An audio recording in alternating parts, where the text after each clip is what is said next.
time was called, they will have given their life in the most worthy of all things,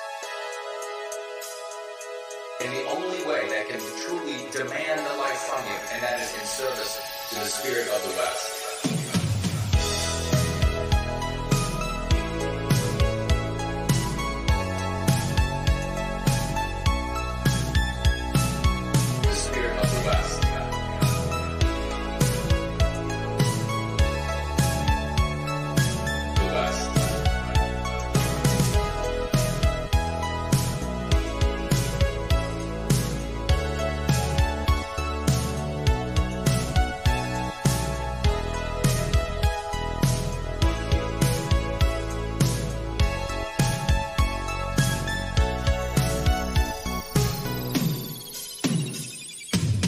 About the heroes of Western time.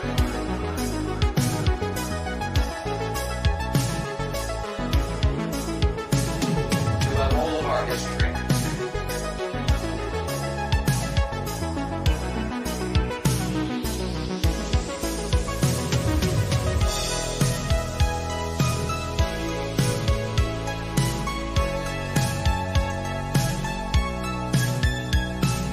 read about the heroes of Western all of our history.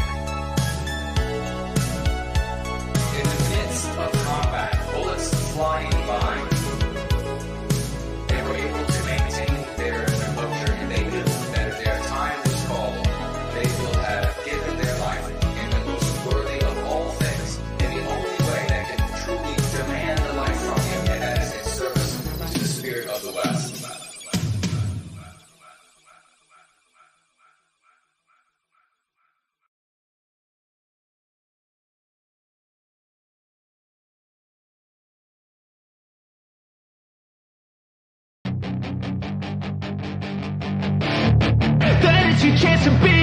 Hey kid, don't ever let them get inside your head. They'll tell you what to do in life instead of everything you know that you could get.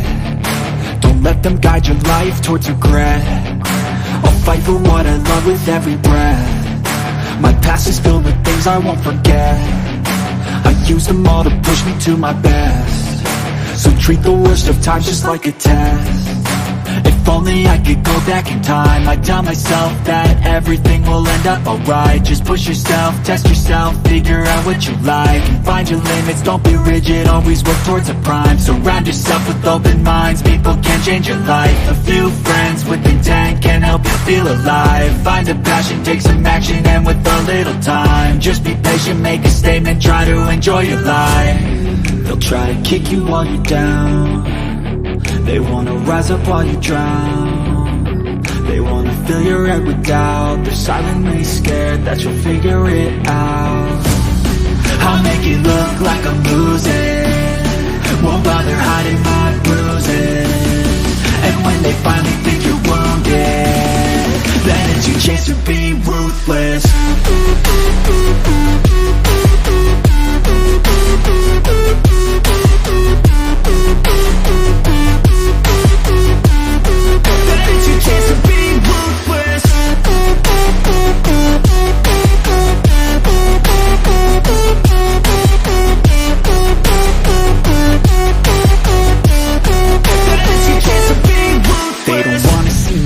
They don't wanna see me care. Anytime I make some progress, I can see that they compare. I think everyone's against me, maybe something in the air. Am I paranoid? I swear a void is forming and they're scared. I walk a straight path, not many can say that. I like to play fast, cross me and there's payback. You better pray that I don't see your face at any place that I go. I know you hate that. I've been doing fine, I'm not wasting any more time. I live for the fight and the climb, and I think that the pain that's deep inside is what defines. So I won't give up, I'm gonna make it to the top. I don't care what's in my way, I swear I'm never gonna stop. I could fall flat on my face and I swear I will get back up, cause I don't deserve a thing and the road ahead is tough. They'll try to kick you while you're down. They wanna rise up while you drown. They wanna fill your head with doubt. They're silently scared that you'll figure it look like I'm losing, won't bother hiding my bruises. And when they finally think you're wounded, then it's your chance to be ruthless.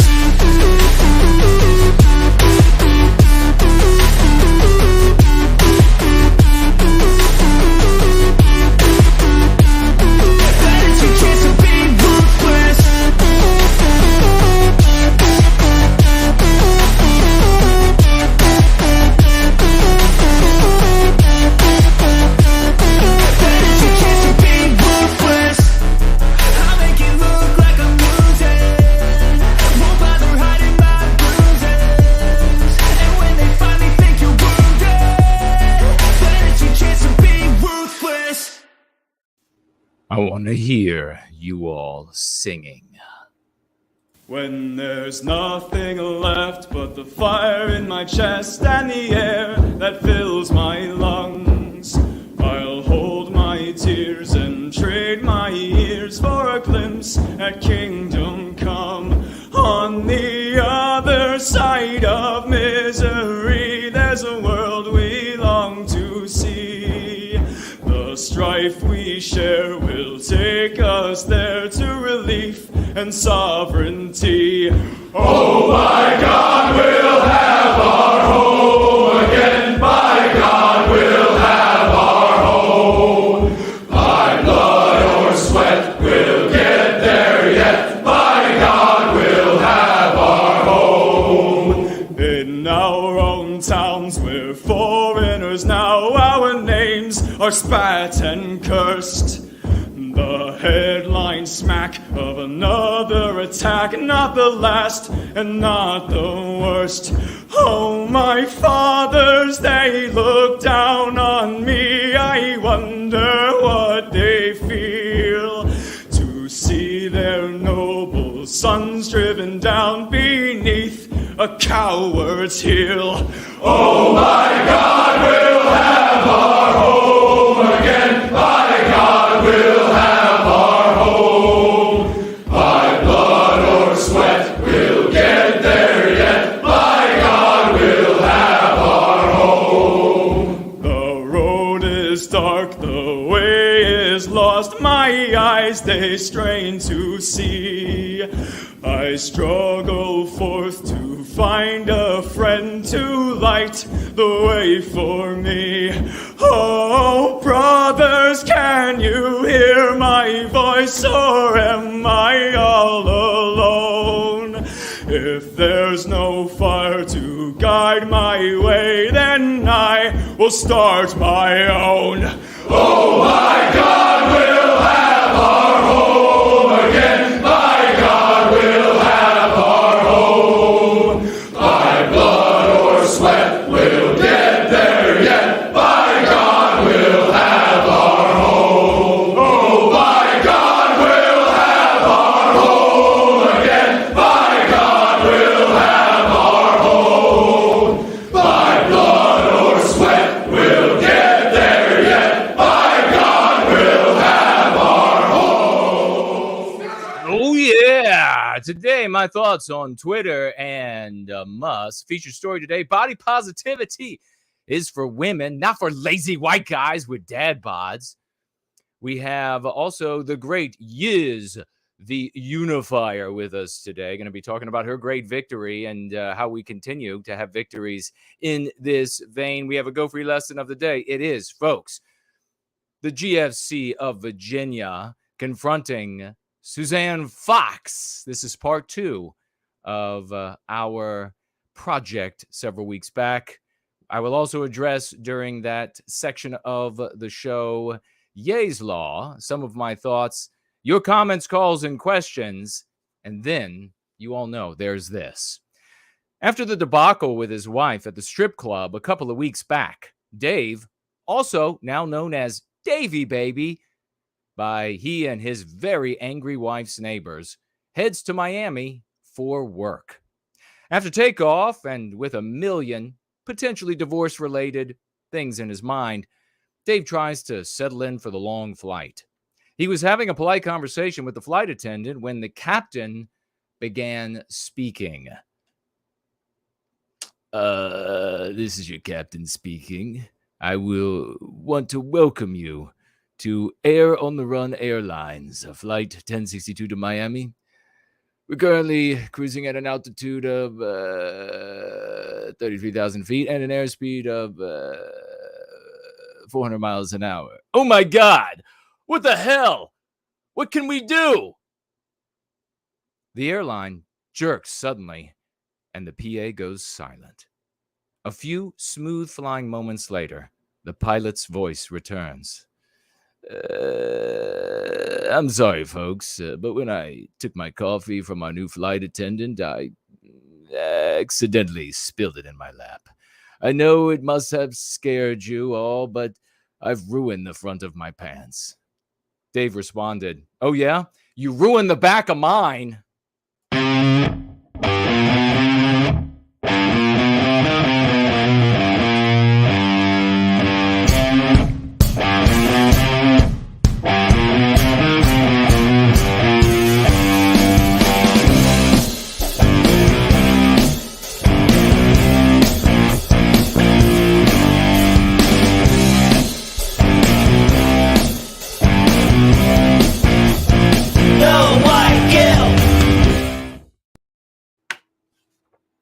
And where is my... There it is. There's the video. We knew we would find it eventually. A good Sunday evening, Monday morning to all of you. It is 5 p.m. outside of Mordor on the Potomac in the once great state of Virginia, 7 in Sydney, 10 in London, and midnight in Moscow. We're going free. Wonderful to see all of you all today. You may financially gift over at Entropy, over at Odyssey, and over at Cash App this way. In the description, you will find the URL for all of those, if I could say that right. You may also tag me as No White Guilt on any of these platforms. I will see what you have written to me, and then I will speak to it. A question, comment, or concern. We have a fabulous gathering. We're going to have the great Yizz, the Unifier, is with us here today, and a most happy Halloween to everybody around planet Earth. We're loving it. The ghouls and the goblins are out, and they are having fun. Great to see everybody here today. I already see the great Reptile, Azimuth Clark, Real Playlist, Southern Bloom, and Ladybug. And there's Yizz right there, and Caleb. And he was in on this action. He and Franklin, the two champions, we're going to be celebrating them today. The great Jerome V. Kristen DeFrost. Please, if you haven't already shared the URL with your circles of influence, please do so. Please share the URL so we can get to those folks out there who need to hear about going free. The first thing I want to do is I want to talk about, at least briefly here, as we hit the quarter hour on our way to 6 p.m. tonight, is what's going on with Twitter. Everybody's wondering. Everybody got all excited. Musk was forced by the courts to make the purchase. He made the inflated purchase far, far beyond what this platform Twitter is actually worth. And is everything okay with the sound? All right, I guess it is. Let me know if there's any issues with the sound or the visual, and I will attend to them. I will just keep switching hats until we get everything right. But you know what I should mention also, even though nobody seems to do this anymore, you may financially gift with a cryptocurrency. You can do so at Cash App, URL in the description below. And of course, you can go to nowhiteguilt.org, click on the financial gift tab, and you will see the wallets we use there. And you can financially gift your cryptocurrency hearts away, even though the governments of the world seem to have ruined them.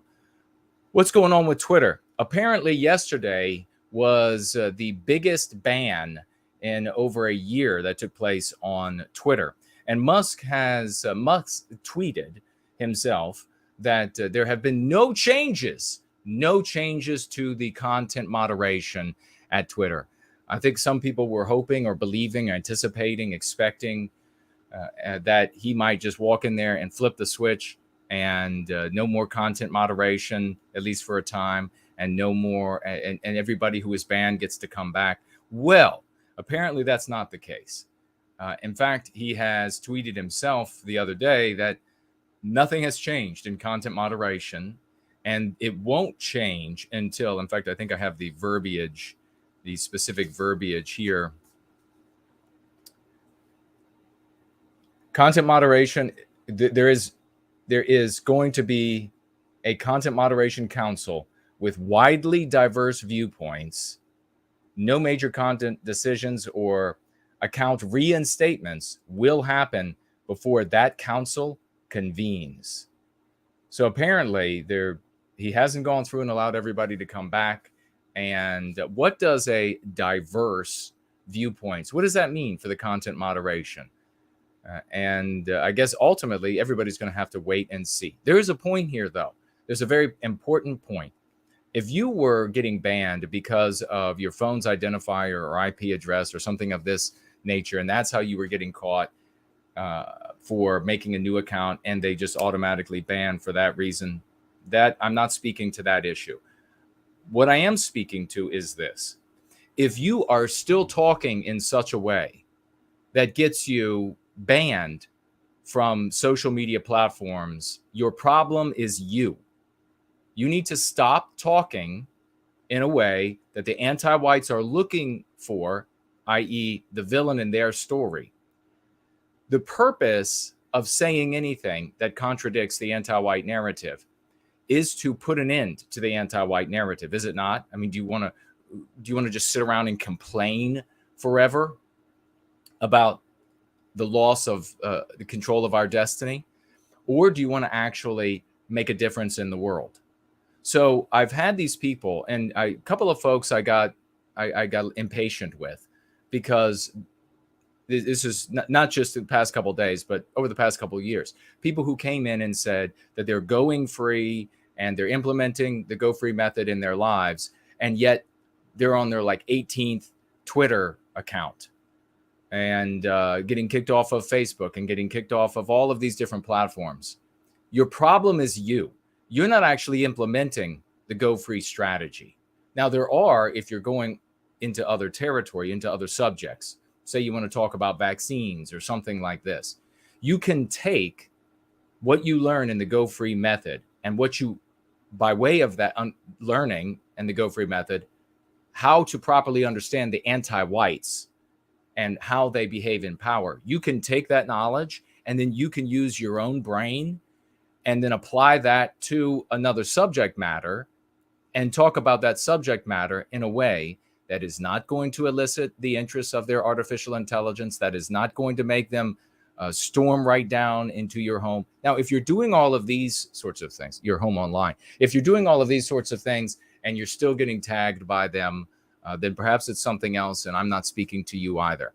But there were people who got accounts on Twitter as soon as on Friday, or even on Thursday night, like just after midnight, Friday morning, made accounts and then immediately started tweeting asinine Bravo Sierra. The point, if you are going to be white positive, be white positive. Don't go focus on other groups of mankind. Don't go out there and think that you're, and we'll get into this Yizz law business, because interestingly enough, I think we are, after all of these years, I think we are finally killing the most self-destructive, suicidal advocacy for white people that has ever existed. Name them. I think we're finally killing it, and we need to continue killing it. Very little pushback there, but you will continue to have problems if you continue to be the antag in the anti-white story. If you are the antagonist in their story, they will easily see you. They will take joy and relish in destroying you, and you will then, your advocacy will then be over. It will be truncated. So why not instead be a hero in our story? As you will see, the power of the Go Free method, when it comes into contact, where it crosses paths with anti-whites, like Suzanne Fox running for mayor in the town of Leesburg, when it crosses paths, it disrupts their whole ability to think straight.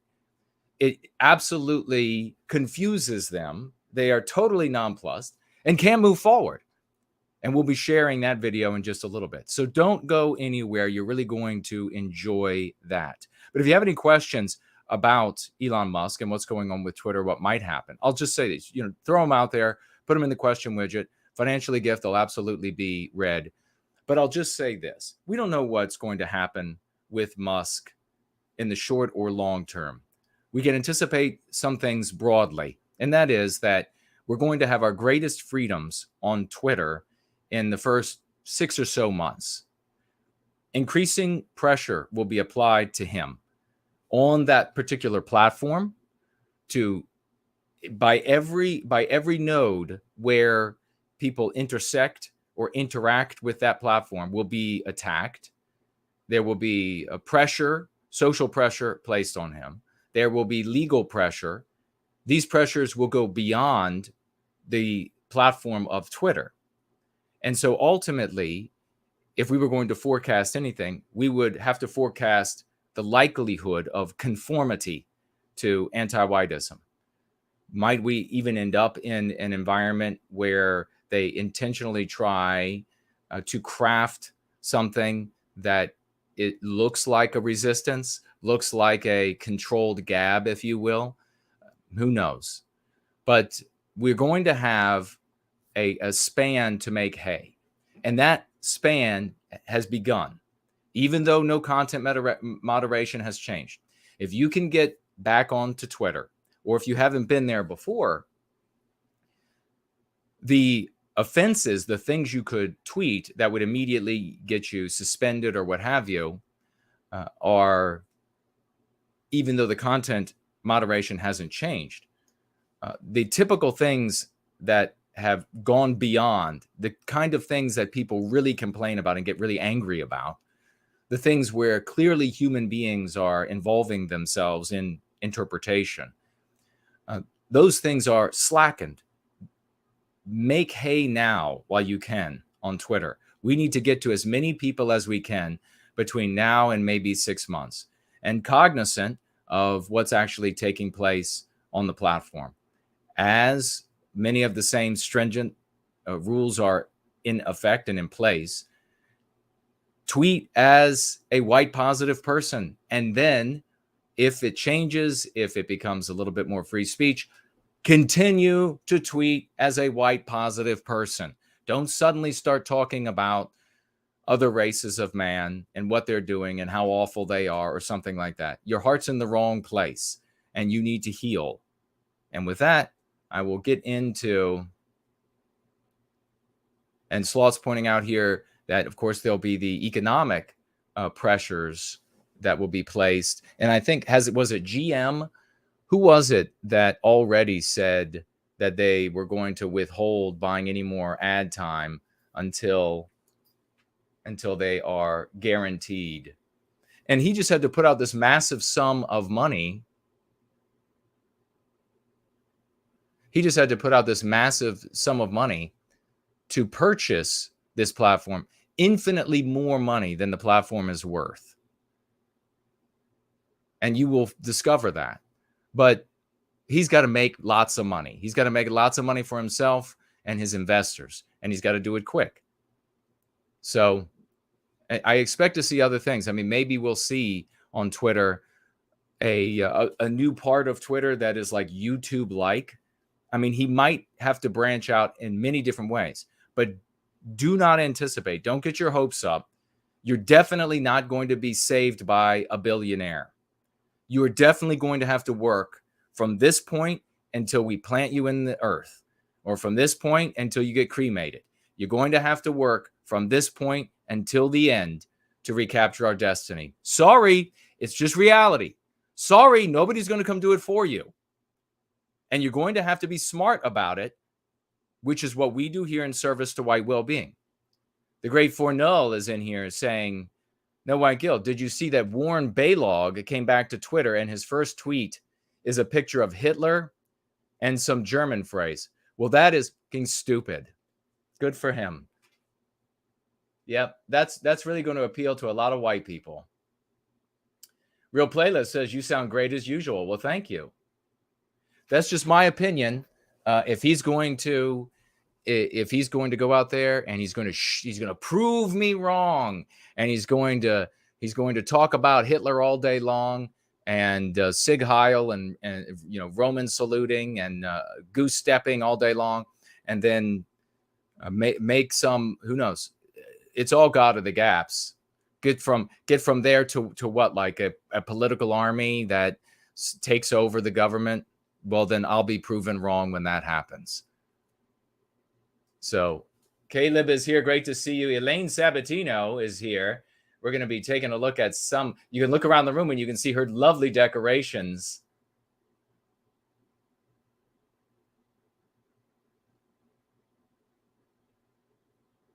You can see her lovely decorations around me, Halloween decorations. And with that, we're going to get into the story today, which I know is titillating. Take a look at this. Can you see this? I got decorations all over the place. Oops. These are my Elaine Sabatino collection. Much better than the Yizz collection. All right. It's Halloween by Elaine Sabatino. Body positivity is for women, not lazy white guys with dad bods. Wow. It's almost as if the no white guilt people have been completely right all along. There is more to dad bod positivity than meets the eye. It's appropriation of body positivity culture created by and for fatzos. I'm sorry. I don't know what happened there. Created by, take two. Created by and for women. In a world that, and of course it's only white women included for now. It's only white women included until they don't need their help anymore. So white girls, now you know why. I'm like, yeah, those boys want to go in the girls' locker room. Okay. All right. Then when all the girls come out screaming and pissed off, I'm going to say, oh, well, you need protection. You're going to have to learn how to take a back seat when it comes to who's in charge of recapturing our destiny and protecting our civilization. No more browbeating little girls. In a world that is constantly telling us to be thinner, it can be hard to love our bodies just the way they are.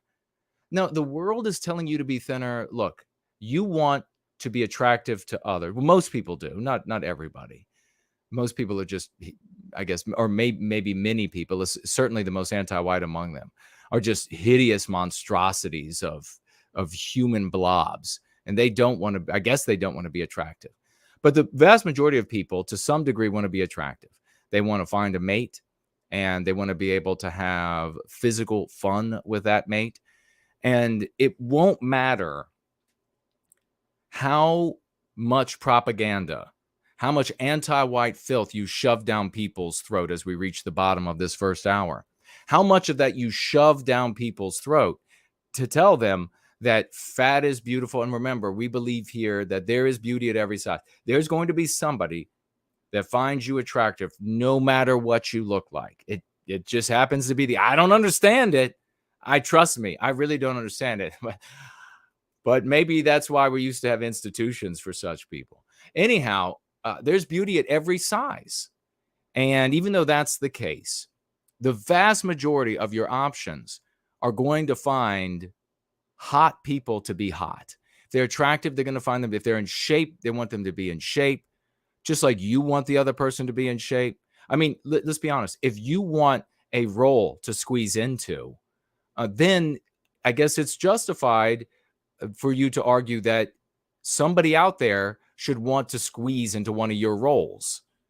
But if you are out there with a role, and we've seen this in these types of articles, if you are out there with roles upon roles of undulating roles, and you want somebody that's in shape, like with this article we read several months, 6 months ago or something like this, where these very heavy, these heavy drops, as they call them in the military, women wanted guys that were in shape. You're that is disgusting. No. So it won't matter how much you try to manipulate people with your anti-white propaganda. People are still going to find attractive what is attractive. But what if we stopped seeing our so-called flaws as imperfections? You can't do that, dumbass. And started viewing them as unique features that make us who we are. Oh, baby. Oh, baby, that 13th roll is such a unique feature. Oh, yes. Yes, the 13th roll. The 13th. Sounds like a horror movie title, doesn't it? The 13th roll. She devoured them. No, they're not unique features. They're not, oh, your size 18 shoe feet, honey. They're just such unique features I can't get enough of. The fact that you can water ski without skis, I love it. No, we're disgusted. Sorry, we're disgusted. We are sickened by, the vast majority of people are sickened by it. They're not unique features. If it's gross, it's just gross. That's why there's such an industry for people to look better. If a person was on the planet Earth by themselves, they would not be looking for things to reduce wrinkles and be in better shape and all of these sorts of things at all. You know it's true.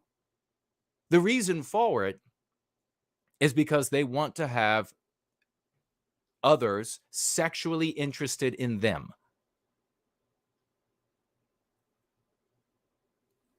Unique features that make us who we are. That's the body positivity movement in a nutshell. Oh, so it is dumbass nitwittery in a nutshell.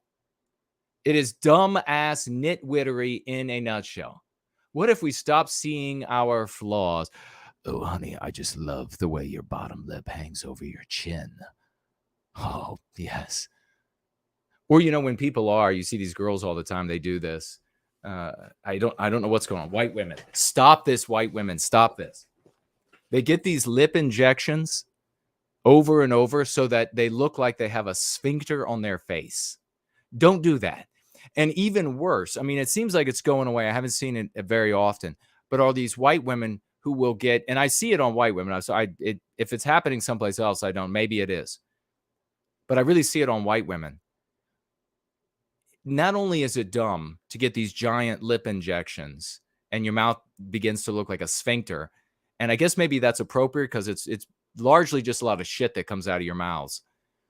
But making your top lip bigger than the bottom lip is right out like circus level shit. If you want to be in the circus, continue to make your top lip bigger than your bottom lip. What in the world? And while it has been gaining traction in recent years, there's one group of people who seem to have latched on to the concept with suspicious amounts of fervor. No. Middle-aged white guys with dad bods. It actually says that. Middle-aged white guys with dad bods. None of the non-white guys with dad bods or whatever they have. No, not them. The only group that's a problem are the white guys. You see, the anti-whitism targets the white male. That's the primary target. Secondary target is white female, but only because she can produce white sons. She's the only thing on planet Earth that can produce white sons. And up until recently, she was given a pass as long as she was a traitor to her family and her people, her fathers, her brothers, her sons. And the vast majority of white women, in my opinion, were willing to take that deal. Need me to be a traitor? Need me to dominate the man in my life? Giving me social and legal control and over him, the tools to use these things over him, and I can be rewarded in society, and I can get out from underneath of the stigma of being the white devil in the world? Sure, I'll take that. How has it worked out, ladies? How about you older broads out there? For your daughters and granddaughters, how's it worked out? Are you wringing your old withered hands, liver-spotted hands now? Are you wringing them now that your little granddaughter can't go to the bathroom without some imaginary male in there checking her out? Oh, well, it's your fucking fault, isn't it? You want to make amends? I don't know. Get active in service to white well-being. There's even media campaigns catering to them, white males, with headlines like, "Dad bods are the biggest turn on for singles in the pandemic sex era." Well, interestingly enough, it doesn't mention white there at all. But this author, this anti-white author, felt the need to make it specifically white males. And white girls love the dad bod. You're definitely seen a bunch of these. I have heard of this, and I've been, every time, a little bit of throw up in the back of my mouth. If you're a white guy thinking you should just embrace your belly fat and jump on the dad bod positivity bandwagon, this article is for you. You need to oh my God, this is hideous. It's a shirtless picture of Alex Jones. I'm shit you not. And he's flexing. And there's no muscle. Oh, that is nasty. Somebody get him a burqa. You need to understand that you are not the target audience for body positivity, because you're not supposed to ever think anything positive about yourself if you're white, a white male, ever. So do you see, this is how anti-white, in all seriousness, this is how anti-whitism works. This is exactly how we define it here. It doesn't make sense anywhere else in the white sympathetic sphere, with all your focus on things like painters in Europe in antiquity. This doesn't make any sense whatsoever. The victimization of Western kind, as we articulated in service to white well-being, is what makes perfect sense. Why doesn't Alex Jones have armpits? Why does his fat push through his armpits so that there isn't a valley under his arm? Oh my God. What? People bought like health pills from him.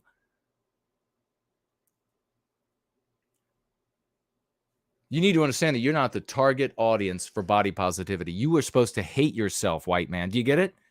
Do you understand, white people? You get it yet? Now, don't get me wrong, continues to dribble this author.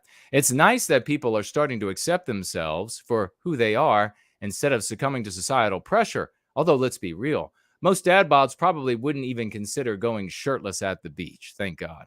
Unfortunately, you do see that sometimes. And every day I just laugh my ass off when I'm at the beach and I see these guys out there with their dad bods, and suddenly Greenpeace shows up and tries to roll them back in the ocean. But at its core, body positivity isn't about looking hot. It's about challenging the Western world. Right. Exactly. Challenging the Western world's patriarchal beauty standards. Everything in the West is about destroying what white people are and create. Do you understand? I go through these articles, I do these reviews, I demonstrate it every single time. I make it lucid. I make it lucid for you. There's no turning away from this.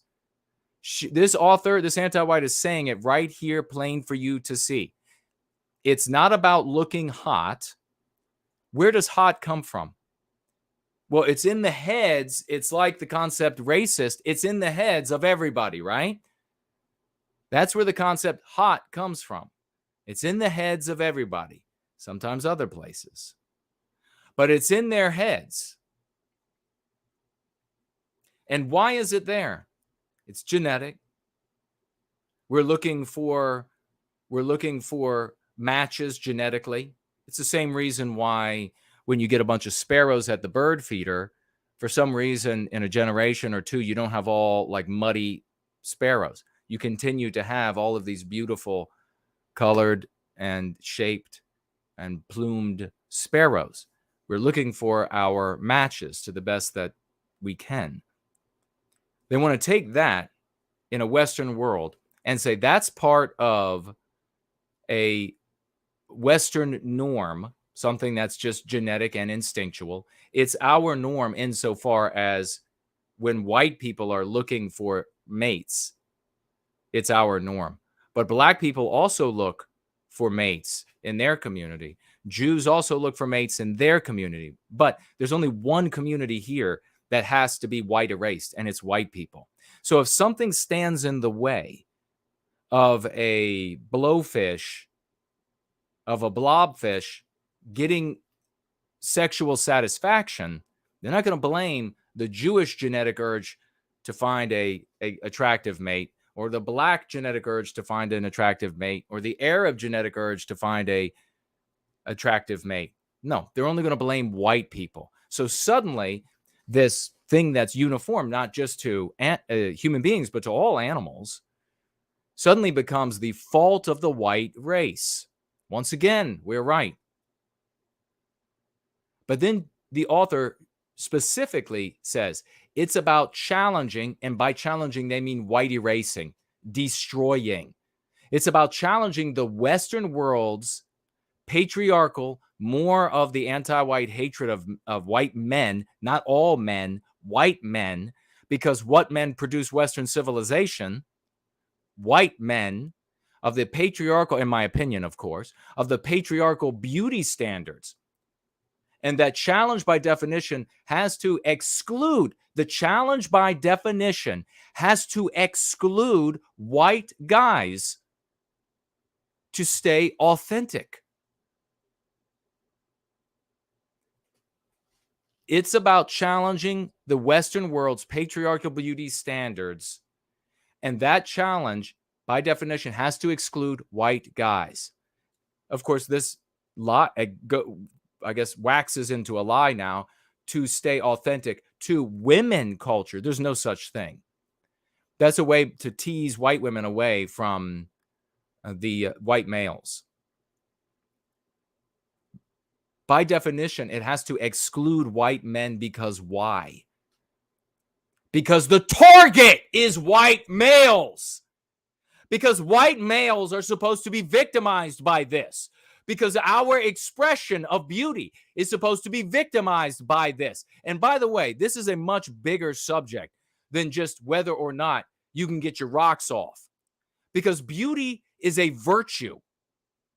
It is as important as truth and justice. That is why our civilization, and what is the definition of beauty? It is in each race as part of their biospiritual expression. It is the culmination of that expression that we can come together and say that is beautiful. Because it doesn't even need to be sexual for it to be beautiful.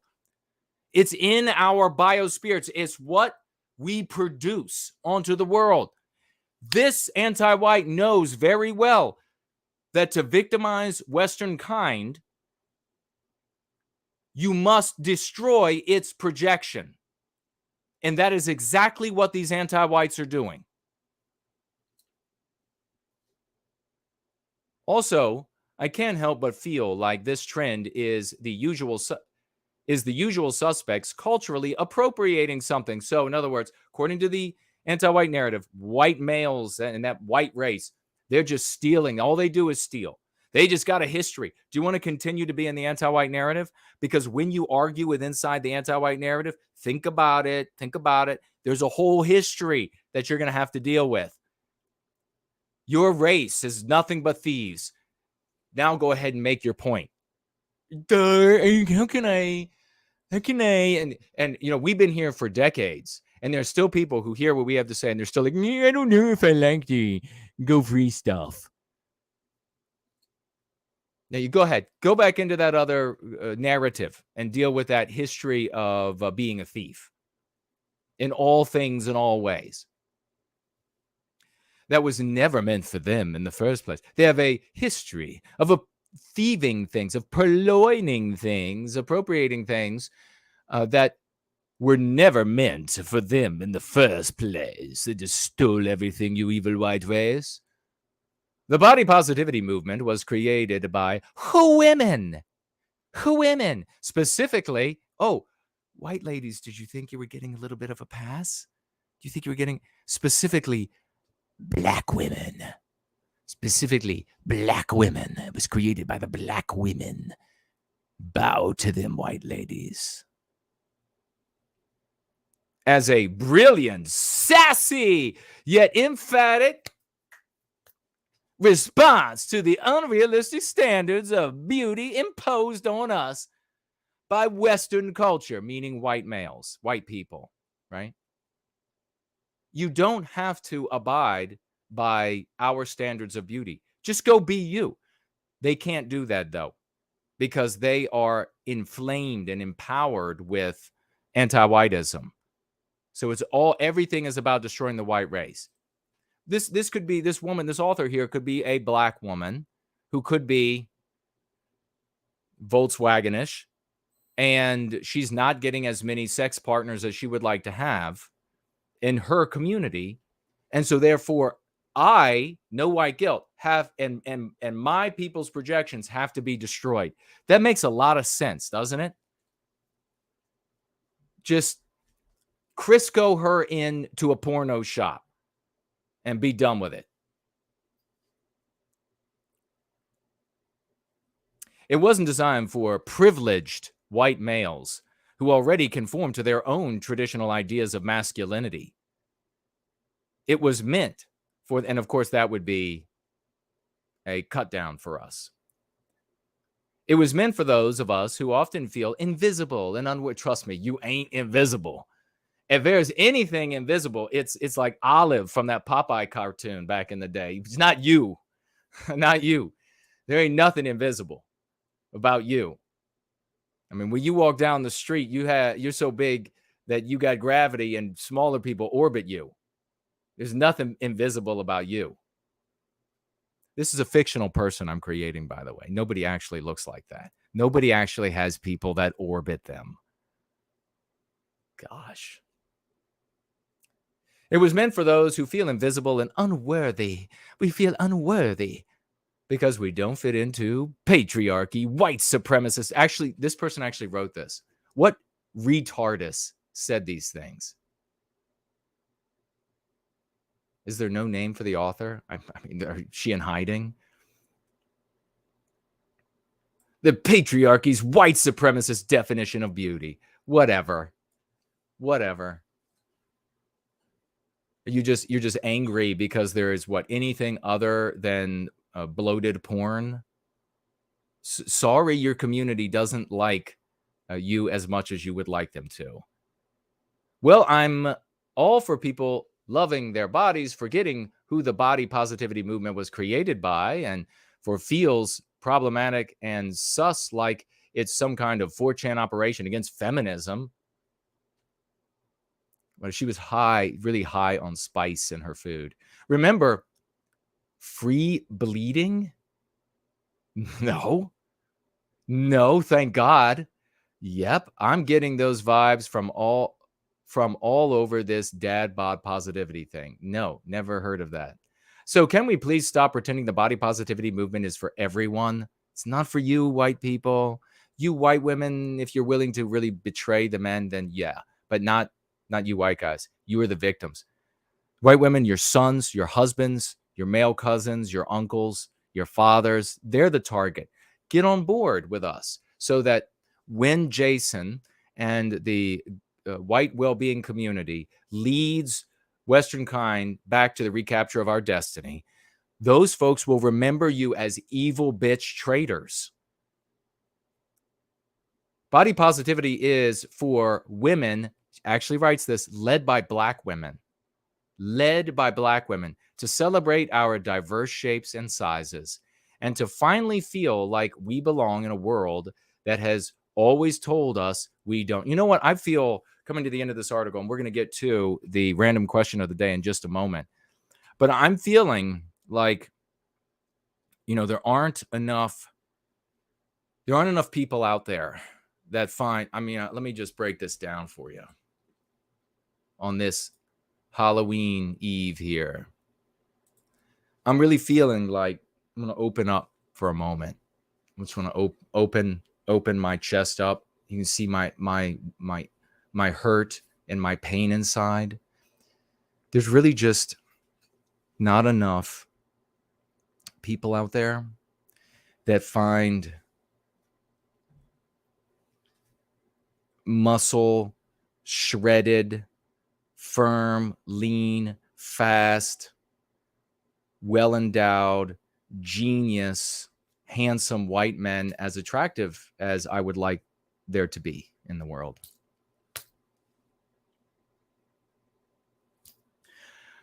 We need to remedy this. We need to remedy it. Maybe I can get this woman to help me out. Body positivity is for women who have been taught to hate themselves because they don't look like Barbie. Not for dudes who can already pass as Ken. No guy wants to be Ken, trust me. So have you ever taken the clothes off, Ken? So to the dads out there, flaunting their newfound stolen, oh, she actually uses the word stolen, body confidence. If you have a dad bod, it's time to hit the gym. Oh, isn't that rich? Isn't that rich? Twinkie girl, Twinkie lady. Isn't that rich from the hostess lady selling the Haagen dogs and everything else? Hit the gym? Hit the gym? Wow. It's good for you. And we'll appreciate you more, is what she really writes this. This time isn't for you. This movement isn't for you. And you need to stay in your own lane. We will. We call that actually the paved Western civilization lane. And you can get out of it as soon as you like. Or you can shut and stop complaining. And we'll let you stay. How does that sound? How does that sound?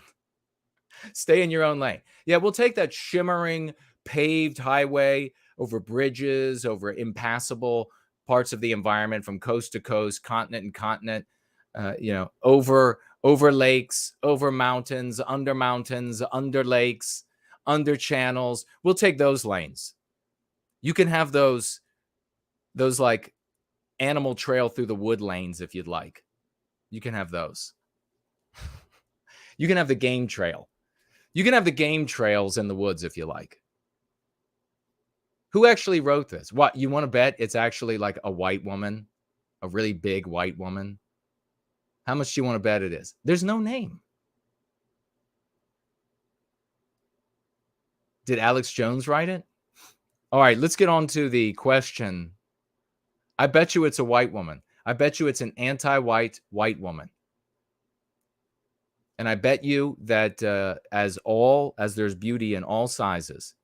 And remember what we hold here, that if you are white positive, I don't care how heavy you are. I don't care what the numbers read on your scale. If you're white positive, that just means you're cuddly. Like my both of my grandmothers, but were bigger, and one of them got thinner for a time, and I thought, this is terrible. A grandmother has to be squishy. I'm trying to hug her, and it's just like bones now. I have a bunch of bones when I hug. When she was real big, it was very cuddly. It was nice and squishy. But so all sizes. If you're white positive, we love you, and there's beauty in all sizes as well. This is true. Don't blame me. Don't blame the West for you not being able to find enough dates. This is insanity, but we have to take it seriously because the conservatives, the cuckold conservative leadership, rank and file good folks, they have been making fun of it all along, just jokes. And look at where we are today. All right, let's jump over to the question, the random question generator. Let's see if we can do this. See if we can find it. Happy Halloween to everybody who has just shown up. Remember, tag me as No White Guilt, and I will find what you have to say, ask, whatever it might be. All right. That was our question from last week. Can everybody see that? Yes. That was our question from last week. Let's see. We will generate a new random question. Here we go. What is your current biggest worry? What is your current biggest worry? We want to investigate. You can start answering in the live chat. When I come back, I will give you my answer as well. We'll have some fun, and we'll see you then.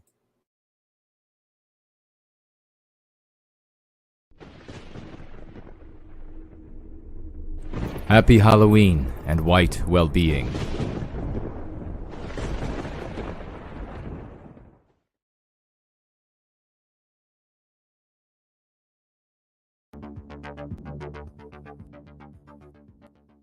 On November 21st, 2021, a red SUV driven by an anti-white terrorist drove through a predominantly white crowd attending a Waukesha, Wisconsin Christmas parade. At the time of the attack, it was breaking news and every major media outlet covered the atrocity, which wounded upward of 40 people and has, as of now, killed 6 innocent people. The victims are predominantly comprised of the elderly and children. The initial outcry across news outlets may have been loud, but once the details began to surface regarding the perpetrator, that all changed. Many regime outlets went completely silent on the matter at that point. Hush crimes are crimes perpetrated against Western kind that go ignored or are minimized by the anti-white regime. This tactic of minimizing, downplaying, or ignoring injury inflicted upon Westmen is not new. Countless racially motivated attacks have been perpetrated against Western kind, and many people are not even aware that these attacks have taken place or are continuing to take place. For example, Cannon Hinnant was a 5-year-old boy who was shot in cold blood by an anti-white non-white while he was riding his bicycle in his yard. He died. Cash Gernon was kidnapped from his home, brutally beaten, raped, and murdered by an anti-white non-white. Jackson Sparks was mowed down by an anti-white non-white in the Waukesha Christmas Massacre. Inversely, incidents involving white perpetrators are broadcast at maximum volume for months on end, regardless of the actual guilt of the white man or woman involved, and they are often grossly exaggerated in their severity or misrepresented entirely. Denying airtime to the victims of anti-whitism is not the only way in which the regime contributes to the fabrication of a hush crime. Narrative control from regime organs also gives anti-whites a tremendous amount of power in framing the events that have taken place. For example, regime outlets ran headlines calling the Waukesha massacre a parade crash, remarking that an SUV lost control, calling the vicious attacker a man without stating his race, or naming the attack a senseless tragedy, as if it wasn't intentional anti-white terrorism. Akin to minimization and refusal to broadcast these events is also the tactic of denying the motive. The anti-white terrorist who perpetrated the Waukesha massacre was devoutly anti-white. His social media accounts, YouTube, Facebook, Twitter, all espoused anti-white hatred in various forms. He openly supported anti-white terror organizations that had attacked Western civilization during the Summer of Terror. And this information was removed from the internet rapidly and deliberately by the regime.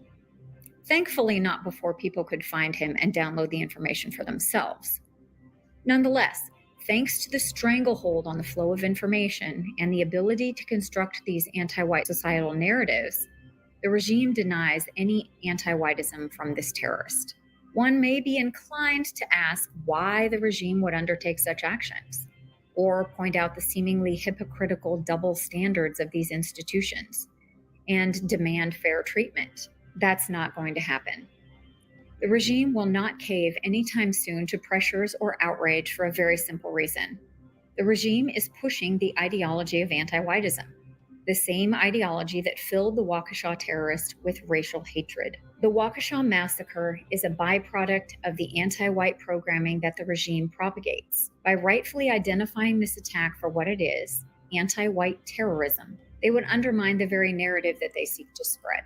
Also very telling is the response from the right wing of our anti-white uniparty. While some in conservative spheres have been willing to identify the Waukesha massacre properly as racially motivated terrorism perpetrated against white people, many are in fact aiding and abetting the regime in distorting the crux of the issue, citing any other cause they can think of for the attack. Some have pointed the finger at bail reform, others at the Kyle Rittenhouse verdict, others at the godlessness of modern society, or any other tangentially related accessory that may have contributed in some way to this incident. All of these factors, however, do not penetrate to the core of the motive. The Waukesha terrorist sought out a primarily white crowd of people celebrating in public with their families to launch his attack, specifically because they were white. If the crowd had been of his race, he would not have mowed them down. By distorting the motive, the anti-white regime, including so-called conservatives,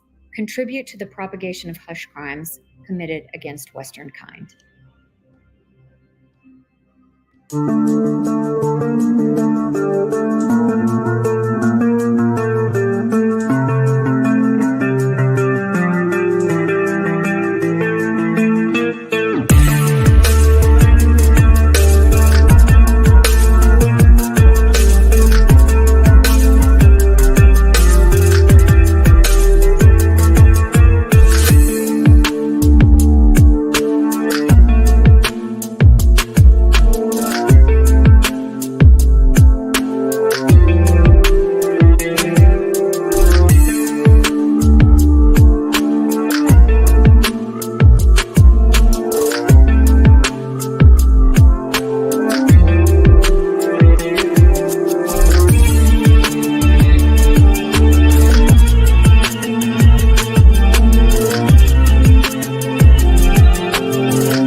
Drowning in the argument, the anti-white says, what exactly is anti-white? You have got to be animated with the righteous passion of reclaiming our destiny. We are the heroes of this era.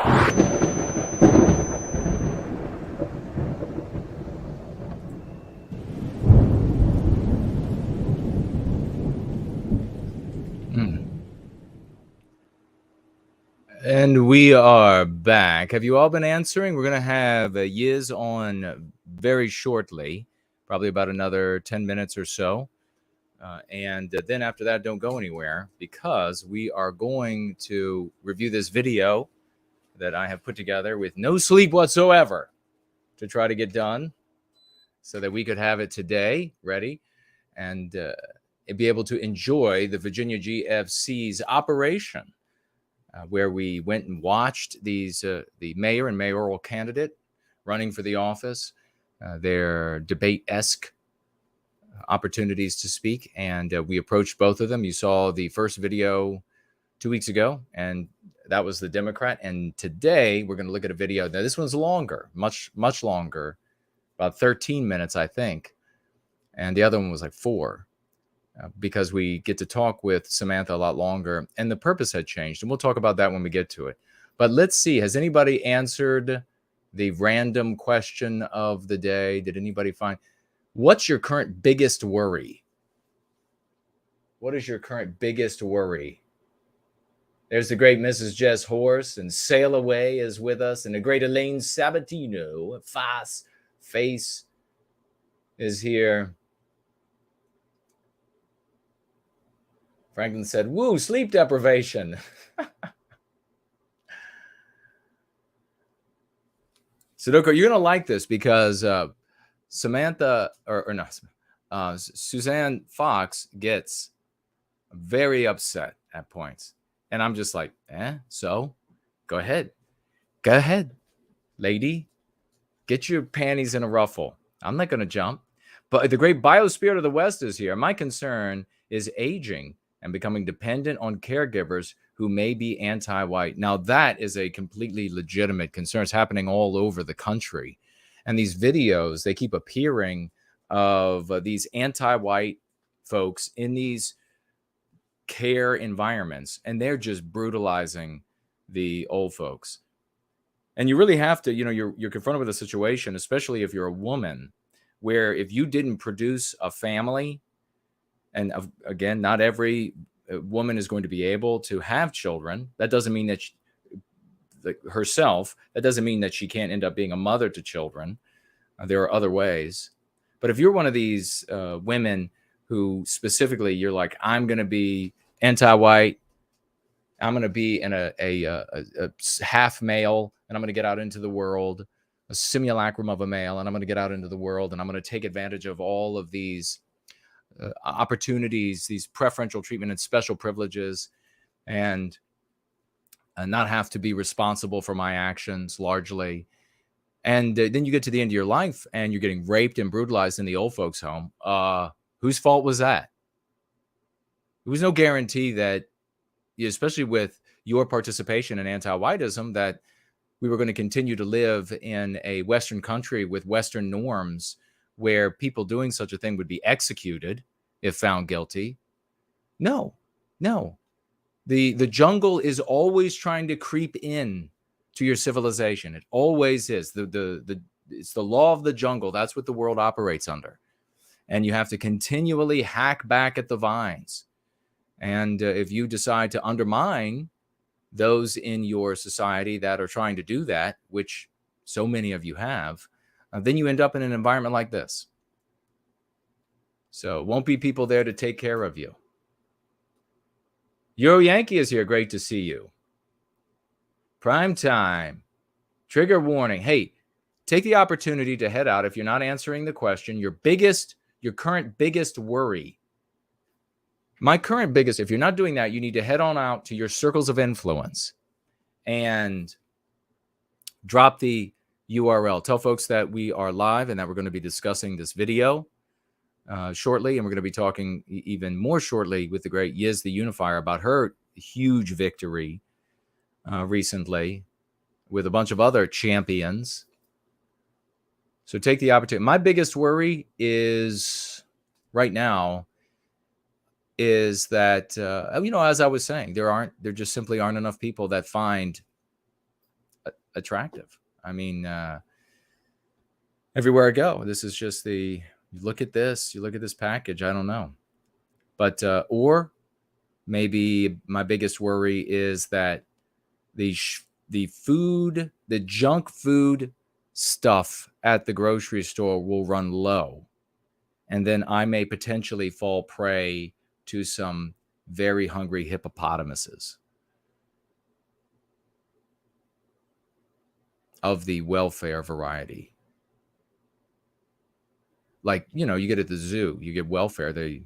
Animals don't have to do tricks at the zoo. That's what I'm talking about. They have to, they just got to be there, and they get fed and bathed. And did anybody else? Montana Kid is here. Great to see you.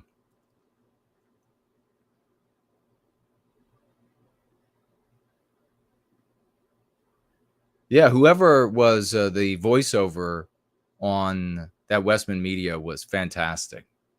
Wonderful job. I don't see. Tag me if you had your biggest worry right now.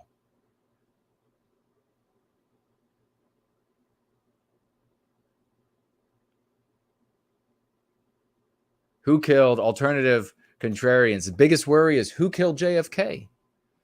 There are people who live like their whole life like that. Alex seconds Biospirit's concern.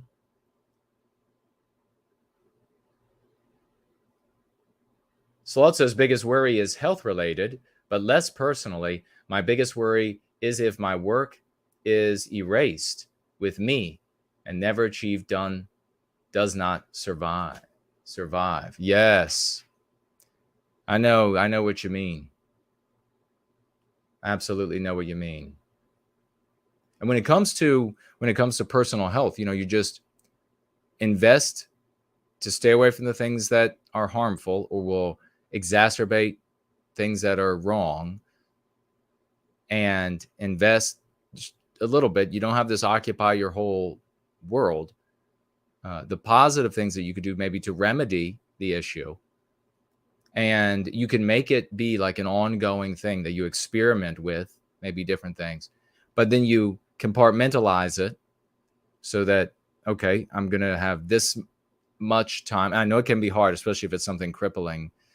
But once you're away from those moments, this much time is dedicated. And after that, I'm living my life. I got so many years of whatever health to be a heroic champion of the West. And I'm going to use every moment of that to be that champion, whatever it is. But yeah, the only way really to guarantee that our efforts live, our efforts of heroism for the West live, is to recapture our destiny. This is a burn the ships scenario. There's no going back. We have to recapture our destiny.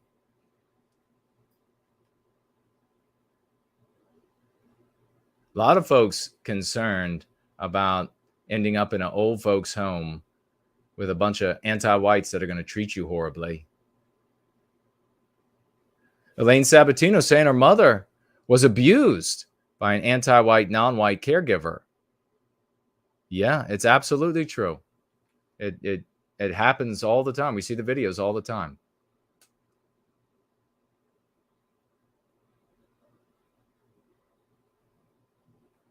Conscious Biases. I thought asking me about Odyssey. Shouldn't they all be over there? Or you know what? Maybe Odyssey they don't allow videos longer than 2 hours. And so then these won't be there. Yeah, I'm going to have to find I have all of them, so I can upload them wherever I want. But thank you for that question. Jerome V says, I worry that we won't be able to turn this around. I worry that those who just demonstrated Ye's law will achieve their ends. Yeah, the worry, to sit back, this is how I do it. To sit back and think, my God, what if this really goes bad? Kind of a thought. For me, I immediately turn it around and I say, okay, if this is really bad, then what maybe can we do in that scenario? Or if this scenario ends up that's really bad, what can we potentially do in that scenario? So I turn it into a productive energy.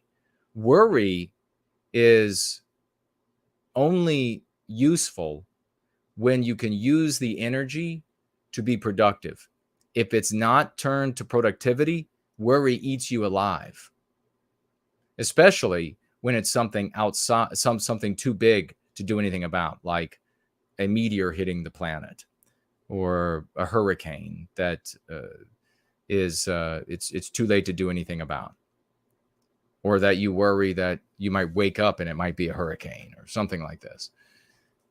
So you've got to take the energy of it and use it for productivity. So when you get worried that we might not recapture our destiny, gather up all that angst and then get online or get out in the public and start stickering, start dropping URLs, and you'll feel 100% better about yourself. That taking control of your own personal destiny and what you do with the energies that outside influences cause in you is so infinitely empowering. I can't tell you. It's just like you can just give the bird, I'm not talking about Twitter, you give the bird to that what's been engendered in you, and you go get active. I got to tell you, we really have to, and we're going to have to look at how we do action items and things like that, I know, before we do more.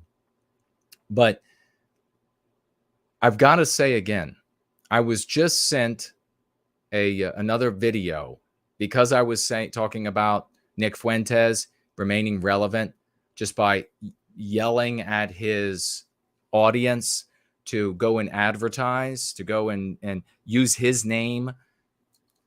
I was just saying that the other day, and somebody in his audience from that day, or I guess it was from later that night, maybe, whenever he streamed, it was really gross. He was yelling, do it now. You have to tag, hashtag Nick Fuentes is, how was it? Unban Nick Fuentes, the most banned person alive, or something like that. And requiring certain number of likes on a comment to be at the top before he will do the show. That's the only way this guy remains relevant whatsoever. It's the only reason anybody ever talks about him, is because his audience gets active. So, and they get out there. Unfortunately, they're browbeaten to do it and sycophantic. You and I, we want to see white well-being dominate, because that will mean the recapture of our destiny and the removal of all the things that are causing angst and worry. And so to make that happen, we need to be behaving like that. Fuentes brings nothing of value. Zero. Nothing. You can get on a Wikipedia page. You can read what's happened in politics over the past 6 months. Anybody can do that. Brings nothing of value. It's all about whipping these people up, screaming at, do it now, to advertise him. So selfishly. This isn't selfish. We're doing this for our people, for our destiny. We have an actual program. So people come here, there's a program that they can be empowered by. People go to Fuentes, and it's more aggrandizement for him. It's more money for him. Come on. So if some person if some young person or old person or whatever with potentially a bizarre sexuality can advertise all over the place for Nick Fuentes, then so can all of us for what we're doing here in service to white well-being. Sail Away says, biggest words, surrounded by zombies. We're going to be bringing on the great Yizz for 30 minutes. She's going to have the mic, and she is going to tell you about this massive success. I was so happy about it. Zombies, surrounded by zombies.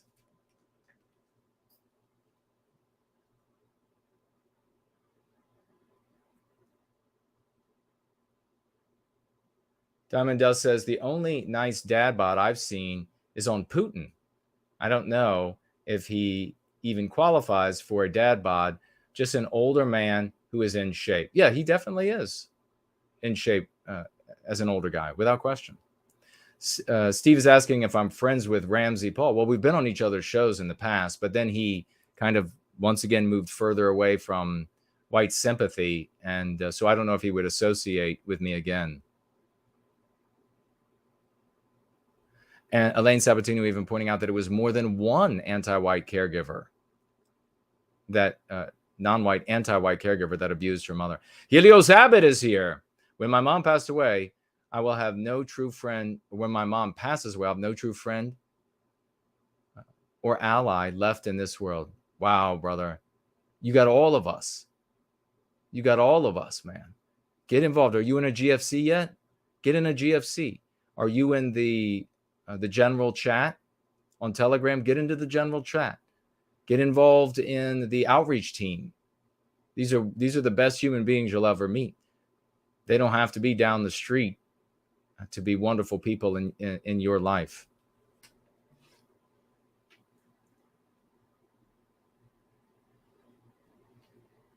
Victorian Time Traveler, as I said before, the impending coffee shortage. Oh, you're worried about the coffee shortage. Yeah, it better not run out. Oh, if coffee ran out, I would be like a storm on the horizon. There would be bodies. But before we get to bodies of joy, oiled bodies of joy in the gym, preparing for a competition, bodybuilding competition. But before we do that, we are going to get to one of our most colossal champions, certainly already established her statue in our pantheon of heroes, and that is one Yizz, the Unifier. Hello, sister. How are you? Hi, can you hear me okay? Beautifully. And so happy to have you here. Good. And this was so awesome. That video you did last week, folks, instead of her Discordant Dragon, she had like a special show where she talked about this great trip they had. She's going to do it again. But I'll just tell you this. The pictures were like Lord of the Rings beautiful. With that, I'll pass it over. What was that like? Well, I am fetching the link right now and dropping it in the YouTube chat. That is the link to the stream that I had in celebration of the event. And there's also a video that's about 30 minutes long that I posted earlier in the day with the same thumbnail to document the wonderful meeting and share my thoughts about it. And there are testimonials in that from Reptile in our community, who decided to reveal his face to the world for the first time on my channel at my camping trip, and from the wonderful Blue Ninja. Nathan Lantini was also present at my camping trip, and he was on camera giving testimonial as well. But as fun as all of that was, and as wonderful as that success was, bringing people together, having a wonderful patriotic time of celebrating our freedoms, celebrating the history of this once great country, shooting a bunch of guns at the range, all completely legal, by the way. We don't do anything illegal on my watch. I don't want to get anybody pinched. But we did everything that patriotic, country, folk-loving people do, but we did it through the vein of the Go Free method and the white well-being community. And it was a wonderful success. And we had people there that were pagan, people there that were Christian, people there that were non-participants when it comes to religion. And it was a wonderful time of community and well-being. But the reason I asked if I could come on your stream and talk about it was to inspire others to build and organize events. Now, I know that Reptile's here in the chat today. If there's anyone else who came, I want you to type in the chat how positively it affected you and how empowered you were by just meeting another dozen or two of people who were of pristine behavior, who weren't LARPing villain idiots, and who actually cared about the things that we all value: folk, tradition, country, patriotism, doing what's right, stopping the anti-whites, all of the stuff that we care about. It is so empowering, so emboldening to know that there are people like you, of your age and even younger, out there that care about building and networking around these important things. Because the media and the way that our country has been shaped by evil people for the last 100 years, it's been very fracturing, very disenfranchising for those of us who care about building genuine community and genuine culture together. And that's why I wanted to come on here today and give you some quick how-to and some advice on how to get started and what to do in your area.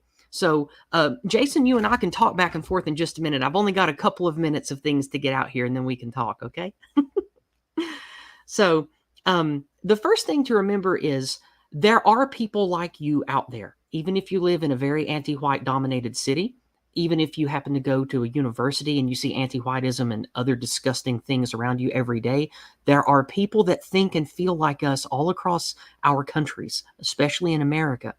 Now, my expertise, of course, is in Appalachia and being a Southern American. So I'm going to speak with that experience. So the way that I organize groups is I pick a time, a general time frame of within a week or two. And I say, I would like to do X. X is maybe I want to have a cookout. Maybe I want to have a picnic. Maybe you would like to have some kind of a walk in the park, or a hike, or a visitation at a lake where people can go out on a boat and lounge on a boat, or have jet skis or whatever. Whatever it is you want to do. Or maybe you live in a city and you want to get away from the concrete jungle. Maybe you can organize a visitation at a nice park in a suburb, so everybody is only like a 30-minute drive away in your city. But the thing to remember is keep your groups small so you can properly vet the people that you're going to have at the place. I don't have open invitation without vetting.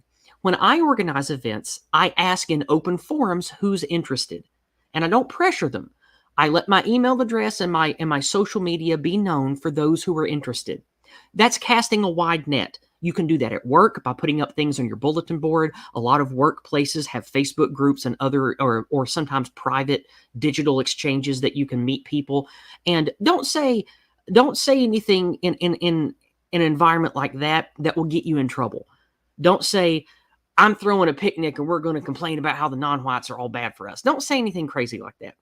Say stuff that will appeal to people that are in your bailiwick.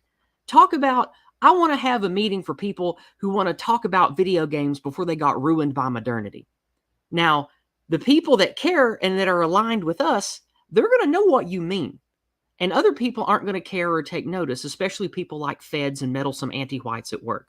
They're not going to care about that. Say stuff like, I'm having an Appalachian cultural celebration party this harvest season. Come and share your folk tales. Come tell me, stories about what your papaw did and how you guys dressed up as kids for Halloween. That kind of thing appeals to people that are aligned with us, but maybe don't have the language or the ideas to know it yet. But that's how you want to attract people and build your events around positive stuff that doesn't set off any red flags in the anti-white narrative, nor does it upset authorities or the feds that are just looking for reasons to meddle in people's private affairs. So that's step number one, is you want to make sure you cast a wide, simple net. And then from the people that contact you, it might only be one, it might only be three, but have the event anyway. In your mind, you need to realize making a small number of connections is how everything starts. The first few times I put together events, nobody wanted to come at all, and I didn't have them. Then, a few years later, when I had more experience under my belt, learned how to network better, the first couple of get-togethers I had 3 or 4 years ago were a handful of people, maybe 3 or 4 at most. Now I'm having events of regularly 12 to 20 people. And so, and by the way, that is a good number. You don't want it much higher than that because then it's unmanageable and the people who come don't have time to get to know each other. The point of all of this is to create community and networks of people that know each other and identify together. And if you have 50 or 60 people together, they don't have the same bonding experience and don't carry with them the memories the same as if you have a small group of people together that get to share a lot together in a short period of time and build real connections together. Because then those people go out inspired and uplifted and start making change for white well-being around them. And they'll share that success and they'll talk about the camping trips. They'll talk about the video game meetings. They'll talk about going to shoot guns together to the people that they inspire. And then those people can network together to create their own little events and communities around your state or around whatever country it is that you're working on. So that is my primary advice. I want everyone to get started on a small scale and do it intelligently. Start with a small number of people that you can vet. And the word vet means, I don't know the correct definition, but vet means you select a person and then take them through a vetting process. It probably comes from something old world, like how you got to train somebody for etiquette or how you have to fix a horse for the show or something like that. I don't know. Most of our words come from shit like that. But the word vet means carefully make sure that a person checks some check boxes to make sure that they're what you want.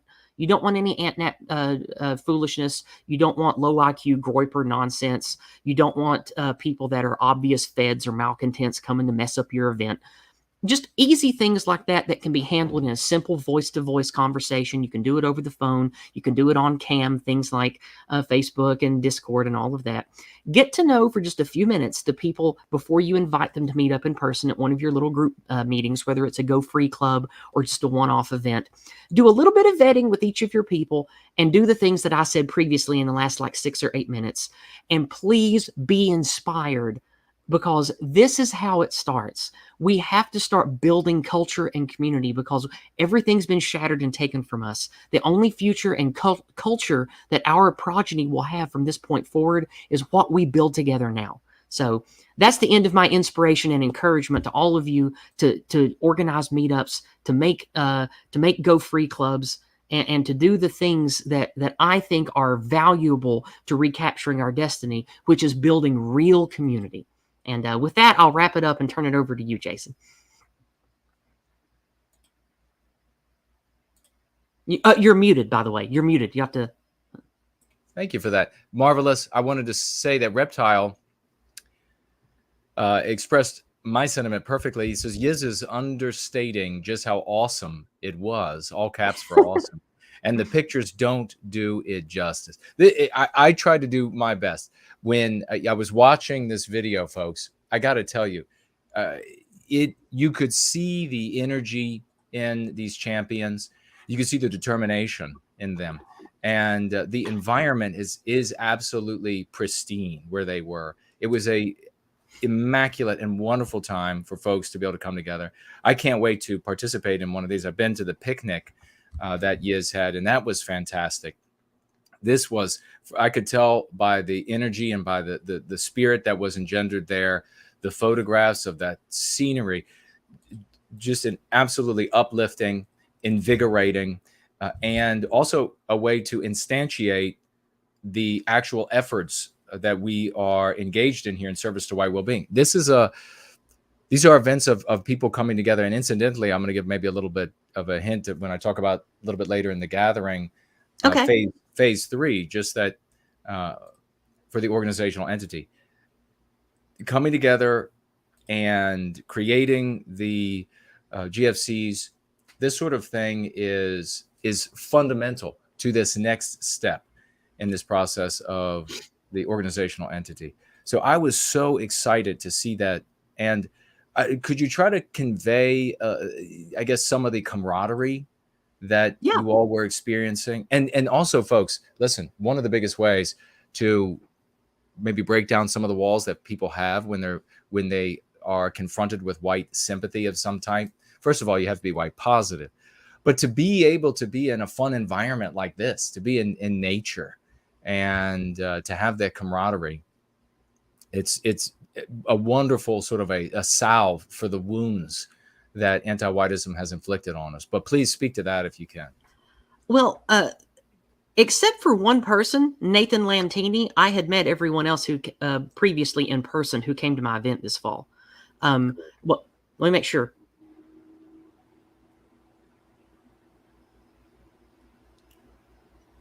Yes, everyone who came except for Nathan Lantini, I had met in person before, and more than half of them have been to meetings I organized before. So I knew a lot of these people already. It was wonderful to come together in the middle of effing nowhere, because I like to hold my events so far away that even feds like park rangers will get sick of the trip and not want to come out there. So it was definitely in a rural, deep in the Appalachian Mountains. And when I say deep, I mean deep. Like you get off the interstate, you drive 30 minutes past the suburbs, then you drive 30 minutes into the woods, then you get to the sign that says campground this way, then you drive another half an hour past the lake and a forest into like 2,000 acres of pristine, untouched wilderness around this massive lake. Like it is a wonderful place. And I've loved it since I was a child, and I've always wanted to have events there since I became an adult and wanted to start organizing. And the last 2 years have been wonderful. So hopefully next year it'll be just as good, if not better. But you asked me a question earlier about how it felt to have camaraderie, and give you some examples. The camaraderie that you feel around someone who understands there is an ugly animus that is shared in government, media, education, everything, that wants us to self-destruct and wants us to not have identity. It wants us to be stripped of any healthy identity. When you're around people who know that, and they also are of the mind to realize we have already lost almost everything that's not coming back. What we have to do going forward is build. We have to create, generate. Yep. This is why I have never been, and probably never will be, a conservative, because ever since I was a child, I've always despised conservatives, because they conserve nothing, and all they do is distract and obviate from the problems that we face under the banner of, oh, we gotta do what's right by the Constitution. We gotta save America. We gotta do what's right for America. And that has been a bullshit lie told to us since some neocon anti-white piece of shit back in the 70s came up with the concept of moral majority. They said, well, we're just going to lie to these dumb yokel Christians and tell them that we're God's party and that we're God's government, and then we can do whatever we want, and we don't actually have to appease our voter base. And see, I was hip to that because my family, I don't have to tell you where I live in Appalachia. I've already told you before. Ain't nobody around here a friend of the government. So I grew up in a very lower right quadrant, libertarian, never trust a bank or the government type of people. So I hit the ground running with this. The neocons and the Republican Party are full of shit stuff since I was a young adult. So this is why I encourage people to share this kind of experience with others who are aware, who are forward thinking.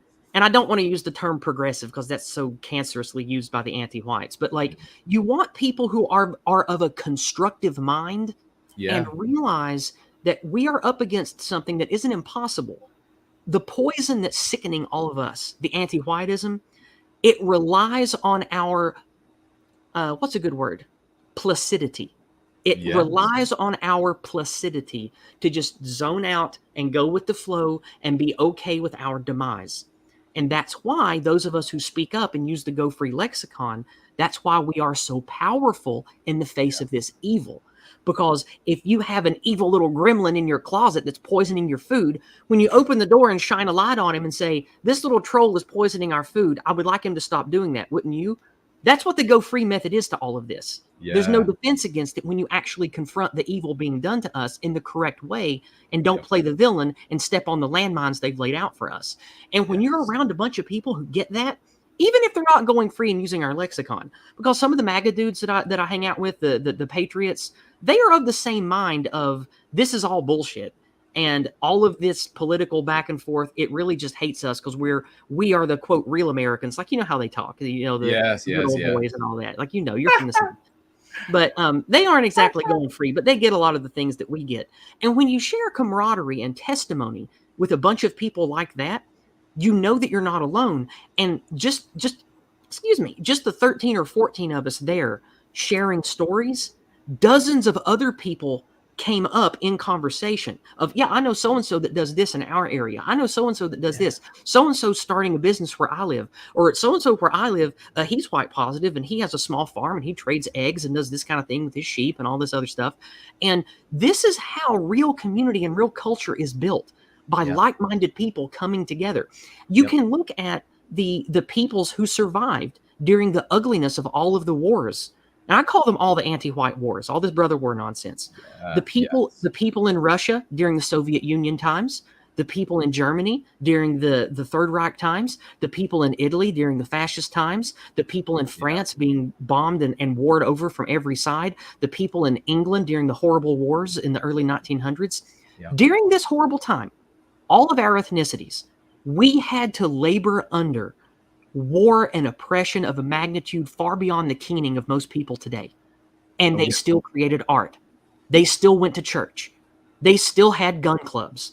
The women still went to knitting meetings and talked about books and gossiped on their husbands and stuff. The families still organized marriages. People still got together and drank at the pub and shared the woes of the day. That has been taken from us. They realized they don't need bombs. They don't need to financially guilt and subvert leaders to go to war anymore. They brought the war right to our children's minds. They brought the war to us by destroying how we hang out and naturally make community. So that is where we win. We take back our destiny by building community. We take back our destiny by saying, no more social media poison, no more pornography, no more drugs, whether they be prescribed or illegal street drugs. No, I'm going free of all that. All of that wants to anesthetize me and get me to just be a complacent slave to this anti-white system of usury and financial servitude. I'm not doing it anymore. What I'm going to do is I'm going to go my own way with people who are of like mind, because me and my ancestors, we built this fucking civilization, and by God, we'll build another one. You just try to stop us. And that is the spirit of what it's like having meetings like the ones I organize and meeting with people at Go Free clubs. And I just, that is what it is to me. And that's what it felt like being with these people in the past weekend. These are all people that are going to build. We're going to make what comes next, and there'll be hell to pay if they try to stop us. Yeah, amen to that, sister. God, that is glorious. Thank you so much for saying that. Something I have to point out, because it's going to be easily overlooked, is, and it's extremely important. I see it all the time, or used to, in certain circles where I was working. White people want to plan every single detail out before they ever get started, and that's not how successful business is conducted. That's not how something like this can be built. You have to just say, I'm going to jump in. I'm not going to be able to anticipate everything. I'm going to get started, try to have, and it doesn't have to be a huge event the first time or anything of this nature. I mean, you can even be just getting together with one other person, and have it, like be over a lunch or something like this. But you build with your knowledge each time, and you can have more folks show up. The number of people that you have vetted then slowly increases. That process becomes more efficient. Like Mr. V with his vetting, and the other GFC leaders, and what they have all inputted into that process. It was obviously crude when they got started, and then it's become increasingly sophisticated. And in another several months or so, it'll be even more sophisticated than where it is today, more streamlined. The whole thing it improves as long as you're willing to get in there and start and make it positive. And that's what you could see when in this video that Yizz made, and when she was talking about it with a number of the good folks that were there. And of course, the great Reptile was there, Nathan Lentini was there, champion. Is this white positivity engenders enthusiasm. It engenders more positivity. And positivity is constructive thinking, so that you don't sit around. This is the big difference. And it's what I said when I came to the picnic, and I tried to convey, and then we ended up losing. I think the anti-whites deleted that stream that we had there. It was just gone. I don't know if you remember, Yizz. I never was able to. I remember there. I even talked on stream with you. You were on stream with me. The thing that happened there, that I've been decades in the white sympathetic movement. The thing that happened there, folks, you got to listen to me. I have been to, oh my gosh, hundreds of conferences and meetings, and myriad of different groups focused on a myriad of different white sympathetic approaches and avenues. All of those were the same. Even with their differences, they were the same, because in every single case, it was folks getting together, and it felt like Camp of the Saints. It felt like we had found the last remaining few at the end of the day, and the long dark night was ahead of us, and everybody just sat around every single time, even though it's a weird thing. It's a weird thing, I got to tell you, because it's like this. You get this good feeling from this illness. You get together with other people with illness, and then you feel like, oh, well, we're all ill. So I feel like they'll say things like, I'm in the land of the living because I'm in the room of the dead. I mean, you hear this all the time. Jared Taylor would say it all the time. Feels like I'm in the land of the living. And he got it from a member of American Renaissance who said that, I don't know, 10 years ago or more. That you get to come and you get to have these conversations with people, conversations that you can't normally have.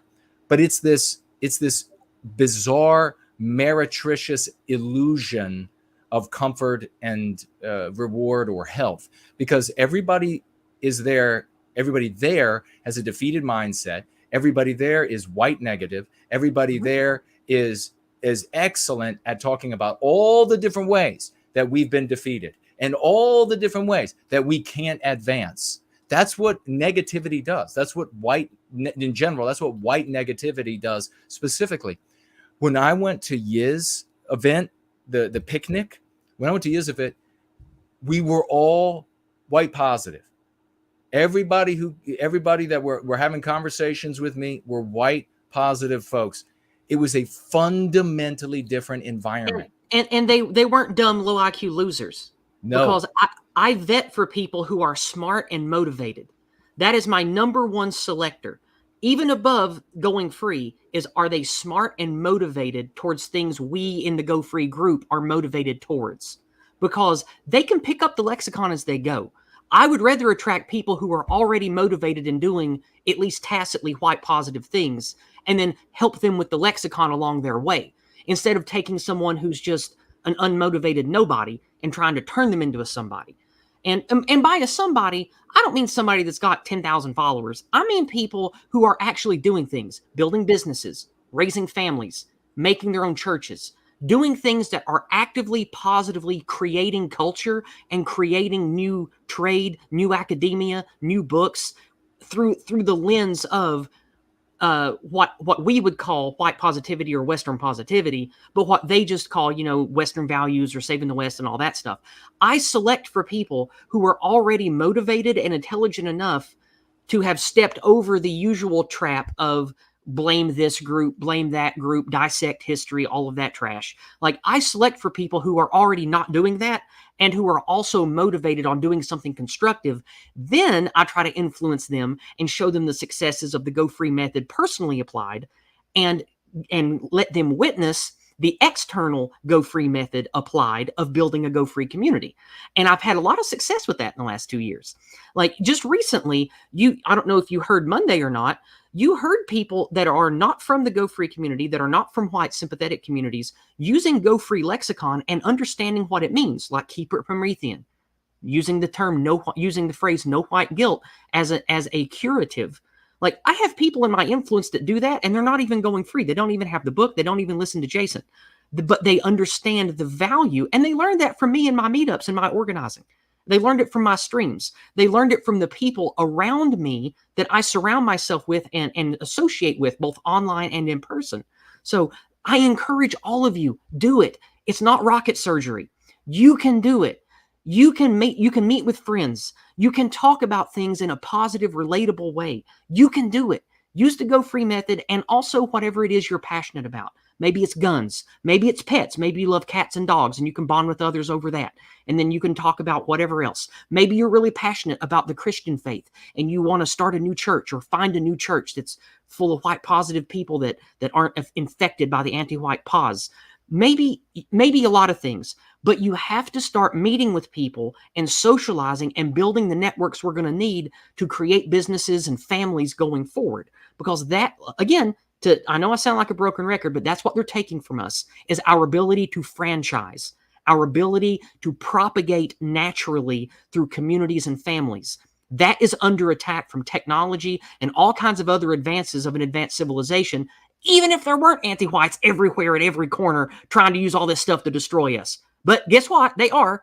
You wouldn't be here listening if you didn't think that. So not only do we have the deck stacked against us, but we got enemies using that stacked deck against us in a lot of ways to beat us in the mind war. You have to beat them at that game by denying them the battlefield entirely. Avoid all of that trash, step over, and create positive community and meetups you control. And do it legally and positively with the Go Free method. And I promise you success. I promise you. See, that is so fantastic. You are a definite force of nature. I think Jared George might have been the first one to say that. It's so true about Yizz the Unifier. And listen, folks, this is what she's saying right there. This is not just like lip service. Hey, get out there and do something. You can, GFCs, you can reach out to Mr. V or some of these other leaders of GFCs and find out about this. They could be centered around your love of cats. You can start virtually getting together with other people using the Go Free method in your conversations when you talk sociopolitically, but your GFC can seriously be talking about cats. And that's something that you cannot have in any other white sympathetic group, not even remotely. You can get together. These good folks got together and exercised their right to self-defense on this trip. This would many thousands of times. Yeah, over and over. They were throwing lead down range. The piles of brass we had at the end are testament to that. Amen to that. Oh, I can't wait for that as well. I really have to participate in that. But I mean, that's something that in a lot of white sympathetic groups, you wouldn't be able to do that either. There would be pushback there. So you have variety here. You have to start living your life. And here's another thing I'm going to say. You have to start living your life, though, utilizing the Go Free method in all that you do. It's very easy, as we demonstrate. Look at how wonderful Yizz has implemented these different things, like keep it Promethean, these different concepts. And there she's wearing her Eindelen there. Oh, that is gorgeous. I wear it all Loving the time when I go outside. It's a good conversation starter. People ask about it. They do indeed. When I'm wearing mine, absolutely, I get the same sort of questions. There's so many different ways. Live your life in this practice, and it's a practice that will make you stronger, smarter, more spiritually in tune.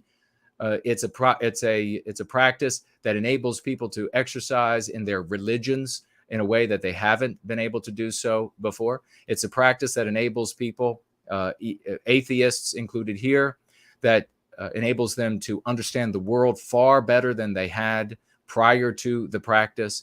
And it's communicable. It's relatable. It is normal for our brothers and sisters. The more we do things like this, the more folks, normal, ordinary white folks who are going to be extraordinary in their talents and endeavors and what they can bring to the table. And that brings me to my final thought about it. The more those people will participate. And that is the final thought before I toss it back for your final words there, Yizz, is one of the things that we can observe, in my opinion, about Western kind that really undermines us is that genetically we seem to be more inclined to isolated self-sufficiency, kind of like the lone warrior. Whereas the other groups of mankind, in my opinion, they seem to be far more inclined, and it seems to be the case, that the more they are hive-like, the more brains you bring together, the more people you bring together, the more successful they are. Now, we don't have to start all piling in the same car or in the same house or whatever you might see there.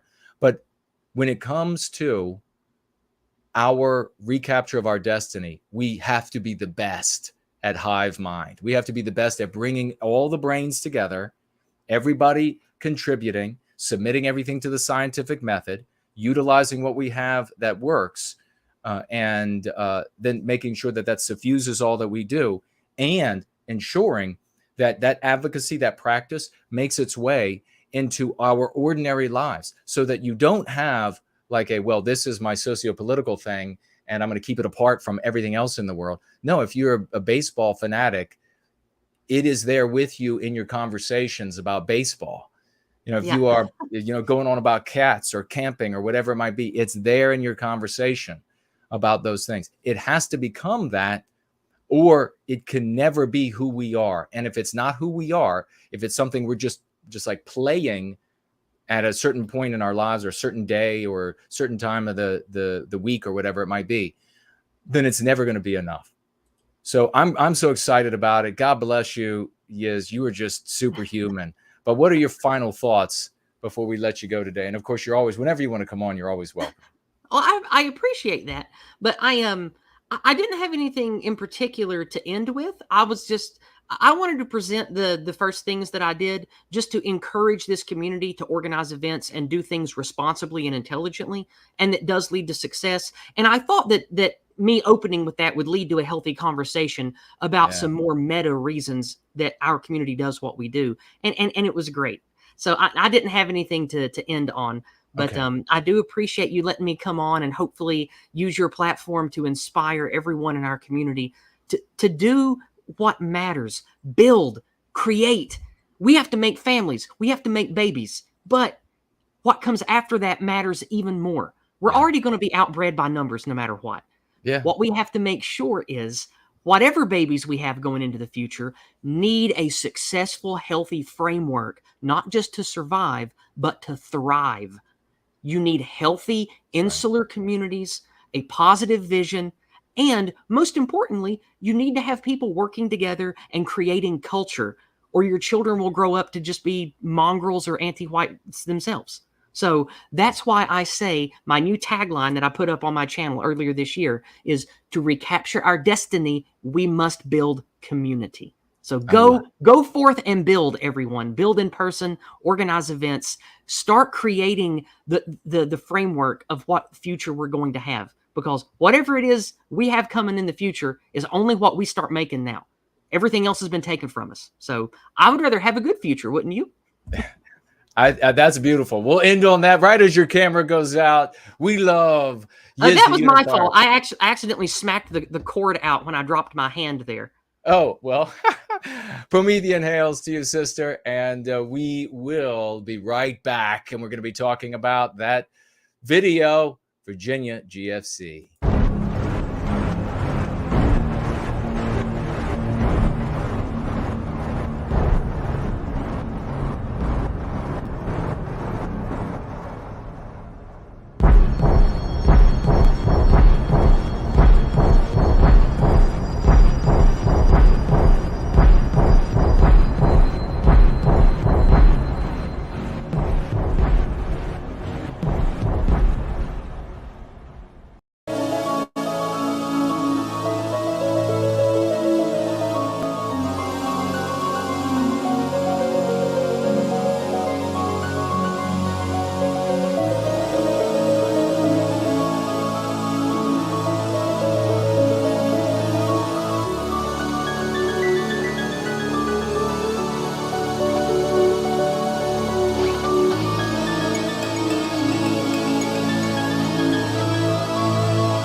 Zushin's kingdom had grown weak, eclipsed by Gorthang's reign. The Lord marched on to Natale to set things right again. As Zushin sat upon his throne, rendering decrees, a lightning bolt impaled him, brought the bastard to his knees. "This is not your way," the dying king proclaimed. "Guilt no longer holds me. Vengeance is my name." Gasping, Zushin died. The royal court was shocked. Prometheus destroyed them all with tides of molten rock. Gorthang heard of Zushin's death and sent his host to kill. For Gorthang knew he'd overspent. 'Twas time to pay the bill. The Lord returned to Quinia and sent his host to fight, to raise the army of the damned and purge the parasite. Passing into Harlot, to the brink of Sargorthang, he breached their gates unnoticed, a serpent to defang. As Gorthang sat in Ashgar, two white birds approached his throne. He spread his leathern wings and mocked with cruel tones. But just as Gorthang's soldiers moved to slay the birds, blinding light laid them low and thunder spake in words. As Prometheus appeared, Gorthang's guards attacked, but then fell lifeless to the ground like beasts with broken backs. Then Gorthang came a-groveling, a coward to the last. He spoke again those honeyed words which had worked in the past. Crying out and striking, Gorthang's treachery was vain. So once more he played the victim, innocence he feigned. Prometheus had none of it, and gashed the demon's neck, then cast him to the blood-stained ground, that wretched craven wreck. Then the Lord's glowing eyes burned like raging fires, and Gorthang shrieked in pain like a dreadful banshee choir. 'Tis said that few have felt that kind of desperate pain, for Gorthing's body melted, leaving nothing but a stain. And Arian's armies gathered for the war, facing death as heroes like the demigods of yore. The evil army charged the keep with lust for blood and flesh, but confusion overtook them, their minds and wills enmeshed. To and fro they scattered, chaotic motley squads. Their men slew one another, and gods slew other gods. But then a vicious remnant launched a final strike. Their faces grim with malice, they charged with deadly pikes. And Arian blew his horn and rode into the fray, atop a mighty steed and glorious as the day. His fearless armies followed, armor gleaming like the dawn, banners flowing in the light, raucous cheers and merry songs. Like a cleansing storm, the warriors hewed them low. Dying whispers filled the air, like somber strains of woe. The Lord then brought his children into enchanted lands. With loving care he blessed their works, the labors of their hands.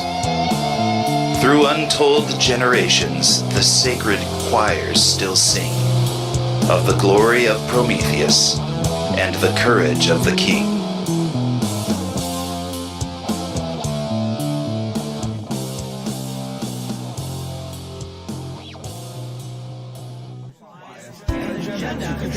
Exactly what people think, and this is extremely dangerous to our democracy.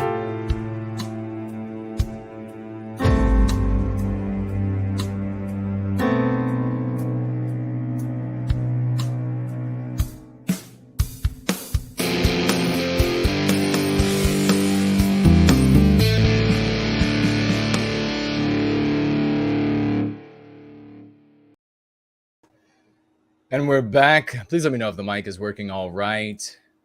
We just lost a slew of people because I guess maybe they wanted to go watch Henrik and Lana instead, because some good Doom documenting is, you can't never get enough of that. Eindelen, if you would like one, was it Sassy Shelley who asked? And then I think Franklin shared. Thanks, brother, Franklin. The great Brand Danger just walked in. If you would like your own, and of course you can put a different, it comes with this rope on it, but you can, it's made with a 3D printer, the Eindelen. You don't want to get it wet. Not the printer, but the Eindelen. You don't want to get it wet, or at least not often, because it will go bad. What are we going to do now? 7 p.m. Eastern Standard Time in the once great state of Virginia, outside of Mordor on the Potomac. If you ever see me, look to my left, your right. I'm looking over at D Live and Odyssey. So if you're over there, that's the time to try to get my attention. If you're going to tag me, looking to my right is, of course, your left, YouTube, that I'm looking at live chat. And we're going to check out the financial gifts here in right away. And we're going to get to this video, which we will show next. It is, I'll go ahead and put it up on the screen with me, so you can see this is what we're going to be watching. I am going to release this video as a standalone video on its own, and then you will be able to share it. You must share it, or should I do like Nick Fuentes? Do it now! And you'll share it far and wide so that we can begin to influence larger and larger circles of people. Jump on over to Entropy, and I see 2 financial gifts over there on Entropy. We're going to get out a raucous set of emojis and some 07s. You'll see me saluting here. 07s for Simon JJ, financially gifting 100 pounds from the UK. What an arm that guy has on him. God bless you. Thank you so much, brother. And he says, with that 100-pound financial gift, I've no doubt, Jason, that our future generations will know you as one of the greatest Westmen. Wow, that is such an honor. Thank you deeply, deeply. I really mean it. Thank you so very much. If I end up being remembered or known for playing this role, the part that I played for the recapture of our destiny, I will be absolutely elated. I want to be, if there's going to be a statue of Jason, I want it to be as part of the team of statues of everybody who came together, because that's what this is. There is no one figure. We are all contributing our parts. It's just like American football is probably the best analogy for this. It doesn't matter how good your quarterback is, for example, at being a quarterback. He can't be a guard. He can't be a Z-back. He can't be a halfback. Those things are jobs that he just can't do at all, because once you get up to, say, like the college level or the professional level, there's no like moving around the positions. You become increasingly like a duck where you don't do any of them good. You need people who are the absolute specialists there are. And I will tell you right now, in my freshman year of high school, I set the record for yards rushed. And part of setting the record for yards rushed and 10 touchdowns, part of the reason for that was because I was fast as all hell and I had magnificent moves out on the football field, elsewhere as well. But also I had magnificent moves on the football field. And that was part of it. The other part was that I had tackles on both sides of the offensive line that were gigantic and fast. Both white guys, they were amazing. They could flatten. They could cut a hole in human beings with their prowess that you wouldn't believe. So that when I got the ball and I was running to the inside or the outside of one of these guys, I just saw bodies flying, and I just had to get around those bodies flying. There would have been none of what I did if it hadn't been for that. And I am fully cognizant of that. And I celebrate those individuals. I celebrated them then. I celebrate them in every story, looking back on it. And I have the exact same approach to the recapture of our destiny. There is no like a party chairman sort of leader thing and everybody, that is not how this is going to work. And so thank you so much, Simon JJ, for those great words about the role that I'm playing and how well I am playing that role on this field for our people and our destiny. God bless you. 100 pounds. What do they call? What's the slang for pounds in the UK? It's on the tip of my tongue. We got to figure out, like we have Canadian bacon dollars. We need something for the pound. Quid. Quid is it, isn't it? So what's British? Not bulldog quid? No. We'll have to think. Somebody think of something for a way to refer to the British pound. And then we have the great Yizz, the unifier over here. $5 financial gift. Thank you. We just had her on. Check her out. You know that Monday are for the Dragons. Make sure you're over there. They'll be sharing the times and the URLs in the live stream. With that $5, she says, Weekly Folk Tide to celebrate the success we've had in influencing the media and talking heads. Yeah, God bless you. It's been unbelievable. The lexical and dialectical victories. I've read and heard the terms anti-white and anti-whitism more in the last 2 months than in the last 2 decades. What we're doing is working. Kip and a white heart. Absolutely. It's working. We keep winning. And Kip, sister, right back at you. That's beautiful. Thank you so much for everything you do. Mestizo Carf in the question widget, which I'll take a look at real quick. I worry that if we don't stop the anti-whites, the plumbing of this country would decrease in quality. Using tap water would become deadly. Yes. Yes, it will. Everything you see in third world countries, and the worst part of third world countries. Why do I say that? The worst part. Because third world countries are kept in their best parts functioning by their relationship, by their proximity to well-functioning Western countries. If Western countries descend below a well-functioning status and Western, then even those best parts of third world countries will be like the worst parts. So that's what it will be like for us. Thank you for that. That's a big worry. That goes to our random question of the day. Let me take a quick look over here at Odyssey. Hello to everybody who's over there. I don't see any financial gifts there. Let me swivel back around here. We're going to be starting this video that you are looking at right now on the screen, a compare and contrast expose.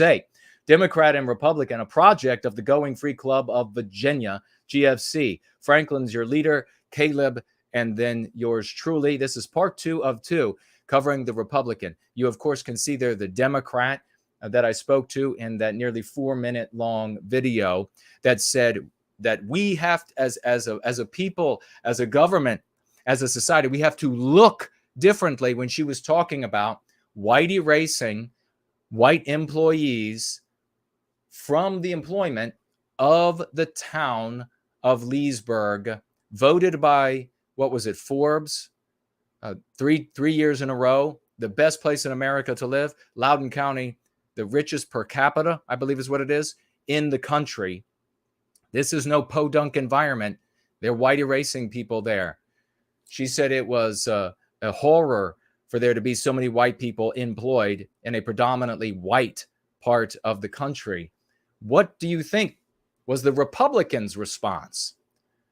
What do you think? We'll get to that in 1 second. Let me take a look at the Cash App. And over here on Cash App, we have the good Marco. The good Marco is here. Get out your 07s. 07 salute for the good Marco. Financially gifting $20 and maybe some raucous emojis. Toss them in there like you would throw dice out on the street corner if you were destitute where the anti-whites would like us to be. $20. And he writes there, my man, Big J and lovely Yizz, I say good day. Well, a good day to you, to the good Marco. Great to see you. And of course, we have here, I love Jesus Christ, ever dependable, redoubtable, financially gifting $10 and saying everything she had to say with those 10 white baby dollars. 10, let's make some white baby dollars. And then inoculate them with the Go Free method. Because if you don't, you're just making anti-white foot soldiers. And I will argue with anyone and prove them wrong who says otherwise. All right. What's happening now? We're going to talk about this. Let's get some 07s out, please. Some 07s and some raucous emojis for Franklin and Caleb. I went with these two gentlemen, just very briefly, I'll say I went with these two gentlemen on an operation of the Virginia GFC in the town of Leesburg, county of Loudoun. I'm hearing sirens outside. I hope they're not coming here. Biden may have sent his goons. You'll know. You'll be able to see it live on stream as they drag me away to the anti-white gulag. But it will be a loud effort of theirs, I can assure you that. It'll be very loud. Having said that, we went on to this and we wanted to watch this debate. It was between the incumbent in the mayor's office and a challenger. The challenger is the Republican. The incumbent is the Democrat. She's been in there 5 or so or more years.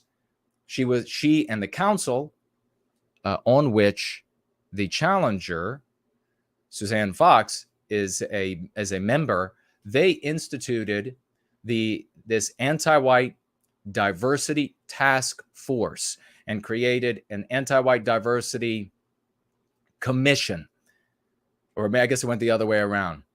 And then they celebrated at this debate the white erasure, talking about if you all remember, the black police chief now and the second in line, a black woman now. Then if these people deserved the job, then I would like for them to have the job. But we'll never know, because they took those positions after the government said, we specifically are going to hire everyone that is not white. Listen to the duplicity. Listen to the prevarication of the Republican. How do you think the Republican is going to respond? We'll watch it all the way through. And then I will comment, might go back through and then comment some, but we're going to watch it straight through. Let's enjoy.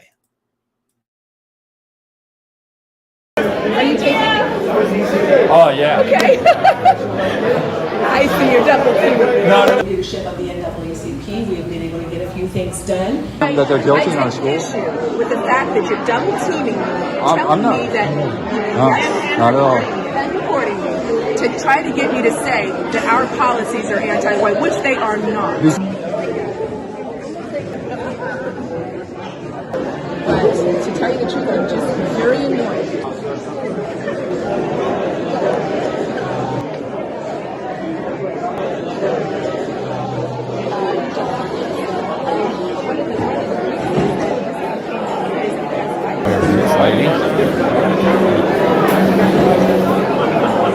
Suzanne, my name's Jason. That's interesting. But I also really liked when you said that the Diversity Commission was raised, and that you felt that this had gone a little too far. Oh, yeah. I'm not in favor, though, of policies that actively discriminate against some groups in the name of diversity and equity.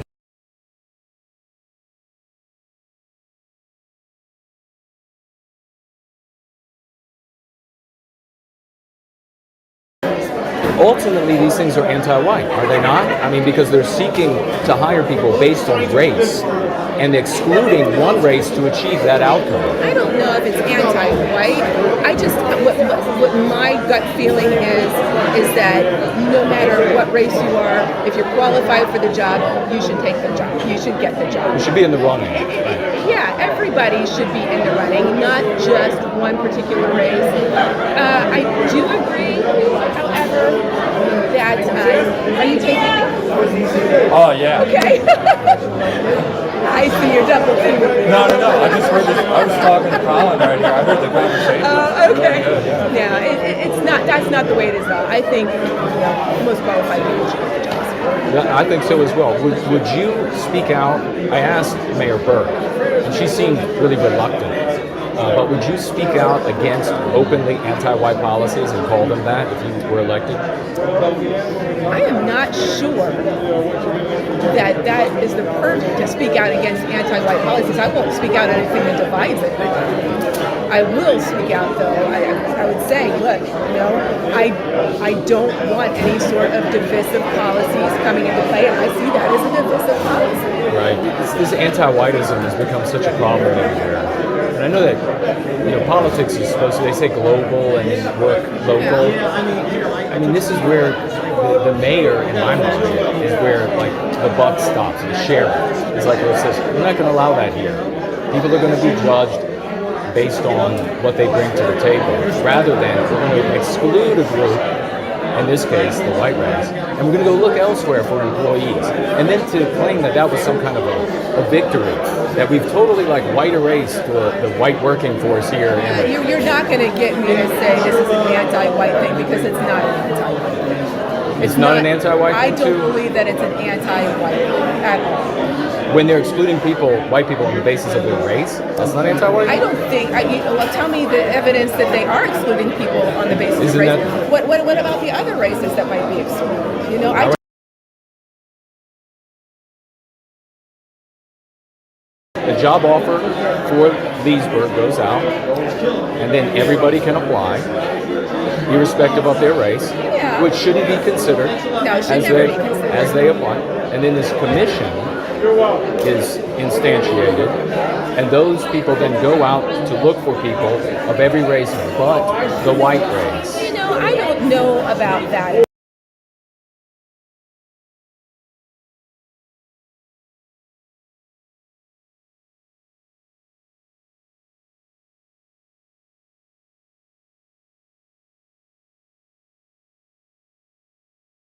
No, I don't agree with that at all.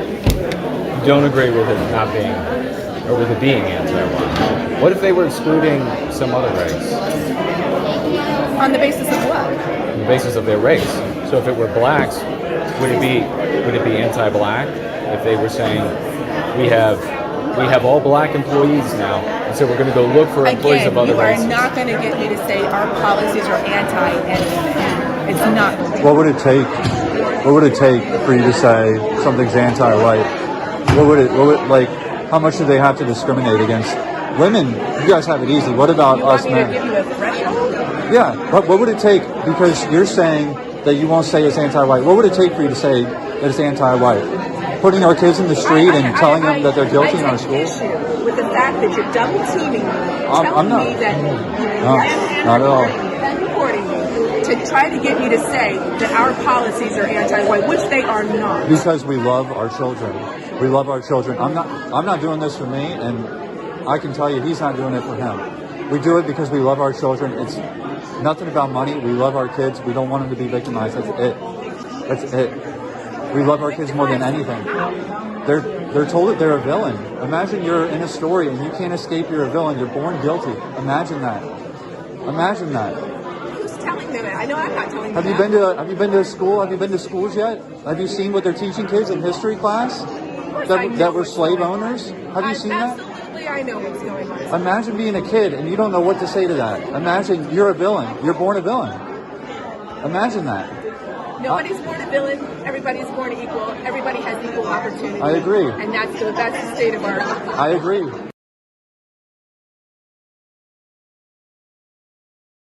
But to tell you the truth, I'm just very annoyed. So no one is going to call any policy that excludes white people, because I know Mayor Burke is not going to do it, that excludes white people anti-white. No one will call that. What do you mean?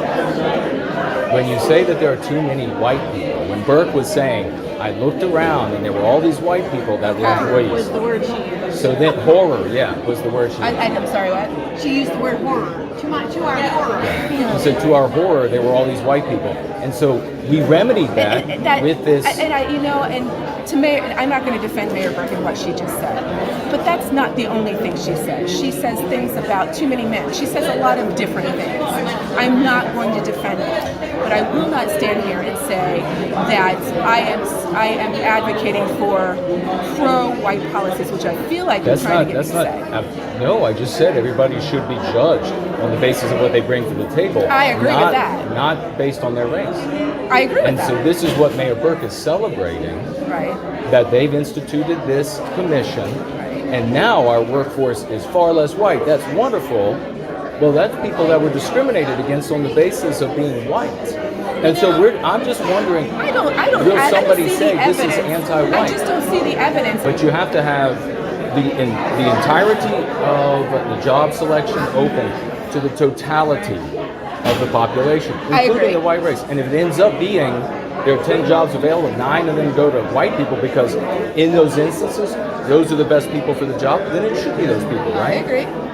I agree that if the person is best for the job, that's the person who should get it. Well, see, this is what I think that I want to see out of Republicans, is that they are willing to say, hey, clearly what this Democrat is doing is anti-white.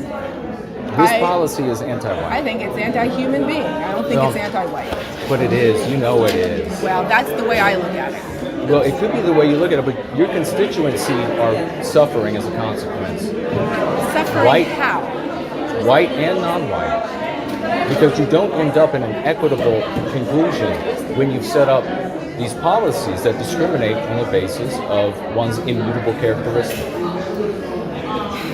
And we can say that if a policy were in place to discriminate against Jewish people, you'd have no problem, Republicans have no problem saying, that's anti-Semitic. Well, this is anti-white. This is clearly anti-white. It's just something to think about. I understand what you're saying. I heard what she said. I know what I said, and I stand by it, but I do not purport that the town does anything that's anti-anybody.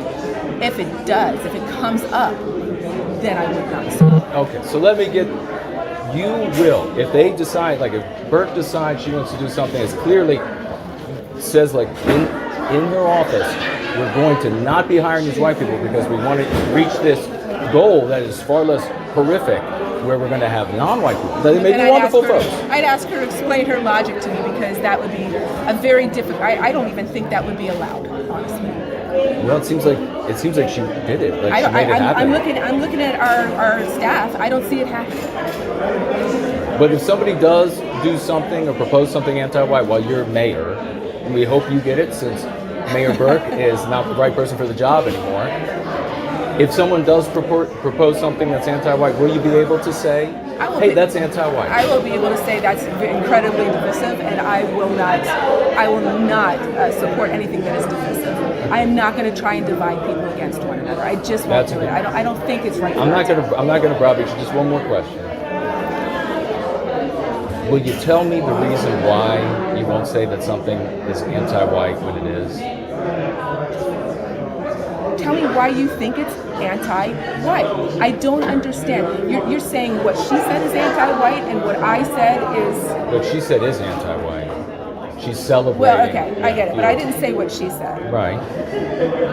That's Mayor Burke's issue. It is her issue. I mean, I'm sorry. And her white voters should know. She and I don't see eye to eye on this at all. Her white voters should know that she thought it was horror for white people to be employed in the town. And of course it's not horrible for white people to be employed. Right. It's not horrible for anybody else to be employed either. Precisely. I just So want let's, it. Yeah. So let's just say, if it's anti-Semitic, we'll say it's anti-Semitic. If it's anti-white, we say it's anti-white.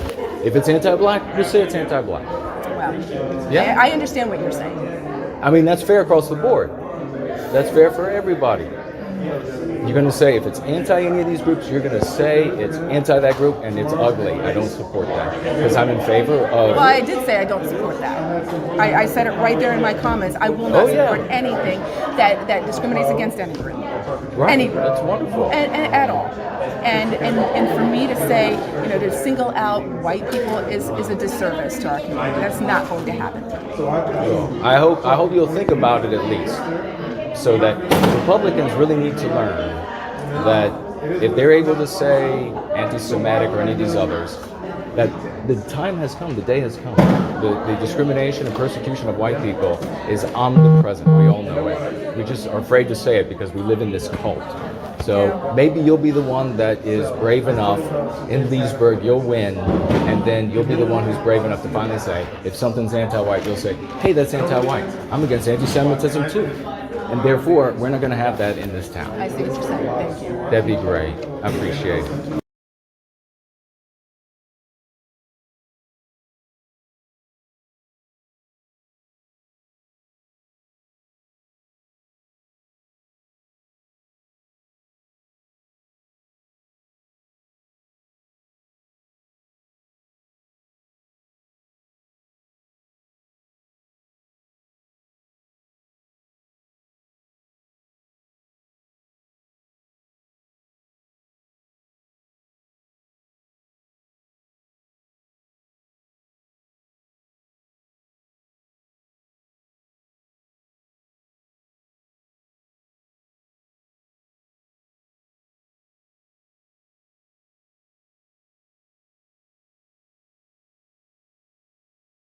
Our police, I will reiterate, our police and our diversity commission are very, very good with community outreach. I really am proud of them. When we did form the diversity commission, it was a struggle. There you have it, ladies and gentlemen. Thank you, Brand Danger, saying very smooth. Yeah, so let me explain a little bit, and then maybe we can take a little bit of a look into this, and I'll see what you all are saying. I saw some folks saying that she was lying and that she was feigning ignorance. Both were true. That she was scared without question. You saw her fear. Ultimately, we demonstrated in the Virginia GFC the flexibility of intelligence, because when we were actually at this debate, when we were there, I wonder if I can move this around at all, or if it allows me to do that. No, I think I'll just... about that. Yeah. All right. There, you need more of me. You need more of me. Front and center. And so while we were there, we had gone there with the intention of attempting to imitate the great clips. In all sincerity, the three of us were immensely inspired by No White Guilt clips and his to perfection handling of Jeff Deal and whatever the little girl's name is. It was beautiful. It was a beautiful thing to witness. So we went there wanting to imitate that to some degree. But while we were there, I saw that part of the clip that I shared when Suzanne was speaking about diversity. And she said, and then I asked the question in this video, what was she really talking about? She said that diversity, she opposes diversity and this effort to reach an equal or equitable outcome when it harms another group of people. And so I immediately messaged Franklin because I thought this would be fantastic if we could, instead of just hammering, I shouldn't say of just, because it's not that. If rather than the huge goal of getting a Republican to admit that they don't care about white people, that was achieved by clips, change the objective to let's try to persuade the Republican. And it seemed like, based on that comment, that she could be persuaded. And so once the meeting or the debate had come to its end, we ended up approaching the Democrat first, Kelly Burke, mayor, of, remember, this town is not some podunk nothing in the middle of nowhere. This, I think it was it Forbes, Caleb, or Franklin? Who was it? Or anybody who can remember the first time I shared this? And good night to the great reptile, another true champion taking off right now. That has voted 3 years in a row, I think it was, that this is the best place to live. Forbes, that's right. Franklin's right. It was Forbes that voted the best town to live in America 3 years in a row. And of course, Loudoun County, in which this town sits, it's a big town, in which this town sits, is richest in the country. So this is, if you're going to be talking about a town and a county in America, this is an important one to talk about. Went and spoke with her, and she, of course, loved the idea of white erasing the population. And we shared that she did not care to say anti-whitism when she was saying that they had not done anything anti-white or anti-whitism, but refused, because of the anti-white morality that we understand in the Go Free method, to say that anything that victimizes white people is anti-white, because this is something that needs to be communicated. You have to have this nuanced understanding, this very high IQ understanding of what's taking place in the world in order to combat it. The psychological warfare that's waged against us is not this shallow, one-dimensional, two-dimensional, how many men can we get to march in the streets? How many abreast? And with whatever flag, we got to have a symbol that somehow inspires. And we have to, this is stupid. This is stupid. That's just, in my opinion, these folks who have been pursuing this method have had a very long time in a lot of different countries to make that work, and they haven't done it yet. So in my opinion, that's a failure, and continuing down that path is failure. And I'm open to them proving me wrong. This is psychological warfare. The Republican was terrified. She was terrified because of anti-white morality, because of what she knew would be perceived and believed by the people around her, by the population, by her peers, by her in-laws, by her potential voters, which, by the way, her election comes up on this 8th as well for mayor. She was terrified. There might have been some other things going on as well. Like, she's married. She mentioned she could not say and refused to say anything about the victimization of white people and calling it anti-white. And I'm going to start up the video again in a moment here and then comment here and there as we roll. And I'm going to take a look at what you all are saying. But does she have I'm just asking, I don't know.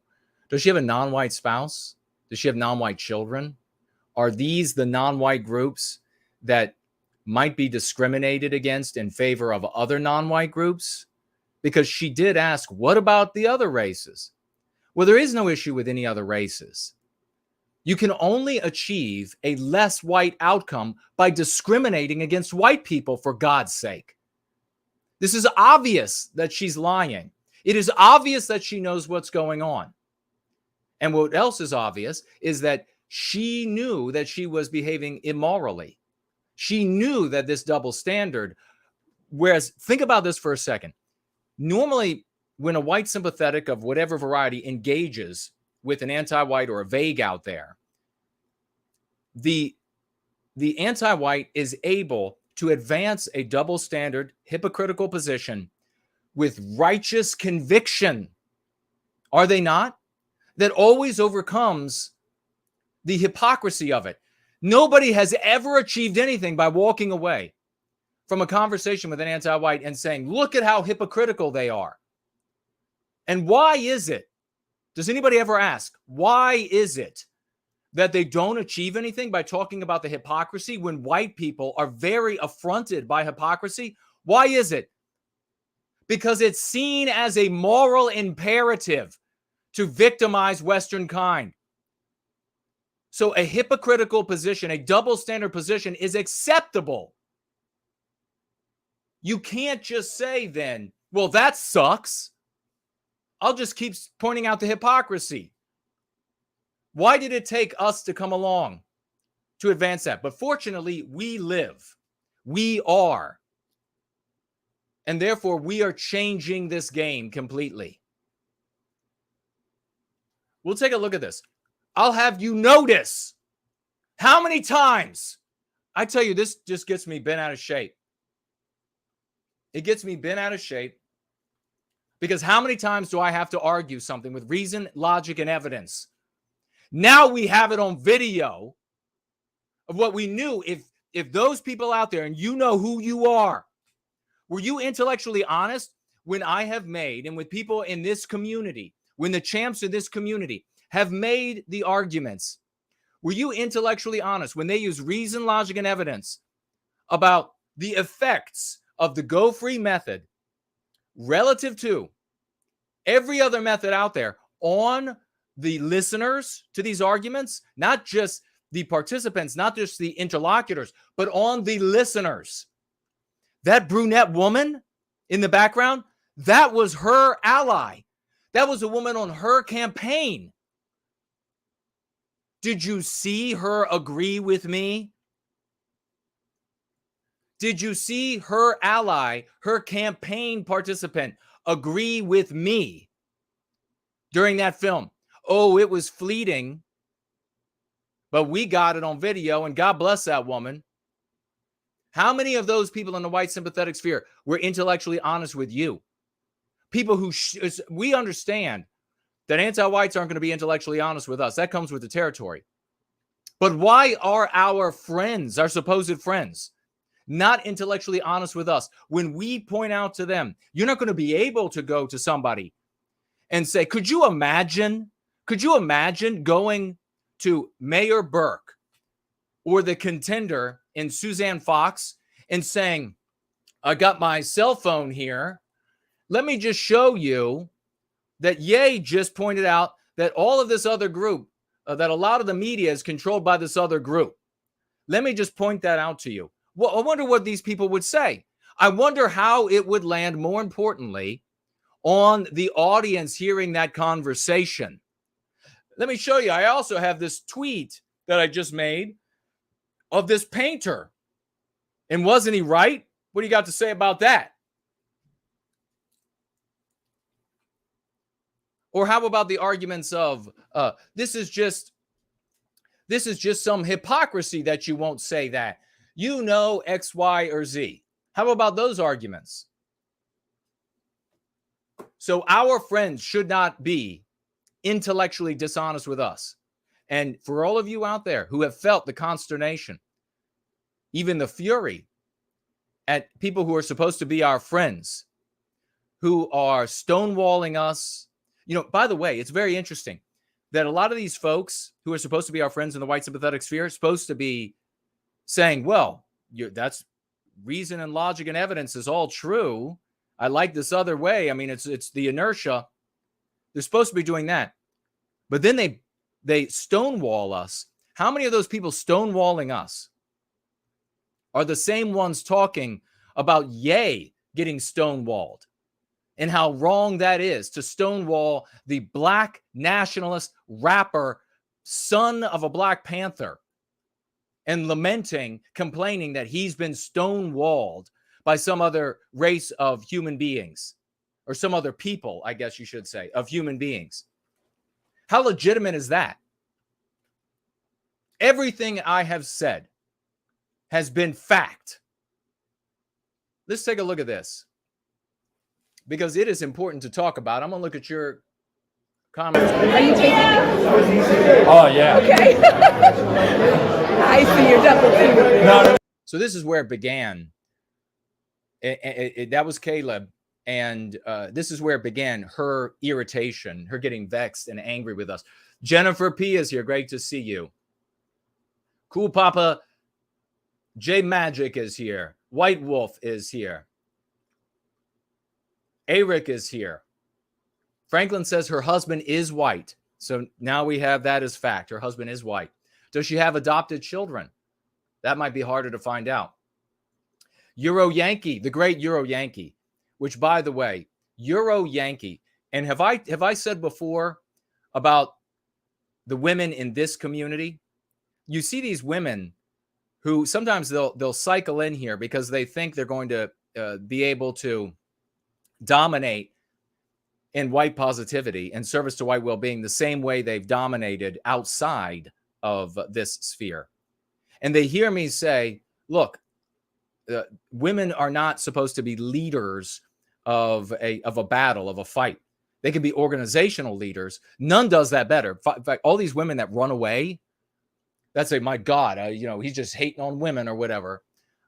None does that better. And those women that run away will never even approximate the power of Yizz and some of the other ladies in organizational leadership. Nowhere even close. Nowhere even close.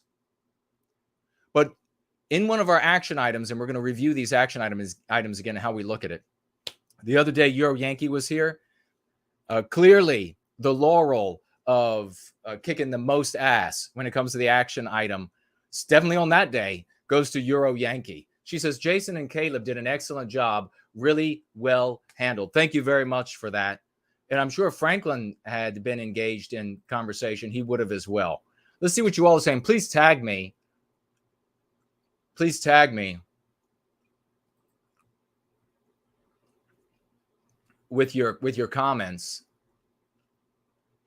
And, Montana Kid, I got to tell you, you're jumping out. I want you to go free, man.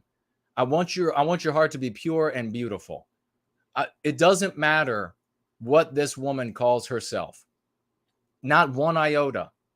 We have to put this name them thing to bed in a cemetery. It doesn't matter. All that matters in our story is if they're anti-white or not. When you do this, and maybe Montana Kid, you were just like stating what you think is a fact rather than advocating for this form of suicidal advocacy.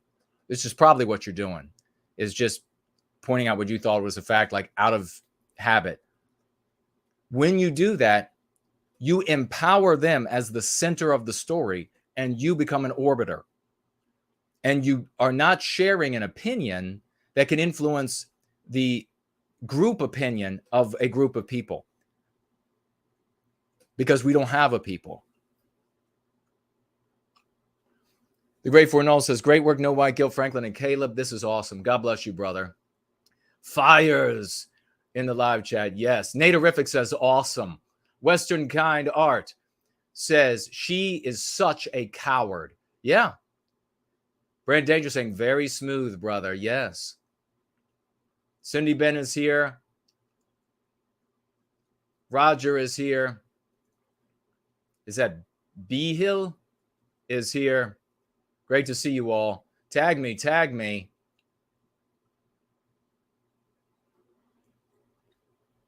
Is that Yandor says, one sin is greed. Not exactly sure. Could you give us some more info on what exactly what you mean by that? Let's get some likes. Let's get some likes in the chat. Let me get some likes. Hey, you know what?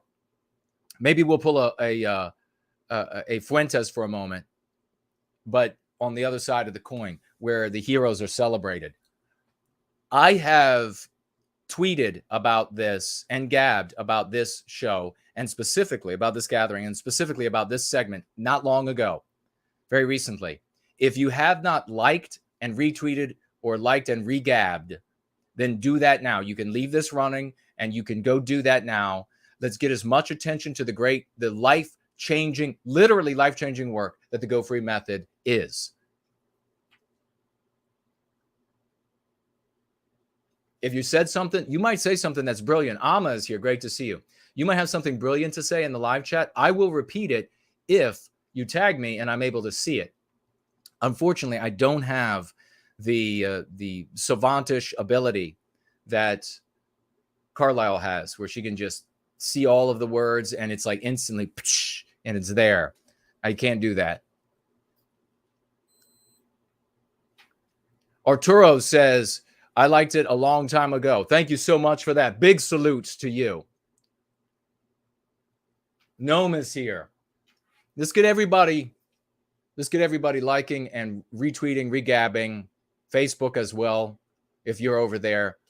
Let's be real participants, because otherwise, you know what's going to happen is, and we will celebrate you. You're not going to be a no-name like in that community. What's going to end up happening is, if we don't do that, you're going to end up watching either his community that does nothing for us, nothing for Western kind whatsoever. Makes him very popular, very celebrated. He loves that. He's as pretentious as it gets. Makes him very wealthy. He's already a millionaire from this. You're going to just watch that grow and grow, and this will be our last chance to recapture our destiny down the toilet. You know it's not going to do anything for you. If he's able to move into nicer and nicer houses and move away from the carnage that you have to have in your life, then it's not going to help you at all. But if it's not going to be him, it'll be some other community doing the same thing. We have to be fervently engaged. All right. You know how many hours I sleep? I slept less than 3 last night, because I got to do the same things that you have to do in life, and then do this with more time. I'm not suggesting go without sleep. You need sleep for your health. But if I can do that, then you can do what you will be celebrated for. So let's roll. This is Suzanne Fox, mayoral candidate. Leadership of the NAACP. Let's look at that. This is during her speech. And if you didn't notice, that's me right there looking handsome as all hell from all angles. I can't help myself.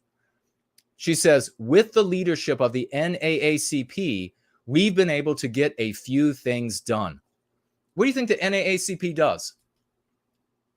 Do you think that they are consulted with on how to beautify a town? Do you think they're consulted with on how to improve the working environment for everyone? Do you think they're consulted with on raising the salaries of all people who are employed? No. The NAACP is focused solely on advancing the well-being of Black people. Now, if Suzanne Fox cannot even call the victimization of white people anti-white of her own volition, what do you think the odds are that she's going to say, well, with the leadership of white well-being advocates, we've been able to get a few things done? That's zero. This is your Republican.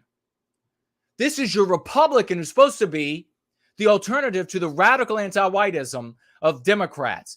And what do you get? Deceptive dog whistles our whole lives. We have been able to get a few things done. That they're guilty in our schools? Issue with the fact that you're double teaming me, I'm not. me that No, not at all. Okay, so there is her. You see the brunette woman, the ally in the campaign and friend, showed up because she saw, this guy or guys talking to her woman, her candidate there, And she came there, the cavalry, to help out, to observe. And she was helping Suzanne, more power to her. And here she is, she's pointing out, hey, you're being recorded. She pointed that out. And here's Suzanne getting really fired up. Right? She tried to get fired up on the, you're double teaming me, with that nervous laugh. And you know what was about to happen there was a serious pushback, but immediately neutralized that. I immediately neutralized it. Now she's doing it again here. Recording me to try to get me to say that our policies are anti-white, which they are not. At that point, Caleb continued to talk about the victimization of our people. He specifically turned it to the victimization of our children. And that neutralized, again, a runaway, going to throw a tantrum because I do not like, you all are a bunch of, fill in the anti-white slur. To tell you the truth, This was a moment where she was, in my perception, she was really about to come unglued. To tell you the truth, I'm really just very annoyed. Now, what would happen with most people in that scenario? What would they do? What would happen with a bunch of these other approaches? Why do I talk about it? Because we have to win. We have to recapture our destiny. We got to be white positive. I just ignored that shit. I don't submit to a, men of the West do not submit, but they're also not hateful toward women of any race. But they're not going to submit, and they're not going to be hateful. This is how a man of the West responds. Is I just said, okay, you can go ahead and be very annoyed. I'm going to continue with my point. very annoying.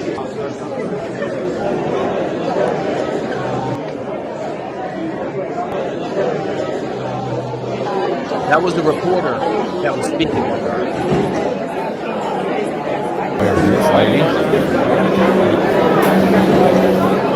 Diamond Dust saying, I need a button camera and microphone. I mean, maybe we'll do that. That would help, certainly. Suzanne, my name's Jason. That's interesting. But I'm also... Great suggestion. I also really liked when you said that the Diversity Commission was raised and that you felt that this had gone a little too far. Oh, yeah. I'm not in favor, though, of policies that actively discriminate against some groups in the name of diversity and equity. There you have this. That's where she says, let me back it up. Let me see how I can do that here. A little too far. Oh, yeah. I'm not in favor. Not in favor of policies that actively discriminate against some groups in the name of diversity and equity. Of policies that actively discriminate against some groups in the name of diversity and equity. Now, how many white people throughout all our lives, our grandparents' lives, their parents' lives, etc., would take this as the dog whistle? And that means, well, she's going to, you can see it now. You can see a lot of these old biddies with their pocketbook held tight to their chest, saying to their husband, no, don't say anything. Don't say anything. Or you're not going to get food. You're not going to get sex. I'm going to make it hostile in the house for you until you finally submit to my domination. Don't say anything, because she's opposed to discrimination against anybody. So that's going to take care of everything. Your great-great-grandmother said that shit, and your great-great-grandfather submitted to it. And every male since then submitted to that. And for some of those cases where it's the reverse has happened, because it does happen in reverse, your mother and grandmother and great-grandmother submitted to that sort of illogic when males who are simping to GIMP told them, oh no, don't you see? If she's going to stop discrimination against everybody, then that includes us. How many generations does this have to fucking fail? We have to make Republicans say our name or they don't get our vote. And already, with no time before this election, we are almost at the point of being able to ruin a Republican's candidacy. It has taken this long for it to come to us to figure out a way to change the political landscape for our people. No one else is talking about doing this. Fuentes certainly wasn't. He just wants another rally where a bunch of these sexually confused boys can surround him and chant his name right alongside Christ's name. He doesn't deserve another dollar. He doesn't deserve another subscription. We are the people who need to tell the world that we have the way to make a difference. And then once it starts working, you know what they'll say. You didn't come up with that. We need to march right through it. But we need numbers, for God's sake. So is this a typical Republican deceptive dog whistle? Yes. That was to all the white people in the room. Vote for me because I'm going to try to stop the discrimination against you. No, she's not. She's going to protect her ass in that seat. You saw what she said at the end of this discussion. Oh, it would be a disservice to the other races if I pointed out that white people are being discriminated against. That's a disservice. When she would have no problem saying that something is anti-black, she would probably use the anti-white concept racist. She would have no problem saying that something is anti-Semitic. Did you hear her interrupt me and say, oh, no, I would never say that something is anti-Semitic, because that would be a disservice to the other groups of mankind. No, you didn't hear her say that. Does she care about the discrimination against whites? Who knows? Maybe she's scared to death and not going to do anything. So if she's scared and not going to do anything, or she's not going to do anything because she wants to keep her seat and she's cold calculating and sees how that might harm her, whatever it is, maybe we know she doesn't have a non-white husband. Does she have non-white children that she's worried about being discriminated against in favor of other non-whites? I don't care. What I care about is that we put these Republicans on the spot so that with their razor thin chances of success, we can be the people who cause them to lose.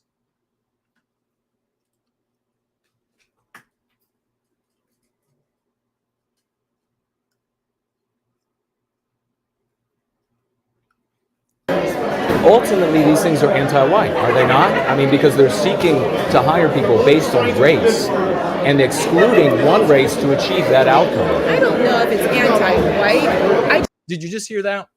I didn't write the words on the screen. Maybe I will in the video that I stand alone. She says, I don't know if it's anti-white.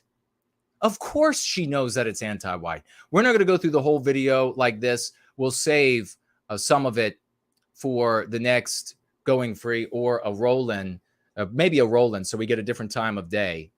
But of course she knows it's anti-white.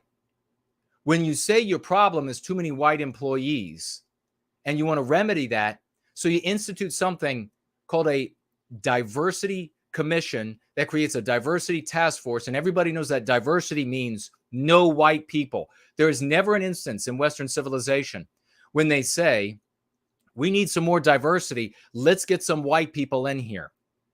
And don't take this conservative way out of this argument of, well, we need diversity of thought. It shouldn't matter what race it is, because that is a pathetic begging at the feet of the anti-white superpower and hoping that they will pat you on the head and give you a little bit of diversity of thought as long as it's a non-white person. I don't care if there is a non-white person who believes in free speech, who gets a job, if that means white people are getting white erased. I'm concerned with the victimization of our people. Every other group of people out there has advocacy groups, including the white race is advocating for every non-white race. Just what my gut feeling is that no matter what race you are, if you're qualified for the job, you should take the job. You should get the job. You should be in the running. Yeah, everybody should be in the running, not just. And this is the moral position to hold. Everybody is in the running for a job. That's my genuine sentiment. That is my genuine belief. I reiterated this again toward the end of the video. one particular. You then point out that the problem here is when you are going to exclude people, my people, on the basis of race. And the evidence is everywhere. I do agree, however, that are you taking it? Oh, yeah. Okay. I see your double team. No. I just heard this. I was talking to Colin right here. I heard the conversation. Okay. Really good, yeah. It's not. That's not the. I stayed there just looking right at her, waiting for a rational, legitimate response. Way it is, though. I think the most qualified people should get the jobs. Yeah, I think so as well. Would you speak out? I asked Mayor Burke, and she seemed really reluctant.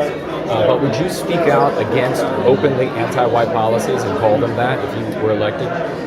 That is the place where you have to go. This is persuasion.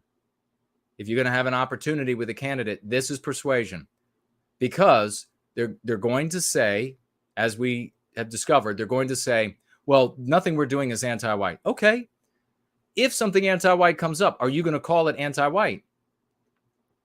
I am not sure that is the purview to speak out against anti-white policies. Can you believe that? I'm not sure that is the purview of the mayor to speak out against anti-white policies. Really? Is that seriously your position? This is the deceptive reasoning. This is prevarication. Typical of Republicans. And this is the kind of thing that white people have accepted for generations. I won't speak out anything that divides it. I will speak out, though. I would say, look, I don't want any sort of divisive policies coming into play, and I see that as a divisive policy. Again, that is what she gave during her speech, a Republican deceptive dog whistle. I'm opposed to divisive policies coming into play. No, that's not good enough. Not anymore. Not anymore. Not anywhere in America. Not anymore. Not anywhere in Western civilization. Not anymore. Right. This anti-whitism has become such a problem everywhere. And I know that. Did you just see how I delivered that? Since anti-whitism has become such a problem everywhere, do you see me doubting my statement? Look at my face. Look at the way I said it. I said it as a matter of fact. Everyone knows it's real. I'm calm. I'm moral. I'm collected. Everyone knows this is the case. Politics is supposed to, they say global and then work local. I mean, this is where the mayor, in my mind, is where like the buck stops. The sheriff is like, it says, we're not going to allow that here. People are going to be judged based on what they bring to the table, rather than we're going to exclude a group, in this case, the white race, and we're going to go look elsewhere for employees. And then to claim that was some kind of a victory, that we've totally like white erased the white work. You see how I just used white erase? I used it smoothly. It's just a fact. It's something that happens. It's everywhere to be seen. These concepts stayed with her. Trust in that. Working force here. You're not going to get me to say this is an anti-white thing, because it's not an anti-white thing. Once again, this is the fear. And this is the kind of statement that in the future, we have enough people, enough finance. We'll just make sure the Republican loses. She says this is not, and then we're going to let everyone know, and this is why we need to get more and more people involved. We'll let everyone know, because everyone will have to know. The Republicans will have to know. You are going to have to, at minimum, for now, give us lip service. You're going to have to, at minimum for now, give us lip service. And here's the thing, when I talk about being stonewalled, these videos should be getting played. The Virginia GFC, these two videos should be getting played across the white sympathetic sphere. How is it that explicit, and I know the ant-nats and the hardcore ant-tags, ant-negs, that they're not going to be replaying something like this. I'm not talking about them because they have a totally different approach. But everywhere else, anybody that's covering news, why wouldn't this be enormous news? It's not. So we're just going to have to get big enough ourselves. And that means you are going to have to, and if I'm not talking to you, obviously, if you're one of the people already out there who is liking and reposting and creating memes and sharing this and arguing for it and looking for ways to promulgate it, I'm obviously not talking to you. Talking to everybody else. An anti-white I thing, don't too? believe that it's an anti-white at all. When they're excluding people, white people, on the basis of their race, that's not anti-white? I don't think. Tell me the evidence that they are excluding people on the basis Isn't of race. that- What about the other races that might be excluded? What about the typical of a Republican? Is this what you want in office? What about the other races that might be excluded? You know, no other race is going to be excluded from a diversity task force, an anti-white diversity task force. She wants me and you to feel concern about some non-white group out there that might be excluded from the anti-white diversity task force selection for employment to white employees in the town of Leesburg. No,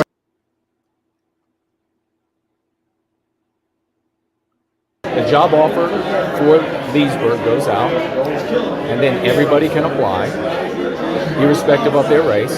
Yeah, it's a great, who says this? Emma, it says Asians. Yeah, how do you like this? Republicans, all of these conservative content creators, the Republican in office, people running for office, all of them, they want to talk all the time about Asians. An Asian group here is now objecting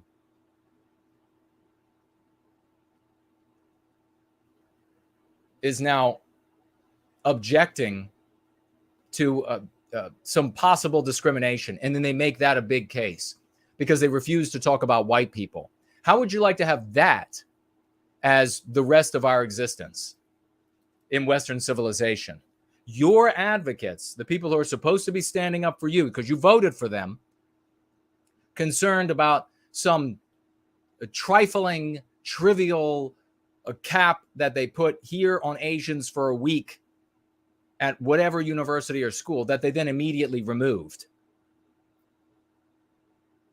Yeah. Which shouldn't be considered No, it should never be considered. as they apply. And then this commission is instantiated, and those people then go out to look for people of every race but the white race. I don't know about that.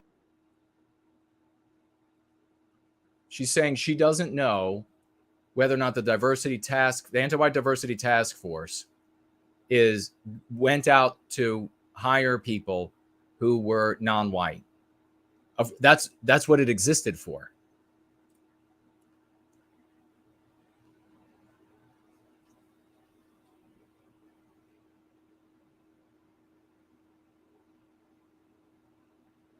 So no, I don't agree with that at all. Don't agree with it not being, or with it being anti-white. What if they were excluding some other race? On the basis of what? On the basis of their race. So if it were blacks, would it be anti-black? If they were saying we have all black employees now, and so we're going to go look for employees of other races. You are not going to get me to say our policies are anti-anything. So you see there, prevarication, will not say what's taking place. You don't see me getting panicked and nervous, and you don't see me getting angry. You don't see me getting louder. Now, if you could get a little bit more, I could get a little bit more animated if it were a man closer to my size and age and or bigger and around my age, or fit, even younger as well. But you don't see me getting panicked. You don't see me getting nervous. You don't see me getting angry. It's not. What would it take? What would it take for you to say something's anti-white? What would like? How much do they have to discriminate against women? You guys have it easy. What about us men? Give you a threshold? Yeah. What would it take? Because you're saying that you won't say it's anti-white. What would it take for you to say that it's anti-white? Putting our kids in the street and telling them that they're guilty in our schools? With the fact that you're double teaming me, I'm not. me that No, not at all. There she's starting to get bent out of shape. To try to get me to say that our policies are anti-white, which they are not. Because we love our children. We love our children. I'm not doing this for me. And Caleb is great, growing in, and he's going to only improve as he continues to go free and work in the manual. You can see here, he immediately turned this to where we're really coming from. And that's a place of love, hope, and redemption. It totally threw her off her game. And that's what I want everybody to really notice, is that the anti-white method, the Go Free method, when it comes to anti-whitism, completely disrupts their entire headspace of vagues, of anti-whites. It doesn't matter. The world for them, in their subconscious mind, has played out in countless iterations through entertainment media. This has never happened for them. I can tell you he's not doing it for him. We do it because we love our children. It's nothing about money. We love our kids. We don't want them to be victimized. That's it. That's it. We love our kids more than anything. They're told that they're a villain. Now this is where a little advice for Caleb would be connecting a little bit more obviously the introduced subject to the one under consideration, because what we don't want is the person we are having a conversation with to be able to run away from the subject that we're on. Imagine you're in a story and you can't escape. You're a villain. You're born guilty. Imagine that. Imagine that. But big kudos to Caleb. He's out there, folks, and making it happen. And we learn the entire time. We get better the entire time. During this action, I made errors that I will improve upon. Human beings, and remember, but when it comes to errors, there really is no error. Either you win or you learn. That's it. Who's telling them it? I know I'm not telling them. Have you been to school? Have you been to schools yet? Have you seen what they're teaching kids in history class? That were slave owners? Have you seen that? Absolutely, I know what's going on. Imagine being a kid and you don't know what to say to that. Imagine. And for example, like she could have started talking about slavery, and that could have really spiraled away. You're a villain. You're born a villain. Like if she started saying, do you endorse slavery? Are you saying that it was a good thing for white people? And like Mayor Burke, far more, vicious anti-white, she would have done that. So that's like a way that we don't want them to be able to run away from the point and then hold the conversation. Because somebody who's losing like this, look at her, she brought her head down because she didn't think of the "are you for slavery?" response. Somebody in a position like this who's losing, who knows they're looking immoral, they will take anything to end the conversation abruptly. Imagine that. Nobody's born a villain. Everybody's born equal. Everybody has equal opportunity. I agree. I pointed this out. Everybody has equal opportunity. Really, Suzanne? Really? Because you just had the anti-white diversity task force. Doesn't sound like everybody has equal opportunity. And that's the state of our... I agree. And Caleb agreeing with the moral position that, everybody should have the exact same opportunity, including white people. You see how smart this is? And you see Caleb, a smart guy, he's able to adopt it. How long, Caleb, have you been going free? He's with us now. I think he's still with us. Yeah, he is. How long? And this guy's already this good. This is one of the things about the Go Free method. Talking about this with Fornull a couple of weeks back. Fornull, if he's still here, will remember. People who are already coming to these ideas on their own, they come to the Go Free method. They're already smart enough, industrious enough, fed up enough, brave enough. And so then they see this happening. Slots was another one. So many great folks. Natarific. And then they come to this and they're like, I'm on top of this. 6 months. 6 months he's been going free and working on this method. And he has totally disrupted this anti-white Republican, scared to death of anti-whitism. Would he have been able to do that any other way? What if he had gone in there? What if instead of Caleb, it had been Ye? And Ye said, let me show you my telephone with all of these different red rectangles on it.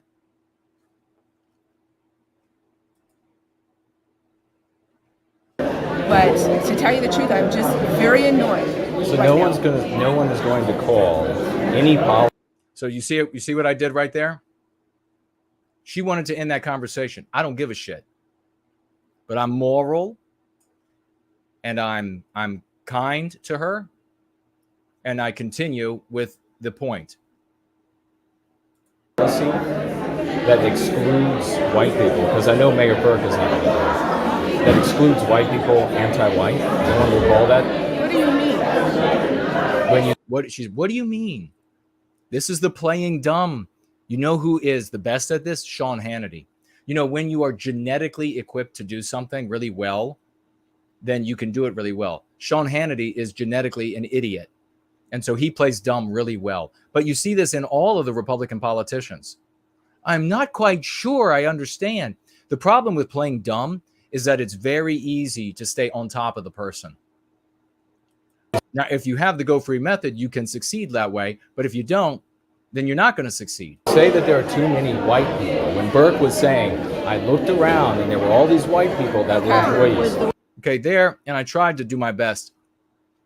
Now her friend and assistant in her candidacy has jumped in to help me. She actually jumped in to share. Horror was the word she used. That's what she said, talking about Mayor Burke, because this assistant in running the candidacy is getting, and I drive the point home toward the end. We're not going to cover it today because we're going to jump off of this soon, and we're going to keep rolling with this wonderful gathering, this star-studded gathering.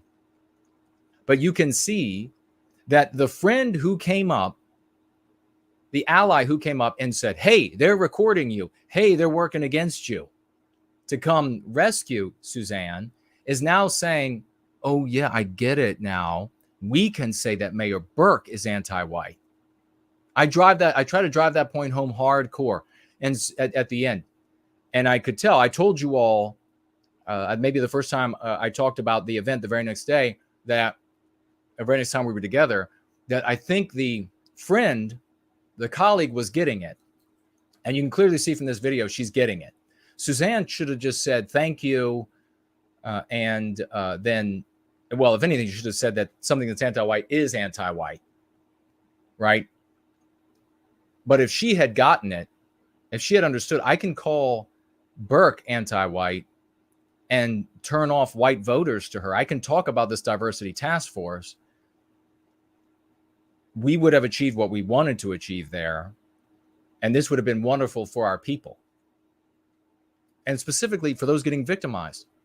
What happened to the guy that would have been hired by the town to, I don't know, fix the parking meters or collect trash or do accounting?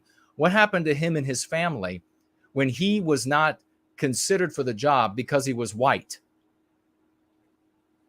So that horror, yeah, was the word she used. I'm sorry, what? She used the word horror. 2 hour horror. So, To our horror, we discovered that it was mostly white employees. to our horror, there were all these white people. And so we remedied that with this. And to Mayor, I'm not going to defend Mayor Burke and what she just said, but that's not the only thing she says. She says things about too many men. She says a lot of different things. I'm not going to defend it, but I will not stand here and say that I am advocating for pro-white policies, which I feel like I'm trying to get me to say. Okay, now this is a really important point right here. And maybe we should stop right here. I will not stand here and say that I'm advocating. We'll move on with our gathering. We'll get to your comments and calls. Don't go anywhere. Who knows what could happen next? But she says, I will not stand here and say that I am advocating for pro-white policies, which I feel like you are trying to get me to say. Now, why is she concluding that calling victimizing white people as something that is anti-white, why is she associating that with Nazi-esque positions? Do you see how deep her refusal is? She's willing to essentially humiliate herself. She knows she's being videotaped. She's willing to humiliate herself. Why would she be willing to humiliate herself?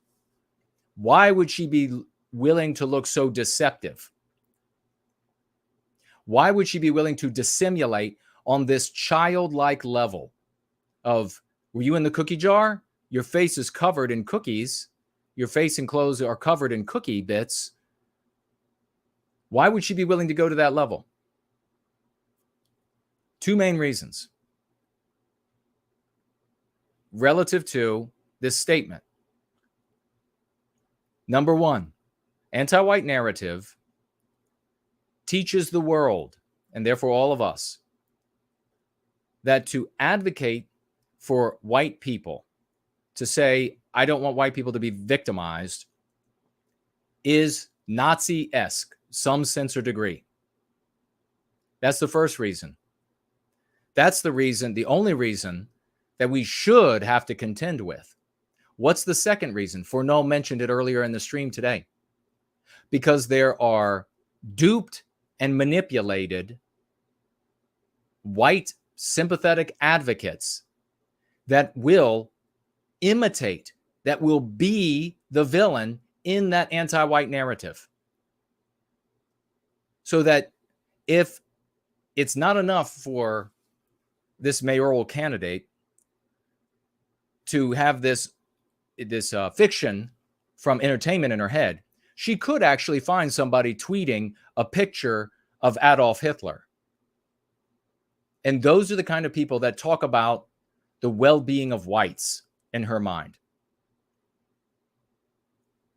Now, what does that mean to her?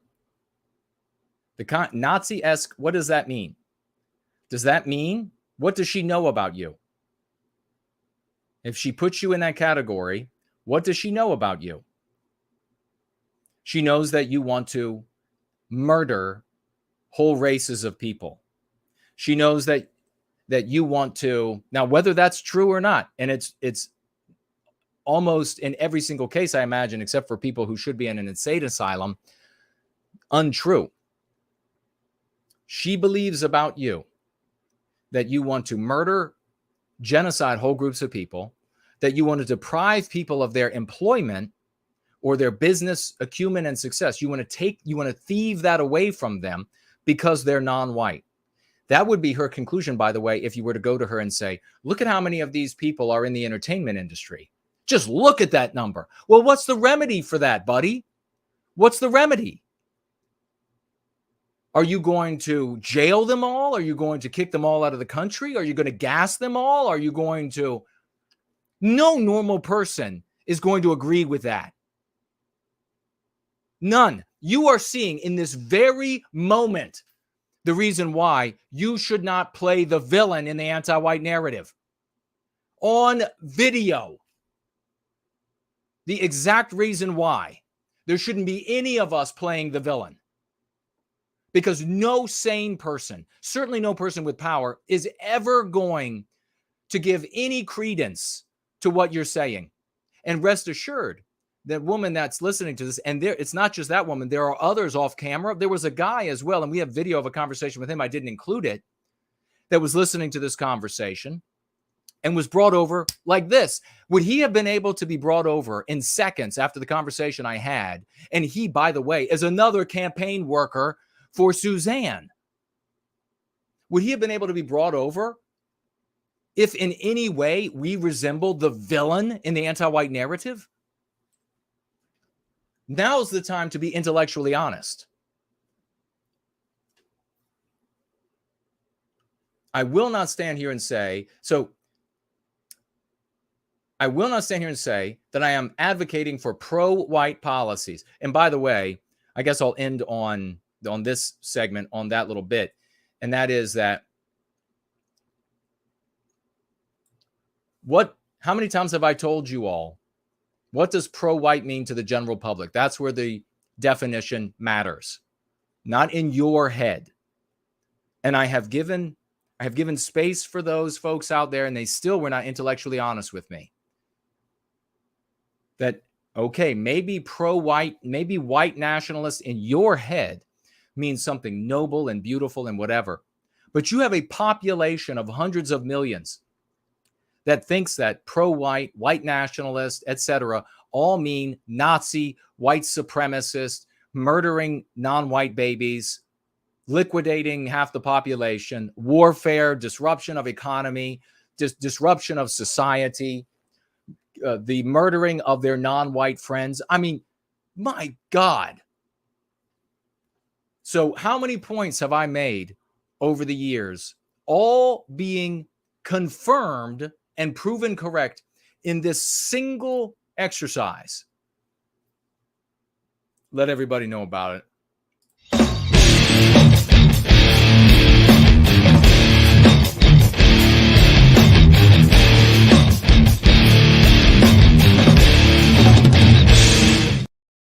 Did want to talk about Yizz's law. We're running out of time. If I have an opportunity, because there's something important, just some things I got to say about it. But Yizz's law, naming them ruins you. Let that go far. Make sure you share Yizz's law. And then we will probably, I'm thinking about doing, reviewing the Friedman interview with Kanye West, formerly Kanye West. And maybe then I will share this bit about what I wanted to speak to. Or should I just say right now? I could say, this is what I'll say. I'm just going to sum it up really quickly. Abandoning a suicidal, what do you call it, strategy, abandoning that, it's not an approach, a strategy that a healthy white person would have come up with on their own, outside of the anti-white narrative giving them that strategy. I mean, it's just suicidal. Abandoning that stupidity doesn't mean that you don't know who are in what positions of power. But who are in what positions of power you discover when you begin to focus on things that are efficacious, are irrelevant based on their identification in our story. What's relevant is whether or not they are anti-white. That's all that's relevant in our story. The other thing that's important I want to mention very briefly about Yizz's law is that you are seeing a sign of what? You are seeing in this episode of Yizz and this other group a sign of the rapidly approaching event horizon. And we'll talk another day about how important it is that we don't get to the event horizon, at least not until we have many, many more people and wealth and connectivity to deal with it. You're seeing different groups, the privileged groups call themselves victim groups, non-white groups, looking out at the world, seeing on an individual basis that then informs the collective that their competitors, their greatest competitors, the people who take the most from them are groups other than the white race. That's another sad thing about that. Not only is it the event horizon when things begin turning in a very bad way, and severe tyranny and bloodlust has to be used to lock down multiracial society once you get to that point. The other sad element of it is that it means that for example, in Yizz's estimation, the white race is pathetic. So let's move on some quick announcements. Next Sunday, if not in a roll-in before then, I didn't have time. We're so busy. But we're going to be celebrating the great Irish Ice, because he's been sending me photographs that he is like 10 men in one, this guy. Sending me photographs, signs, and you've seen the kind of stuff he's done before. We're going to be celebrating him. I'll show some of those. 07s for Irish Ice. Thank you so much, good brother. A true champion of white well-being. There's also a video. Is it Promethean Promulgation that made the video about going through the woods and all? I want to share that in a roll-in or next Going Free. It is hilarious. And don't give the punchline away. It was fantastic. It was on Twitter. I'm going to share that next time we're together. And another really positive thing that I wanted to mention, and we're going to get to the mailbag straight away, is this. I feel that we can now say officially, as we come up on 2023, that we have entered phase 3 of the organizational entity. By God, we can say we're finally entering phase 3 of the organizational entity. And this made evident by, I think, the events that we've had, these efforts at activism coming together, and Yizz event certainly plays a big role in that. And we need to see 2023 grow like a Saturn V rocket, so that by 2024, we can hit phase 4. So let's just keep working. Let's keep making this happen. I'm very excited about this. Actually, I wish I had more time to talk about it, but it is 8:30 on the East Coast, and we got to keep rolling.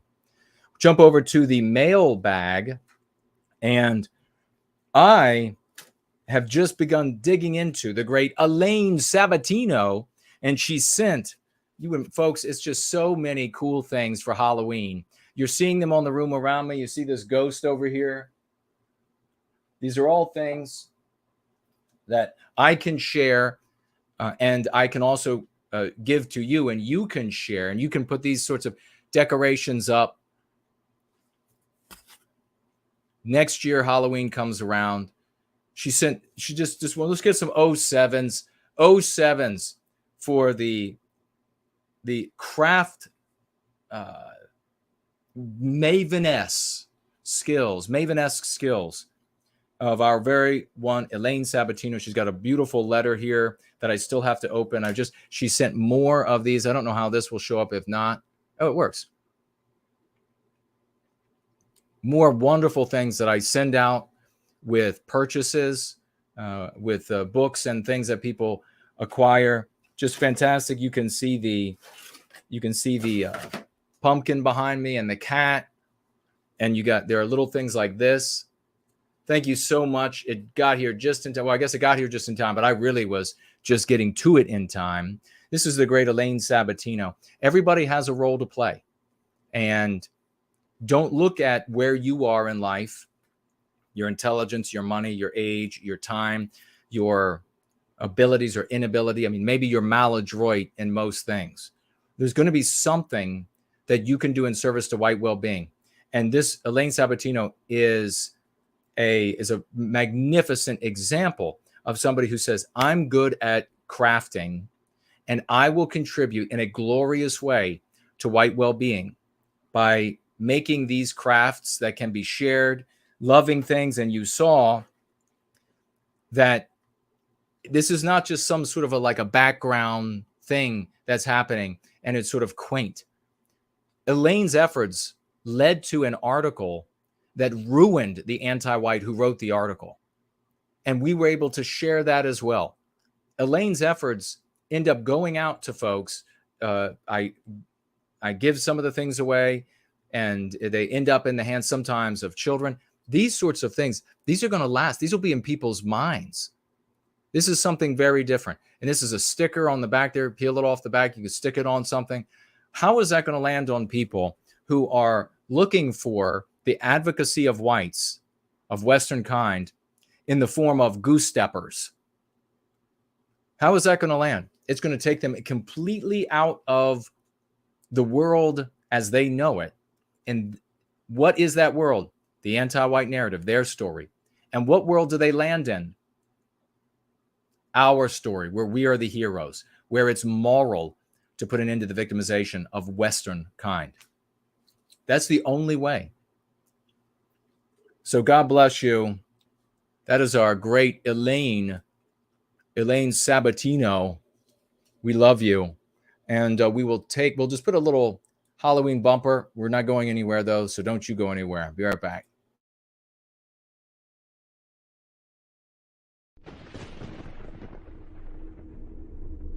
Happy Halloween and white well-being.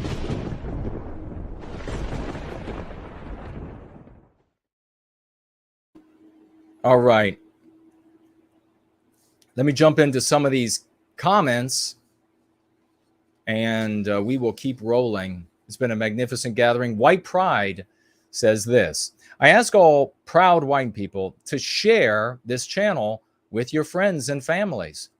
We need to wake up our people as we're running out of time. We are on the verge of becoming a minority in America, and soon a numerical minority, and soon in most of Europe. I'm going to make it even scarier for you, Mr. Pride, and that is that thank you very much for those comments. I really appreciate that and that testimonial. We have been a minority in group identity for long before we were alive, before our grandparents. I mean, white people have not been identifying our folk. It was like this incipient thing that was getting started organically as America grew in power, and the whole of the Western world said, oh my gosh, this is what white people do when they cross those ethnicities, when they stop seeing their ethnicity as superior to the ethnicities of other whites out there. And they begin seeing each other as, bound by a single biosphere. They weren't using that word. Being a numerical minority isn't going to change things fundamentally, because we already lack the ability to defend ourselves, even with a supermajority. We totally lack the ability to defend ourselves. So it's even worse. Being a numerical minority will play a role microcosmically where you live. And you see that all the time. These schools where the white kids are the minority and they're getting brutalized everywhere they go.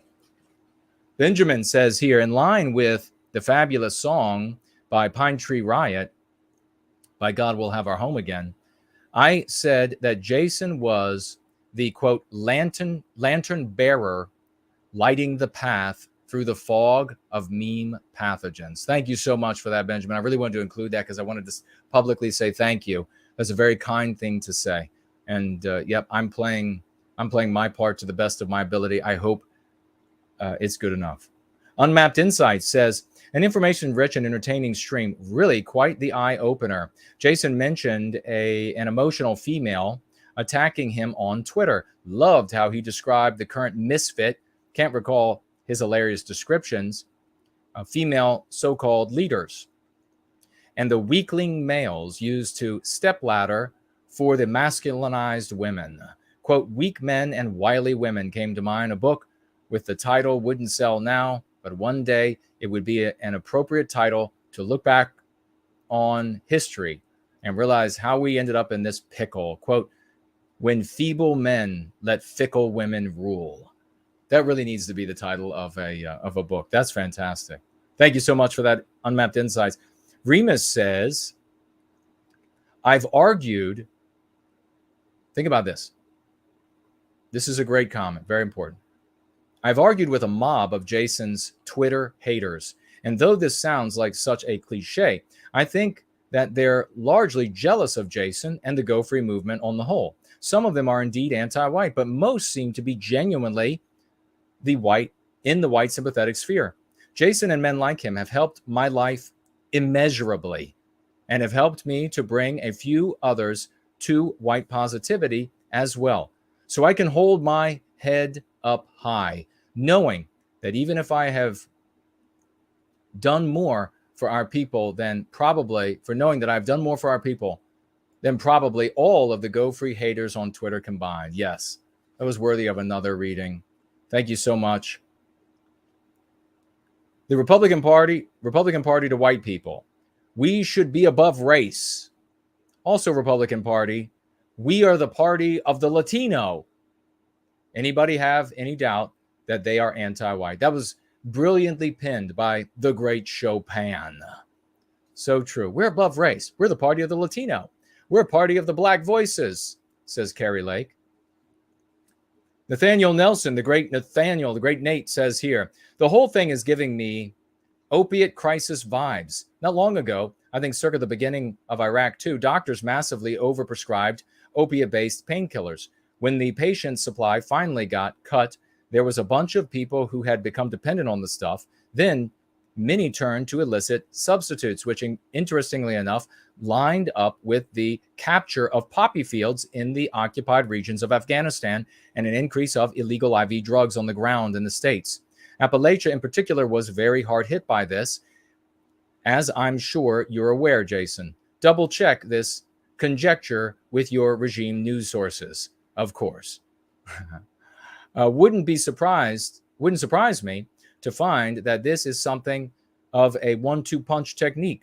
Fuel the war machine in Ukraine while simultaneously cutting the supply of a potentially overpriced drug to people who will seek alternatives once they can no longer get their prescriptions. And here we're talking about the ADHD medication.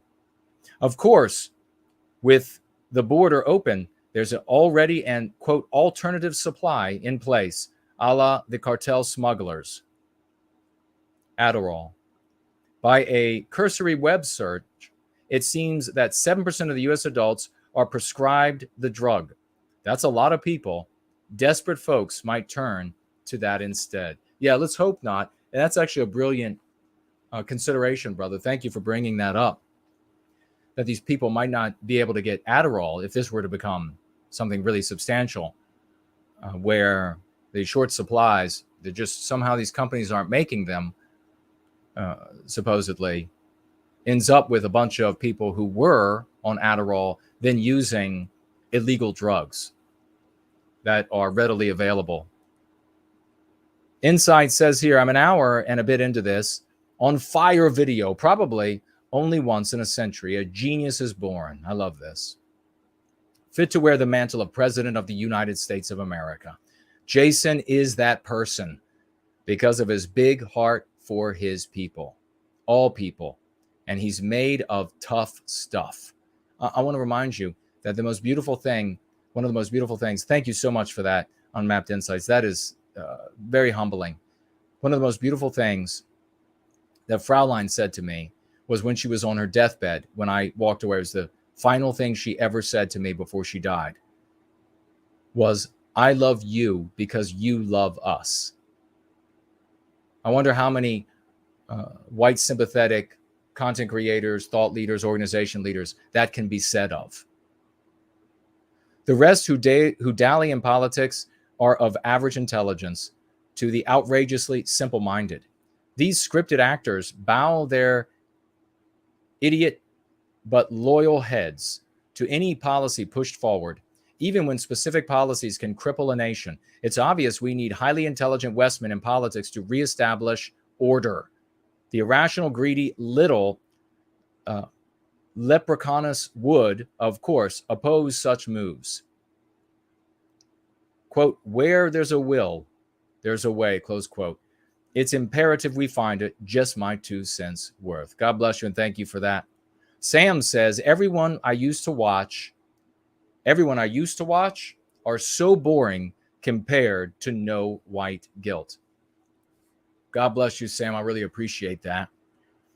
After I get through these, we're going to be taking calls, and I'll take a look at the financial gifts and take calls at that point, as soon as we're done. The great reptile, we'll have to tell him that as he went back to work a little earlier, that we got to one of his comments here. Jason, on behalf of my entire family, I'd like to say thank you, all capital letters. Your tireless work has brought nothing but positivity to our lives. It has changed the way we think and, in turn, how we live and interact with others.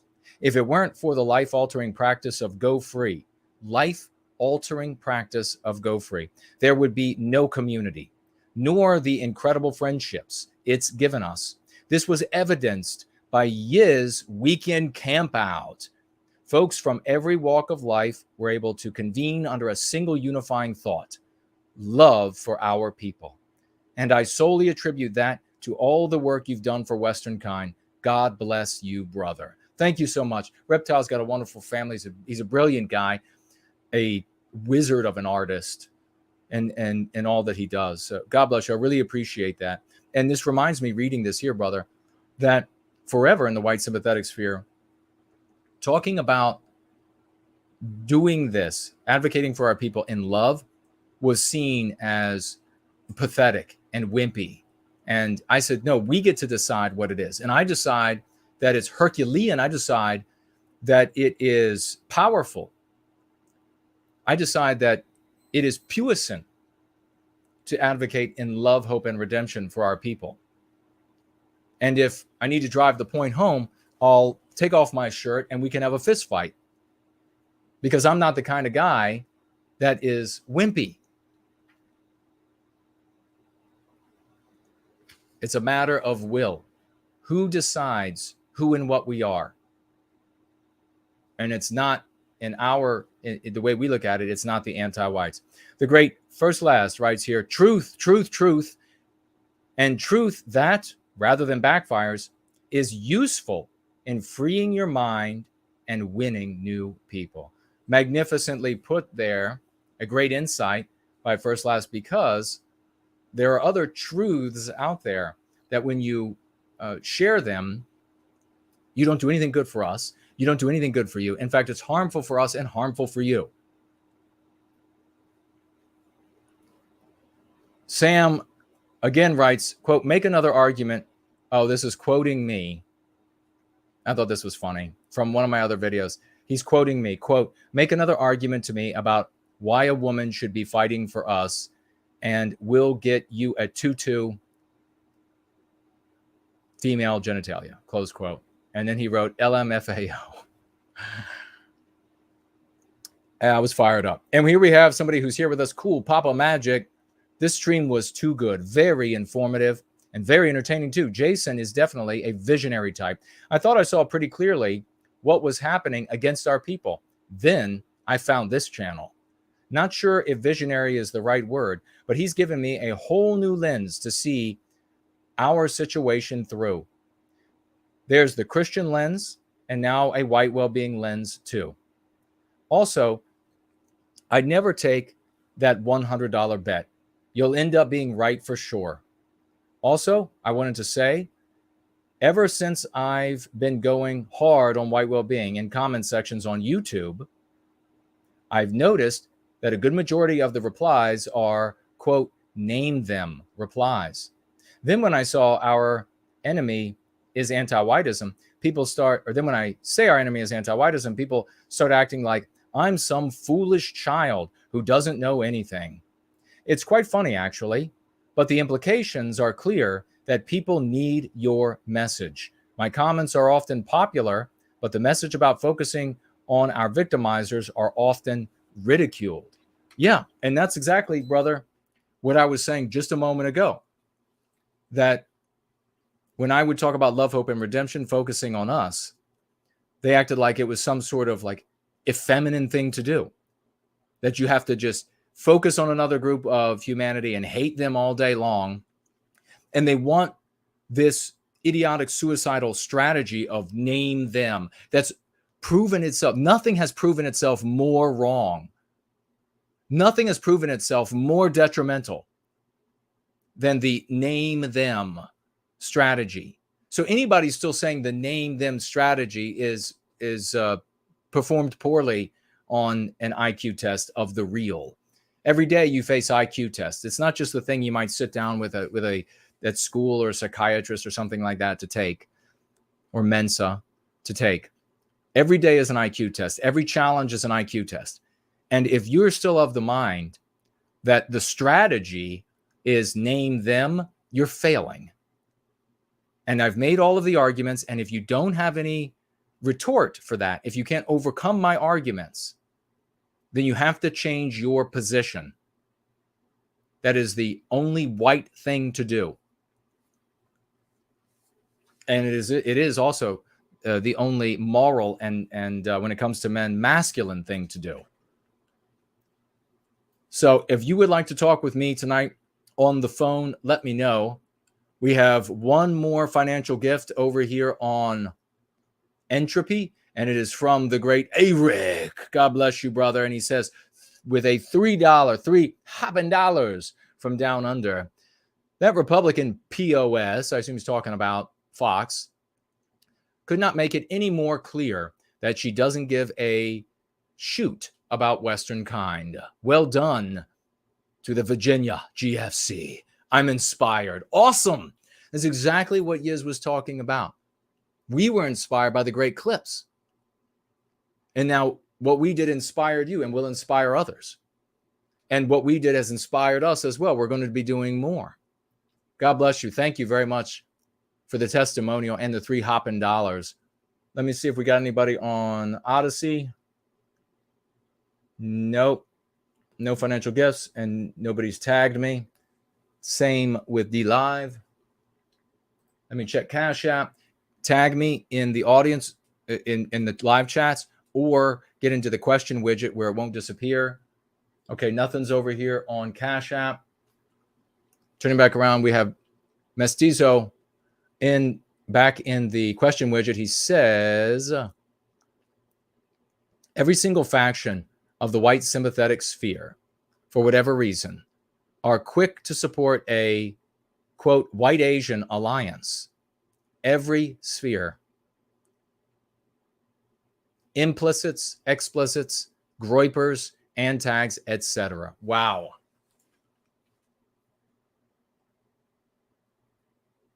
And do you know, I'll tell you right now, because they have no success, brother. That's why. They are afflicted with mean pathogens, and they don't care. They want to play the antag in various ways in the anti-white narrative. They've had nothing but failure. They've had nothing but hardship inflicted on them for their advocacy. They've become mean, petty people. The longer they do it, the more mean and petty they get. And so when a black rapper who's a son of a Black Panther and has said many anti-white things, when he says something about hating another group of people, then they immediately want to lock arms with him, because this is what cripples do, my friend. This is what cripples do. This is what people who are losing do. They want to lock arms with people who are not their allies, just anybody. It's like a drowning man or a drowning woman reaching for anything in the water. We have given people a direction and taught them to freestyle stroke their way over to the rowboat. These others are just reaching for flotsam in the water to keep their heads above. And you see this as well with this white Asian alliance. There's no alliance there. White people don't have a people. The white race doesn't have a people. You can't make an alliance when you don't have a people. That's like saying, how are these people this mid-wittish?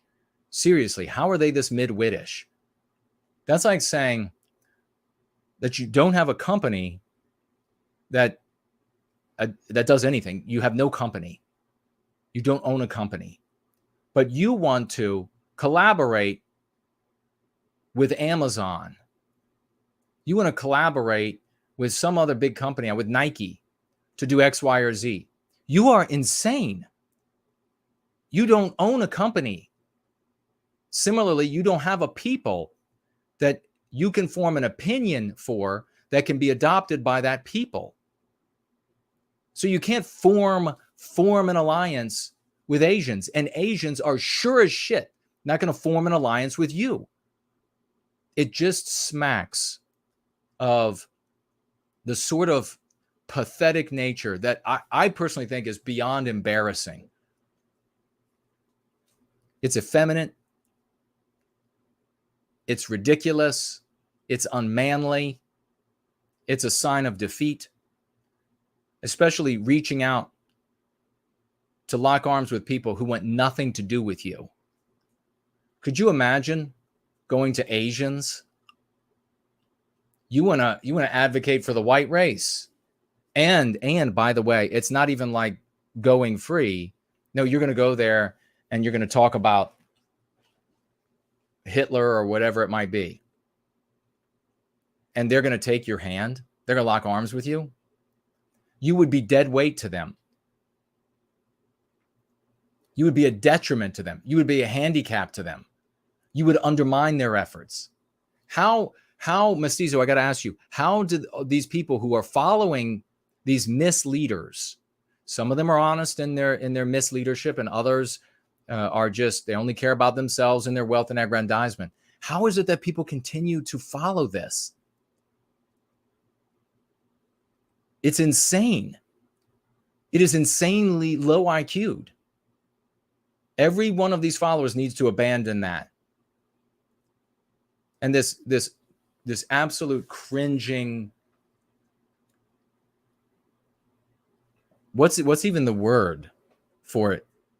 What Fuentes is doing with his sycophantic, just grossly sycophantic behavior toward this black rapper, and getting all of his followers to feel and support the same sentiments. Isn't that cuckoldry? Isn't that being a cuckold? Is that what these different groups, they want the white man to be? He doesn't stand on his own 2 feet. No, he wants to stand beside the Asian community and black nationalists and go, us too, okay? We just, you're our guy. Based. You're our guy. So based. Us too. Can you include us? How is that leadership? How is that manly? How abjectly pathetic. Mestizo goes on here. He says, going free is the only community that doesn't play that dangerous game. Amen to that, brother. Thank you for pointing that out. And we had Promethean Promulgation, just short with $5. Thank you, good sir. If you would like a call, folks, let me know on Skype, and I will call you, and we will have you talk. We know one, of course, is the great Mr. V.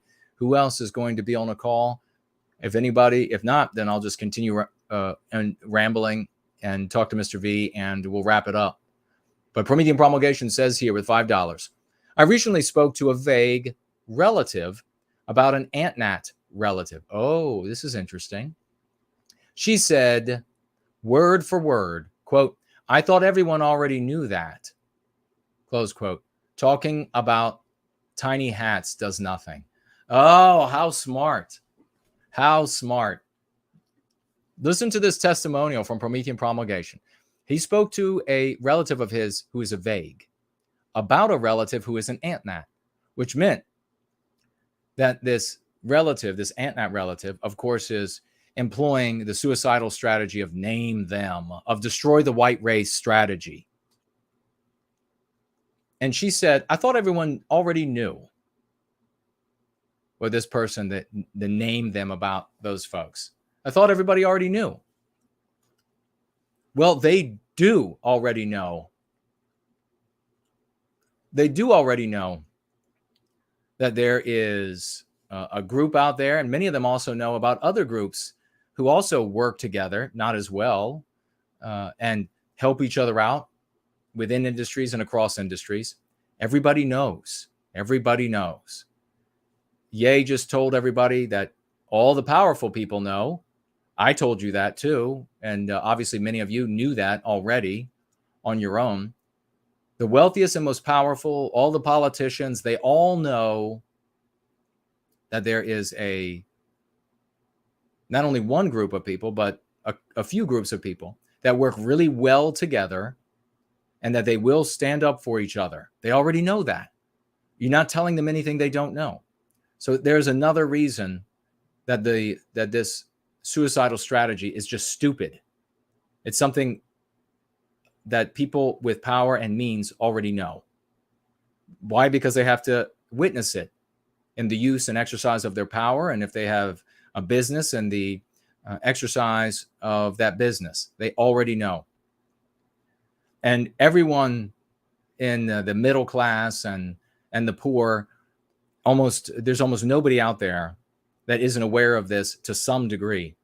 And to what good will it do? To get, can we not just think of some recent examples? To get a massive percentage of the population to believe a thing is the case, from the middle or lower classes, and even including members of the very wealthy and powerful, and they can't do anything about it. Exactly. Keep going back to that strategy and you keep ruining people's lives. Ye's law. Naming them ruins you. Does nothing for our people. It does nothing for you as an individual.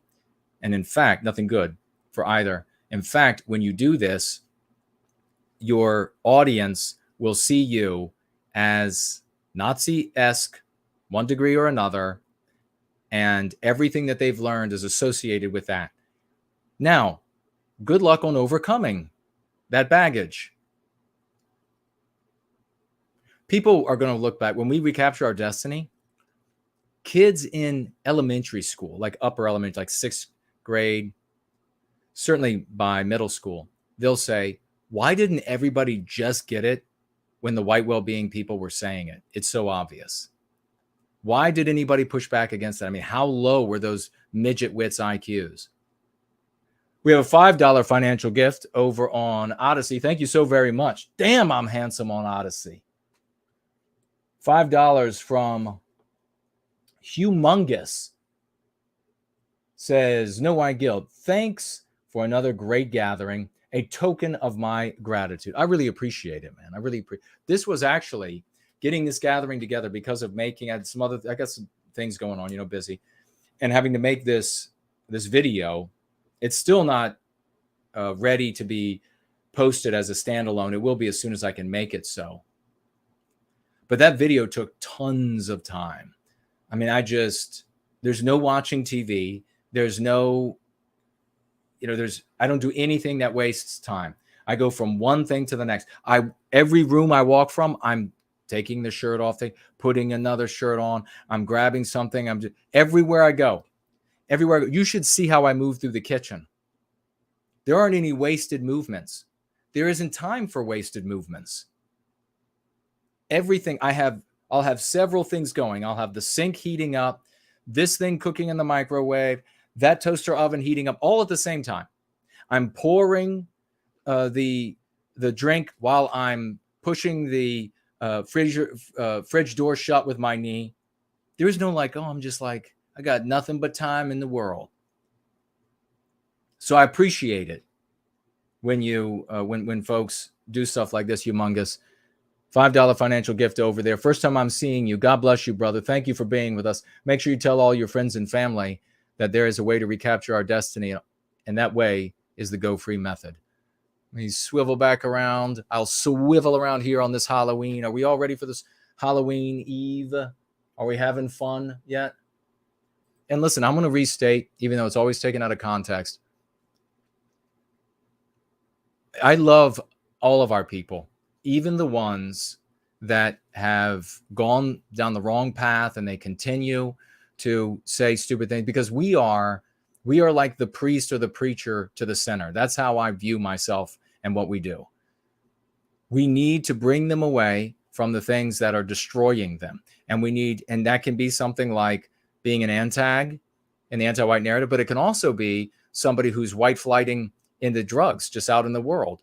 It can also be somebody who is economically just trying to get ahead and get more and more money for themselves so they can try to get away from everything, when in reality, they can't get away from everything. They need to know that.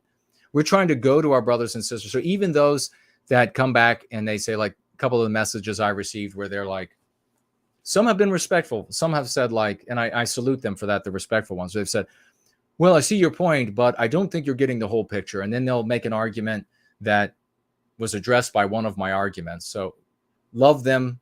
I want to bring them over. There are other ones who write up and say, you're an effing Fed and a jaywalker because you'd want us to not use the name them strategy or whatever. Even those people are wayward, and I have love for them. I want them to go right. I want them to go free and be a better person. That's where I'm coming from. I wouldn't continue doing this if it wasn't. And my biggest love are for all of those totally innocent white children and babies in the womb. That's where my most love is directed, because they don't deserve any of this. They shouldn't have to hear about how to be an antag to fight for themselves, to fight for our people. We have got to do whatever we can. So people can say all they want about me personally, all the traducement they want about me personally, and they can say that I was too mean here or too condemnatory there. Okay, I'm motivated by pure love for our people, and in particular the most vulnerable, which includes also our senior citizens who end up in the maelstrom of these care facilities. Very often that's what it ends up being. So that's something that no matter how much you slander me, that shines through in everything that we're doing. So let me check here and see if we missed anybody, and we're going to look. It seems like Carlisle is telling me that it seems like there are some Nick fans in the chat, and I welcome you all. And I think you need to, and see, folks, this is how Nick Fuentes remains relevant when he does nothing. I want to ask for our people. He does a lot for himself. I want to ask the Nick fans who have shown up to tell us what Nick has done and what Nick is doing for Western kind. And specifically, I know it's America First for America. What has he actually done? What is he actually doing? And don't tell me he gets a lot of people to come and celebrate him. Don't tell me that he has a big conference and he gets a lot of people to come and chant his name along with Jesus Christ. Which, by the way, if you all are religious, that's pretty damn disgusting. Don't tell me that. That's not doing something.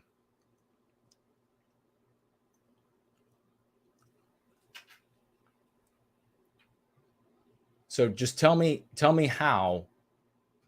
I mean, I understand he brings, he doomed documents. He tells folks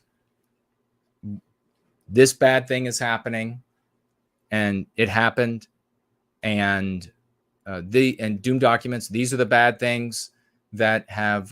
These are the people who are behind these bad things, in his opinion. And then he'll doom divine. He'll say it's going to go bad here, going to go bad there. And beyond that, what else? Made himself rich, and more power to him. Got himself a lot of fans that will put his name with Jesus Christ. More power to him, I guess. Taking advantage of the Christian community and the Catholic communities by shouting things like they were saying like this is for God and everything. But the behavior is not one, in my estimation, of somebody who's actually religious, an actual Christian or Catholic. The talk, the etc. None of that. I would just like to see what you all say. Elaine says here, Jason said that in one of his streams, I think it was on Tuesday. Oh yeah, you can show love, and you could show love at Newsmax. We might have had some erroneous information about Newsmax and whether or not the actual channel was irritated with us. I think I misunderstood a message. So you can show love there. You can show love anywhere you want. Face says, a breath of fresh air. Elaine says, her handwriting is awful. No worries about that. Ride to the post office was in a hurry. Wrote the letter in 5 seconds. Wow. Okay, so Alternative Contrarian says he was being ribbled earlier. So that's joking about something. You're not a Nick fan.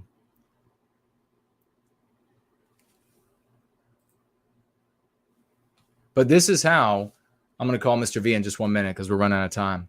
This is how the Nick Fuentes, phenomenon perpetuates itself. And I was sent, I was thinking maybe I don't want to show it because I know he DMCA's people when they show any of his material like this. This is what I'm told. I haven't experienced it and I don't want to. But these clips from Groypers, people who are fans of his that I get sent, of him ordering people to promulgate his name. What is that for? Why are you all doing this? I mean, how much sense does this make? You're not winning anything. You're not doing anything. When Donald Trump has a success, it's not yours. You've done nothing. When Elon Musk does something, it's not your victory. It's his.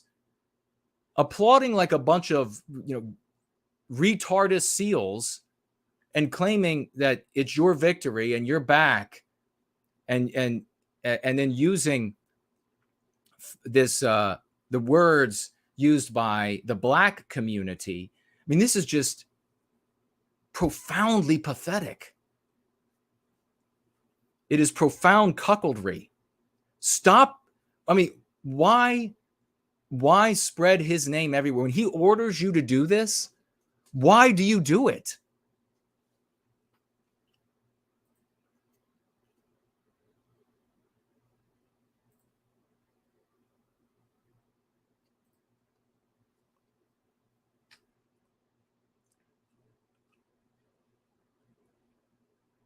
Elaine Sabatino saying, name the anti-whites. Exactly.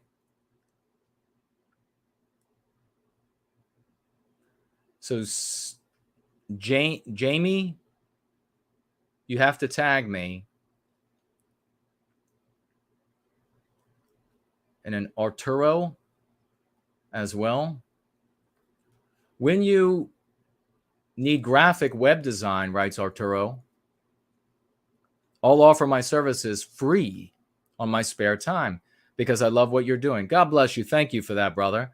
10 plus years experience. I'll email you soon with my portfolio if you'd like. Please do. Yeah, I'd like to see what kind of work you do so that I know to reach out to you when I need that kind of work done. I really appreciate it. Thank you very much. This is the kind of thing I'm talking about. Like, I could do one job on the field as well as I can. Somebody else got to do another job as well as they can. That's how, as a team, we do this. Jamie, does this mean they are pushing us for their own jealousy then? Punishing. Does this mean that they are punishing us? You're talking about the anti-whites. I like to use the word victimizing because of the implication of punish, but ultimately, the goal of the ultimate goal of the anti-white, and this is really why anti-whitism and anti-white exists, is to victimize us because of the feelings of inferiority that our presence inspires in them. So we don't have to set up systems that say that they're inferior or that discriminate against them on the basis of, you could say, race or privileged group status. They would say victim group or whatever it might be. We just have to exist. That's why it's a phenomenon that we have to address at its root, at its core, not its not all of these symptoms that we see? Thank you for that question. The great Axis Mundi is here. Ash is here as well.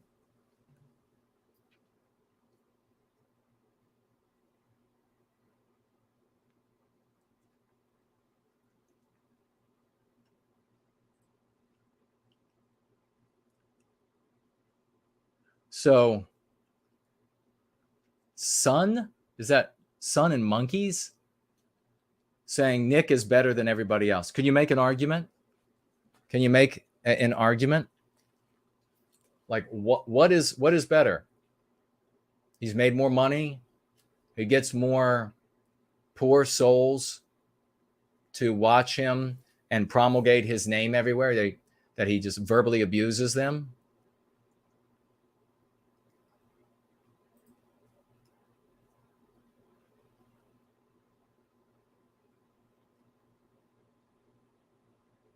Okay, so damn it, we gotta call Mr. V. I just want to say this really quick. Mr. V, get ready for the call.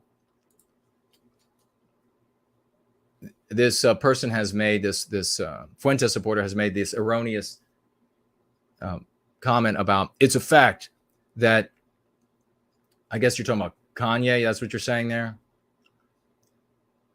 has a larger audience. Is that what it is? Or are you talking about Fuentes? He's got a larger audience and is building an organization. So you just proved my point.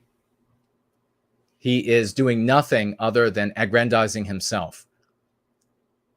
When I say, what does he do for Western kind and Western civilization? Well, he gets a lot of people to promulgate his message, his name everywhere.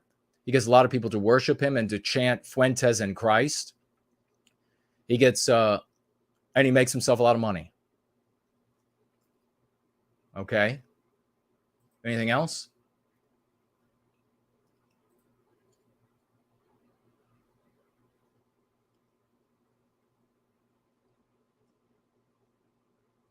Son and Monkey says that Nick can win over conservatives. Has he?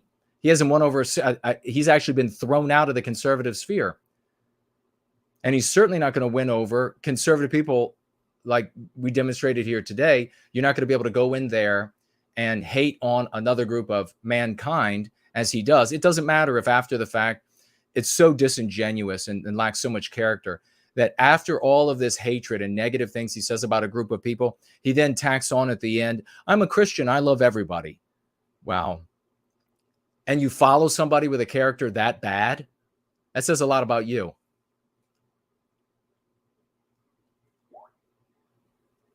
Arden Party says, when I said about myself handsome, he says, damn, it's good to see an honest person.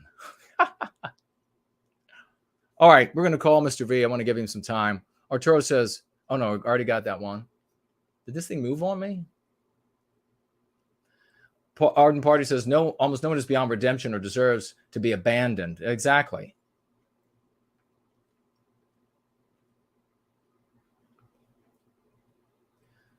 Jamie says, eventually, will we be able to make it illegal for anti-whites to discriminate against us? That's in a context that we don't have to concern ourselves with now. There are a lot of possibilities about what takes place as we incrementally recapture our destiny in various ways, beginning in our individual lives and then communal as well. It'll be multi-dynamic, and as opportunities present themselves to us, if we are in charge, at least in some part of that recapture of our destiny, will intelligently implement strategies and endeavors to protect our people, to discuss things, Jamie, like make it illegal or whatever, unless you're just like sort of in passing sort of saying something like this. As actual policy, what you end up doing is you have a thing here that you have no control over, and anti-whites can take that then and build from it whatever they like about your objectives and turn people off to your message. associate with you a slew of baggage. A great example of that, of negative baggage, a great example is the fad that was called the alternative right, that adopted what Spencer said was the teleos of the alternative right, which was an ethno state, and that was it. No one could ever say they were from that community without having that hung around their necks.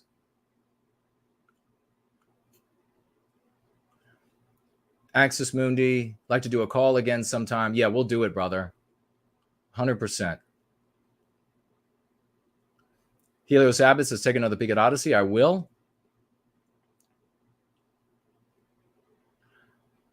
America First and American Renaissance both love Laura Loomer.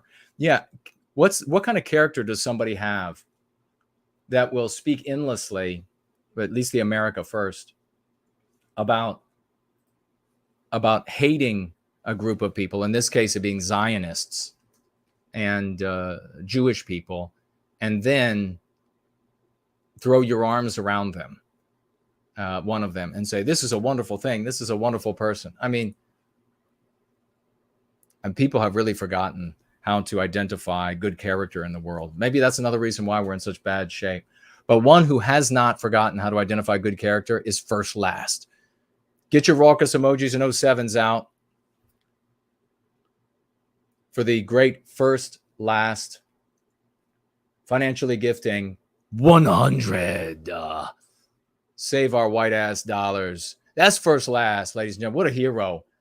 And he says he wants everybody to know about the Dvorak keyboard layout. Thank you so much. He's a big fan of that. God bless you, brother. 100. Save our white ass. Going free. Dollars. What a true champion and a handsome man as well. We only have time for one call tonight. Unfortunately, it's going to go to Mr. V. But next time we take calls, we'll have absolutely Patrick of Southtown. Looks like he was up, and Axis Mundi if he wants to call as well. But here we go. We're running out of time. 6.5 minutes. Hey, brother.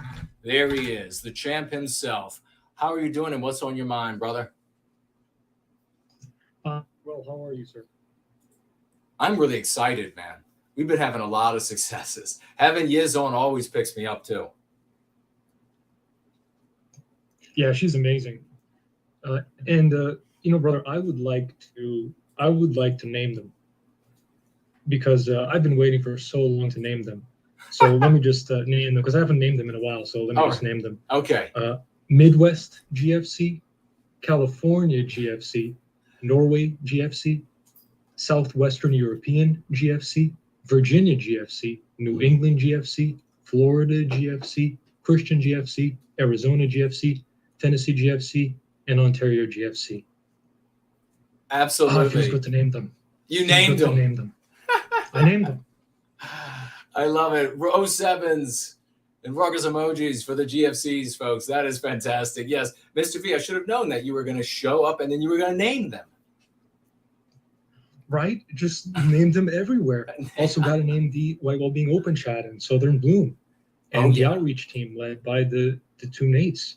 You just got to name them. Oh, yeah. So amen to that.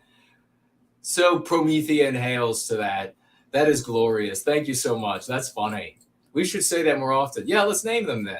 And then start spouting off these folks. Yeah, because you know what this group that people want us to name do? They name each other. They push each other up. They help each other. They work together. When are people going to learn that positive ethnocentrism beats negative ethnocentrism? You want to live your entire life thinking about other races of man? They talk more about these groups than these groups talk about themselves sometimes. Oh, yeah. Oh, without question. It is endless focus on these other groups. And therefore, as we know from Go Free and Understanding the Subconscious, how can you ever reach white positive conclusions? Your brain is not working in that direction. Well, precisely. Yeah, when you are white negative, you can't get to a positive outcome. There's no way to a positive outcome with white negativity. No, absolutely not. And let me mention, brother, so today we finished the Prometheus Rising book. Oh, nice. That was cool that you went through that. How was that? That was amazing. We're still left wondering just how much you know and just how much is, biospiritual connection, just how much is that instinct, if you will. We're still wondering, but it's such an amazing book. The more I read it, the more I like it. It's just phenomenal. And the more I understand the lessons. Go free is crucial. But if people have not read Prometheus Rising, you have to read Prometheus Rising. It doesn't matter if you like this kind of genre or not. You should read it because of the lessons that are in it. You've got to combine the two. You got to have the two. Crucible 2, I think people should read. I look at it like a trilogy, but at least Go Free and Prometheus Rising, those should be, on your reading list. You got to read those. I really appreciate you saying that because I absolutely feel the same way. You have to have the pragmatic coupled with the spiritual to have the greatest growth and the greatest potential and strength. So thank you for saying that. Yeah, that's spot on, brother. And people live by stories. That's another thing this group understands. They're totally focused on their story, but our people are not focused on our story. They're focused on another people's story. They are trapped inside that people's story, and they don't even understand it.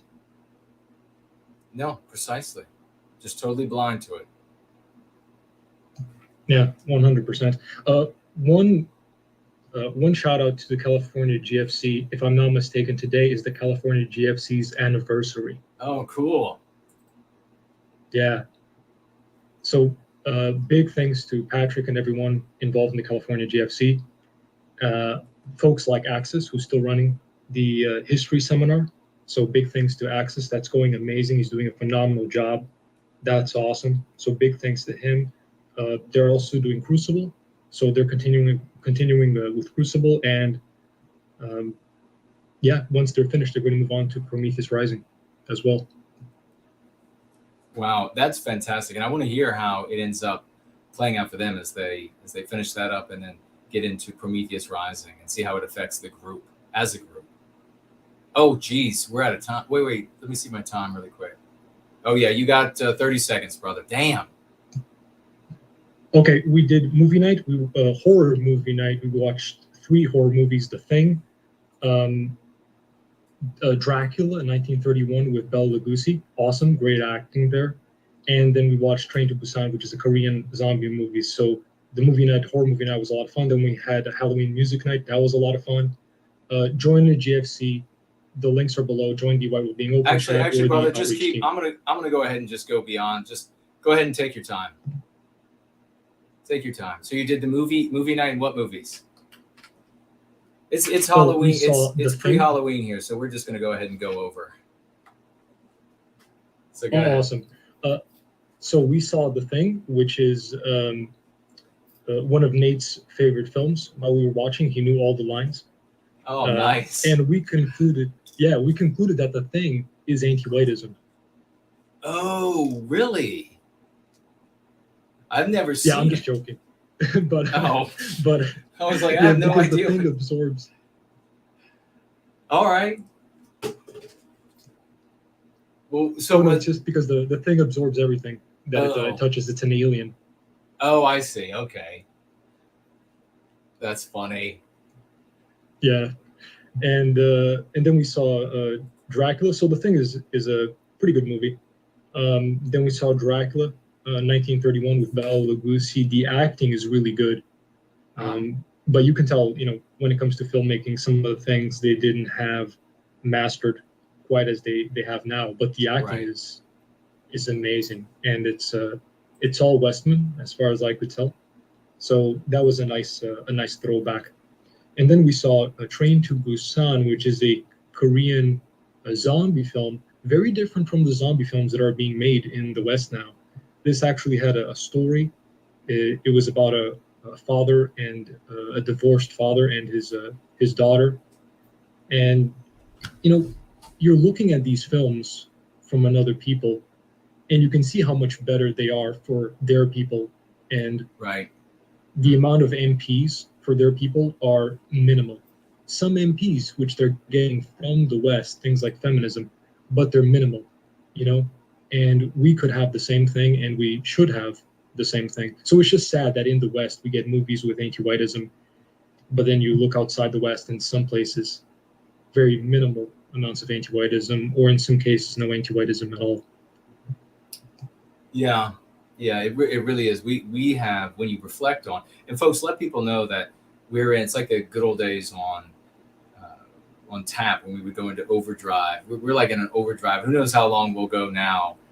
So go ahead and share the URL again, that we're going to be here for a while. And we do have a couple of more that I will address, a couple of more statements about Nick Fuentes. And I would like to hear from Nick Fuentes followers in the live chat about what he does for you, what he does for the West, what he does for America. We know what he does for himself. We know he's aggrandized himself. We know that he's made himself rich. What is he doing for you and America and Western civilization? So let's hear from you. Tag me and be polite, and I will respond to your message. But continue with what you were saying, Mr. B. It really is it really is deplorable. And when you reflect on the fact that you get one life, and this is it, you get one childhood, you get one adulthood, and especially as white men in the West, we end up in this environment that is poisoned against us for the totality of our lives. We don't get to live again. You can look outside of the West, and you don't see the anti-white. You don't see like the equivalent to anti-whitism as anti-Chinese in India, or anti-Indian in China, or whatever it might be.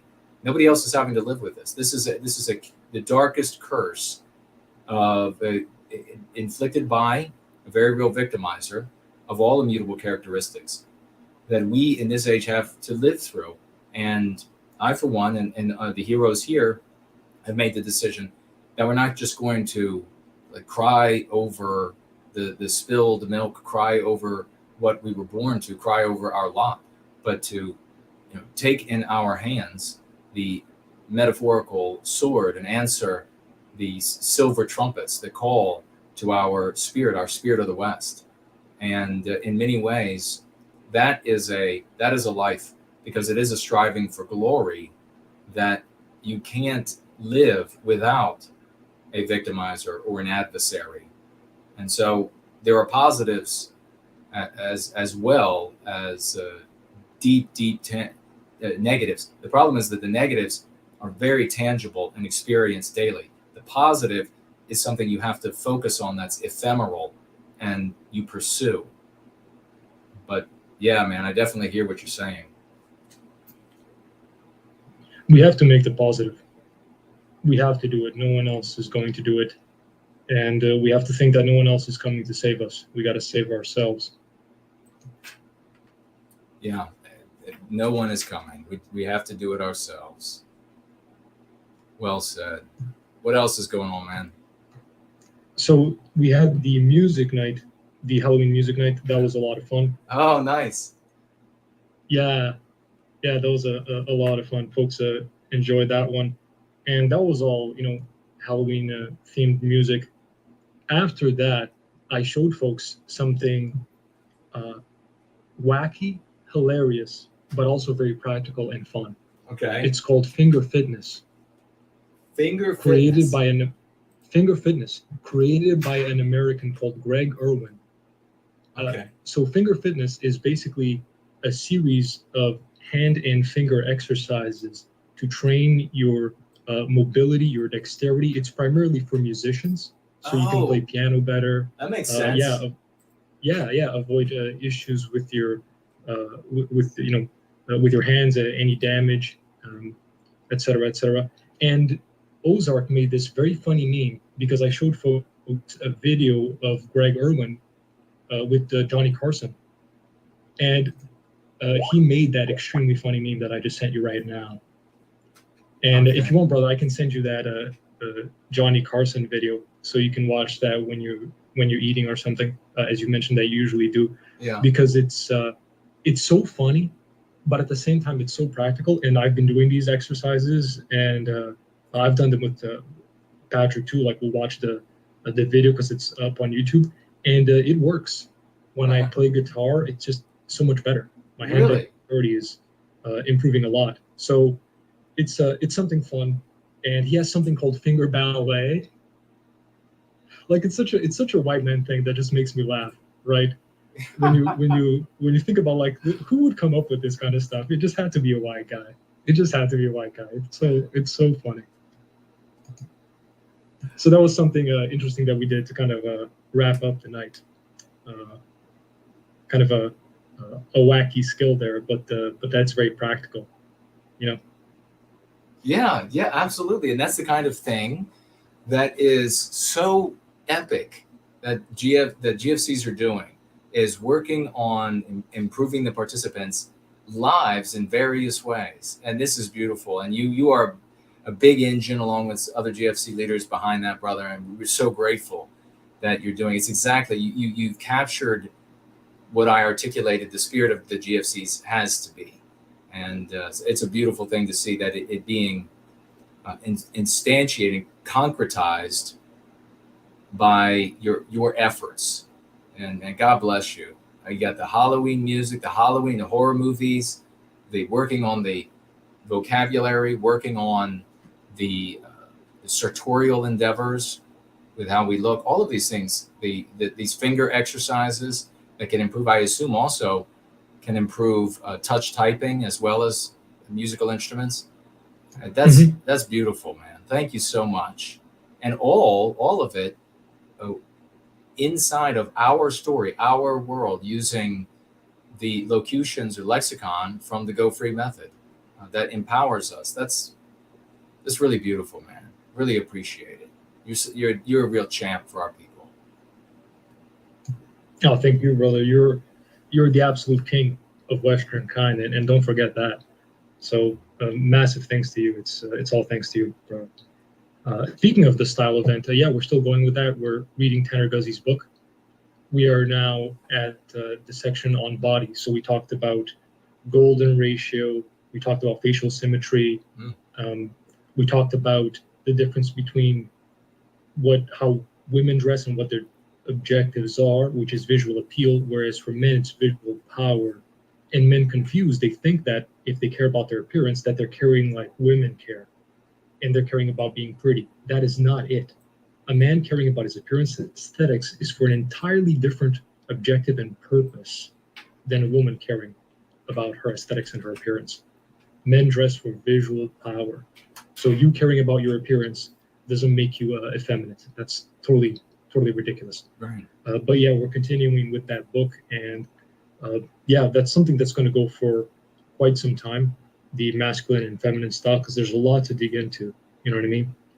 There's a lot to making sure that folks develop that skill, and they don't need to go to an external source, and they can control that aspect of their lives, and they can plan ahead, right? It's a huge thing if we're going into an event or into an area with bags, etc., and we want to make the best possible impression. We got to know how to represent ourselves and how to express who and what we are as a people and as a being community. Absolutely, without question. You have to remember that you are the message. There isn't going to be any like magic bean that you can share if you are slovenly and don't carry yourself right. You don't have to be rich to do any of these things, but you have to remember that you are the message. You have to be a self-improver. That's not like a religion for you, but you just have the mindset that you're always getting better, doing better, and you'll end up being better, and you will influence people. So 100% agree with that. Yeah, it's necessary. We need to have a culture of self-mastery. It's very, very important. So I'll leave it there, brother. I'll just say for folks to join the GFC, look below. in the video description. And remember to name them. Name all the champions that do great work for our people. Oh man, I love that, brother. God bless you. That's fantastic. Name them. All right, man. Promethean Hails. Promethean Hails, brother. Pax Deorum. I'll talk to you next time. All right. Bye-bye. Bye-bye. We will be able to get to Patrick. Did you say you wanted to have a call, Patrick? We're going to get to you in a moment, though. And if anybody else, I mean, let me know if you would like to have. We are in like the overdrive now. Who knows how long this will go? I mean, might as well. We don't have to like truncate this some sort of mutilated way because we've gone beyond that point where it's just going to take me more time to do the post-show stuff. So we're going to stick with it. I wasn't going to cut off. I mean, I'm not going to. Last week we had to cut off really quickly, and I want to hear more from you all. Anyhow, I want to get comments out of the live chat as well. So tag me.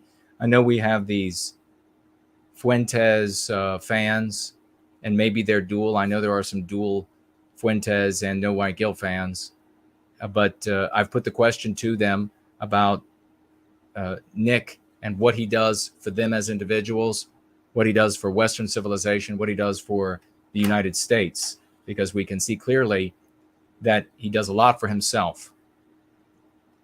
And I'm baffled. I'm baffled why these there are so many of these folks who continue to fall under his sway. And hearing that, I'm sure he would just sort of chuckle and he would just say, "Because I'm amazing." You know, does that serve your interests? Him to be this pretentious, midget stick, and say that because he's amazing, does that help you? Does that help Western civilization?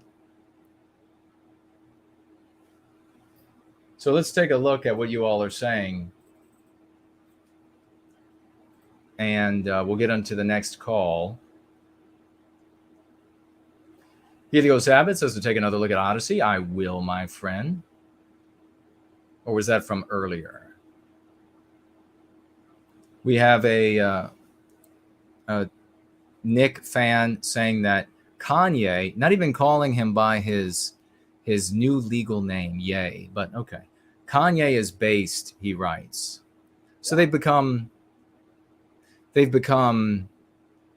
obsequious to a black nationalist. That's what Fuentes, isn't that weak? Isn't that weak? That this guy, you all are these servile followers, and your leader mimics a black nationalist rapper. Doesn't it make you feel weak and like cucked? All those white women that you all are not getting to have sex with, he and his brothers are having sex with, right? I mean, that really makes you all really weak and pathetic. You're like, yeah, let's be a fan of this black nationalist. And I guess you all could watch him and his community have sex with the girls that you'll never get to touch. Is that it? Or are you going to say you don't want the sex from those girls? Maybe you want the sex from those guys. Maybe that's why you are such big fans. Kanye is based, he said.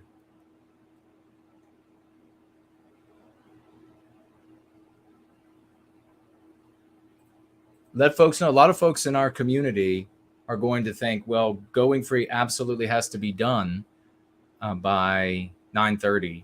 And since we're still going 9:45, maybe you drop a URL and tell folks that we're still going. Who knows how long it will be.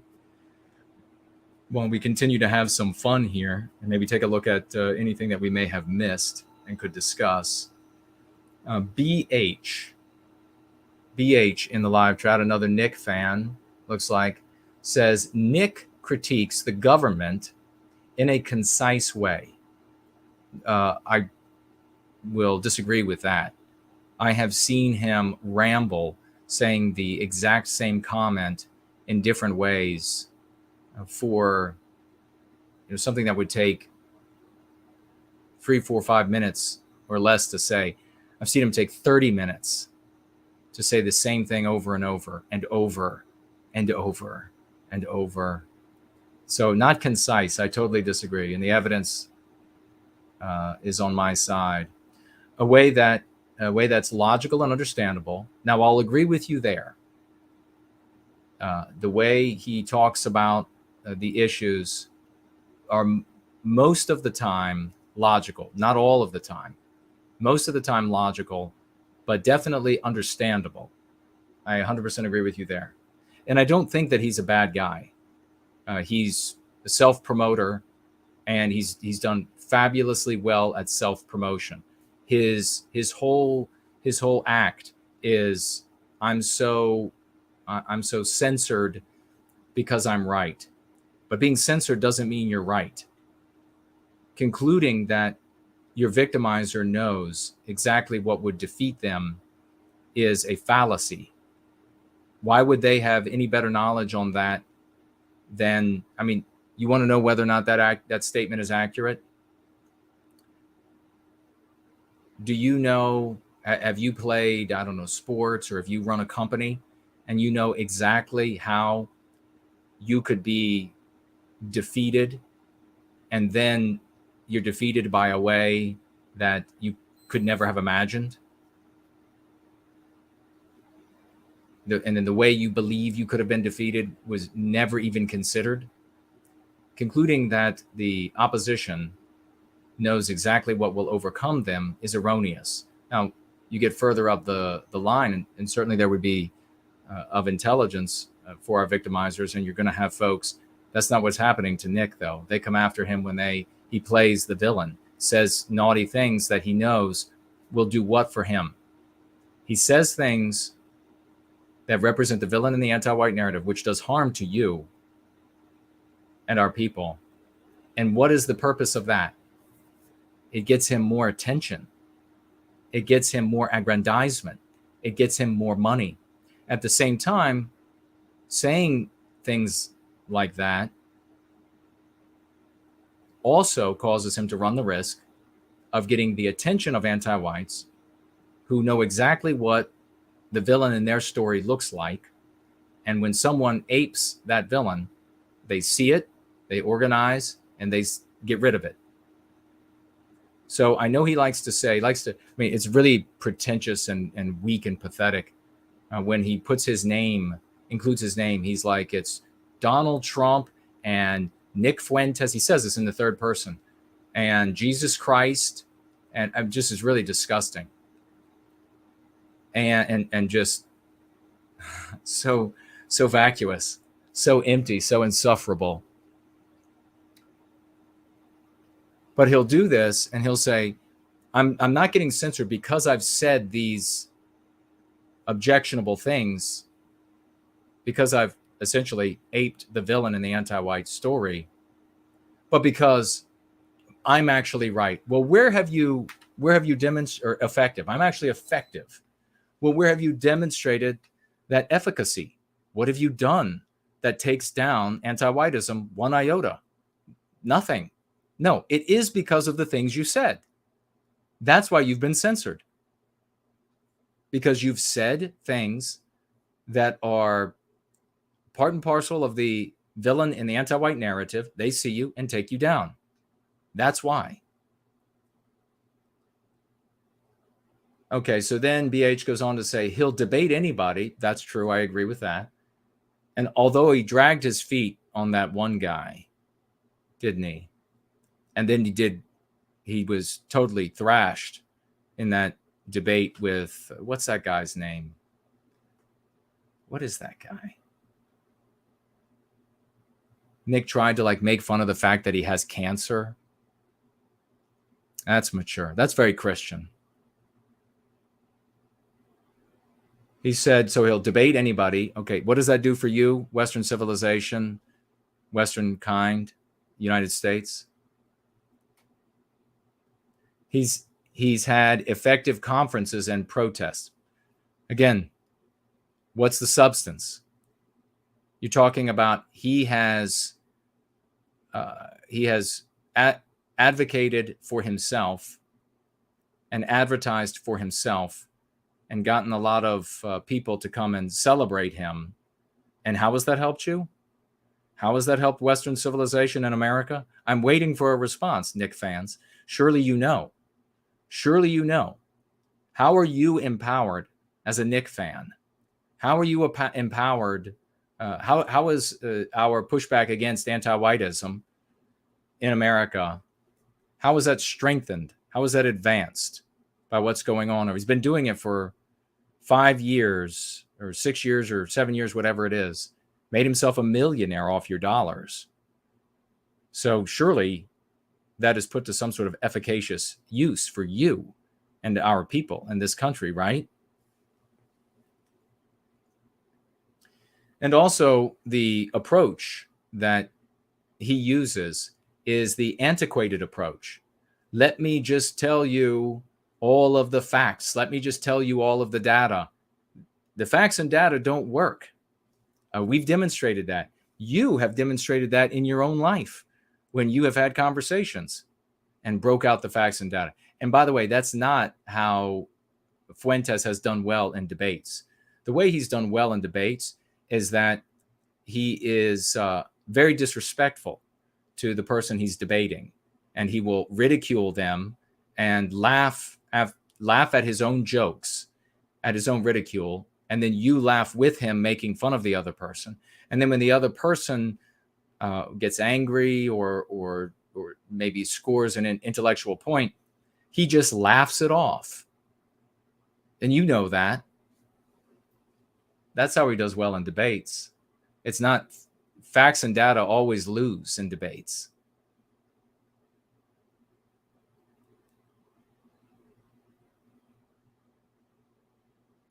Let's see. This one says, he says about us, you guys have nothing. This is what this Fuentes fan is saying. No political vision or ideology. Does Fuentes have a political ideology? What's his vision? What are the steps? Surely if he has a vision, there are steps to get there, or otherwise it's just a wish. And wishes are valueless. What's the ideology of America first? I guess that's what maybe he would title it. What's the ideology of America first? Is that his ideology? Or is that something that he has cleaved to, just like Christianity, Catholicism, in order to absorb people who are otherwise dedicated to an America first ideology or Catholic ideology? Hasn't he just benefited from saying he's one of you? Hasn't he just personally benefited? He's just a Catholic that happens to talk like he's a thug in the inner city of a different race at times. Just a Catholic, just a Christian. Again, more power to him to do those things. I have nothing against him doing those things. My issue is, you all must know, you all go out in the hundreds. He'll order you to go out to spread his name, and then you people do it. So what's he doing? Why are you doing this?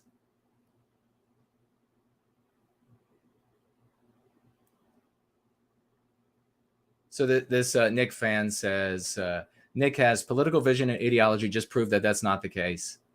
And then he says that I guess all we're doing is creating new terms.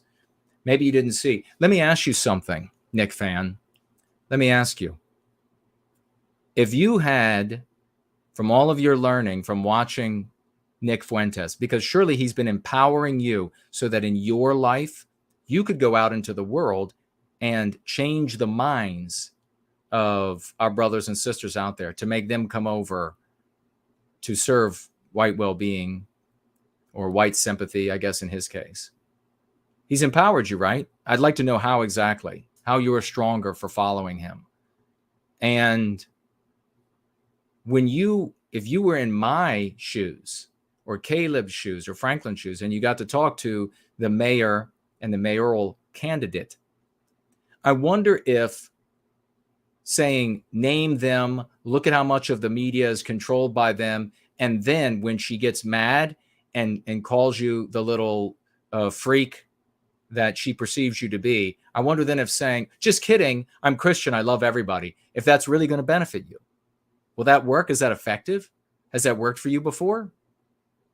Seriously, white race has got to wake up, especially all these boys who need to grow up to be men. And it doesn't matter what their age is.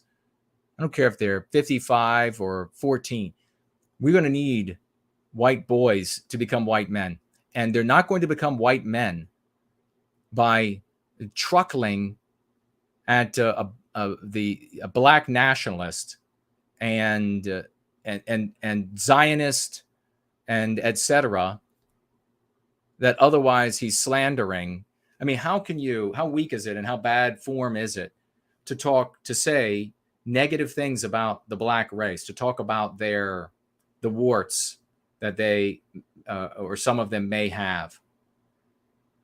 How bad form is that? And then to turn around and then celebrate this guy and say that he's this rapper, that he's your guy.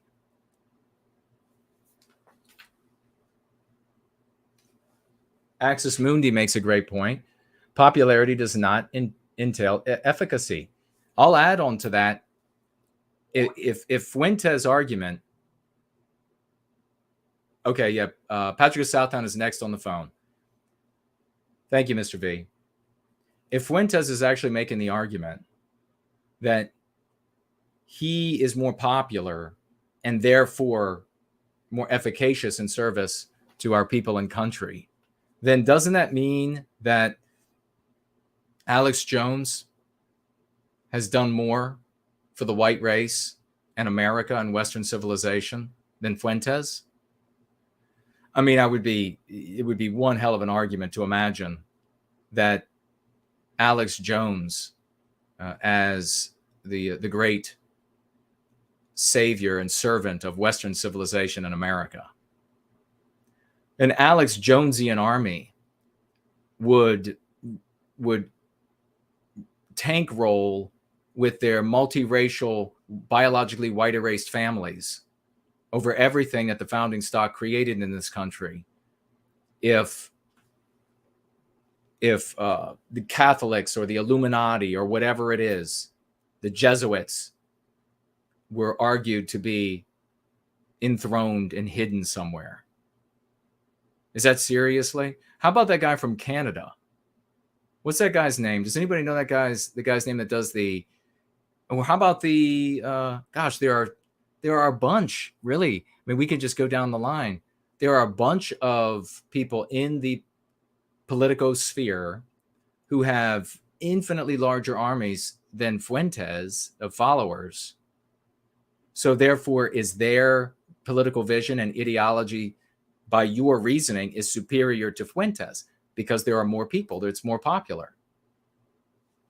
Still waiting for an argument from a Fuentes follower. The Great Fornull says Fuentes is butthurt because Fuentes followers are butthurt because they know Jason is right and they can't admit it. Weak. Oh, this one is great from a Fuentes follower. Nick is very positive. You, meaning me, just don't understand Zoomers. That's a great argument. You just don't understand Zoomers. I understand failure. You know, that's like saying your business is going out of business. You sell maybe hot dogs or something over there, and you're like, you just don't understand hot dogs. Well, I understand that your business is not working. I understand that. I understand the bottom line. You just don't understand Zoomers. Great argument.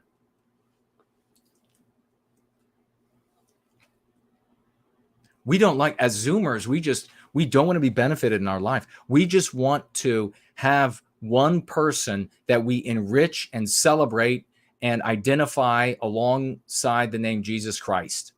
That's, as Zoomers, that's what we want. So as Zoomers, you just want to be cucked. As Zoomers, you don't want to be your own man. You want to just be a loser in somebody else's arm, nameless. He doesn't celebrate any of you people. He doesn't talk about any of you. Why would you stay there? Stop being such a loser. You're never going to be your own man.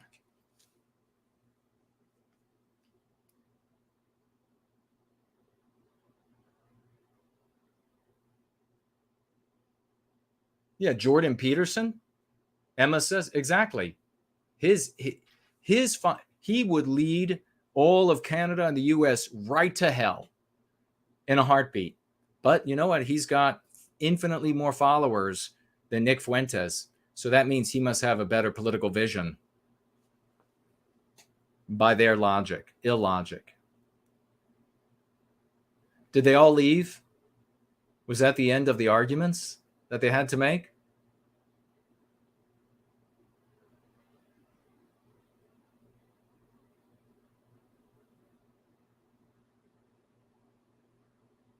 I don't know. That looks like that might be the end of the... This is how he grows, though. This is how he remains relevant, when he doesn't do anything for his followers or this country or Western civilization, is that he has brainwashed mostly these young guys into having this bizarre, cuckold, vicarious identity through him. And they're just totally servile. And what's the outcome for our people? So you have to ask yourself, what's the outcome? What is this actually doing? Well, isn't it undermining your empowerment? Isn't it undermining our ability to recapture our destiny? Of course it is. Because you have these little boys wandering out all over the internet, and anybody who hasn't already been absorbed by a Jordan Peterson or Alex Jones or whatever, those kinds of folks, they want to hoover them up to come be nameless, faceless vassals of this pretentious late night entertainer. So does that undermine the work we're doing? Of course.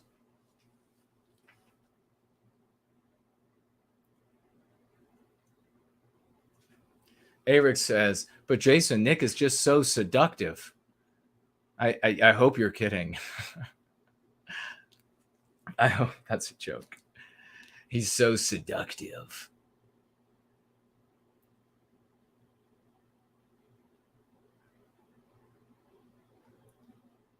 Wait a second. Is this more?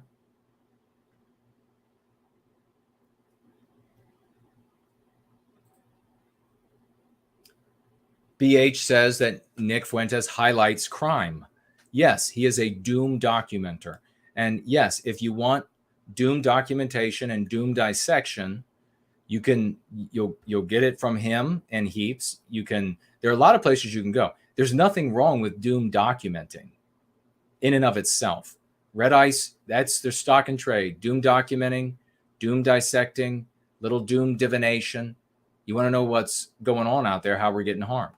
But you take that information and then you use it as a tool to introduce things that empower others around you. You don't, how much good, I'm asking you, Nick follower, how empowered are you by knowing how incredibly powerful and how easily the anti-whites victimize us, and to what enormous extent that we're victimized by them? Are you empowered by that? No. That's why you need the go free method. You don't go to your neighbor, to your friend, somebody you care about, and say, let me tell you another terrible story about how powerful our adversaries are, our victimizers, we call them here, and how much harm they do to us. You don't empower them that way.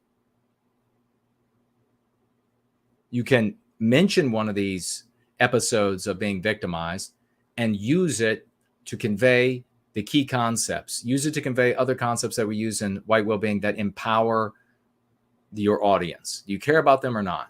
Again, think about talking to this mayoral candidate and saying horrible things about other races and then saying you're just kidding. Or think about going on ad nauseum about how it's just hypocritical and double standard.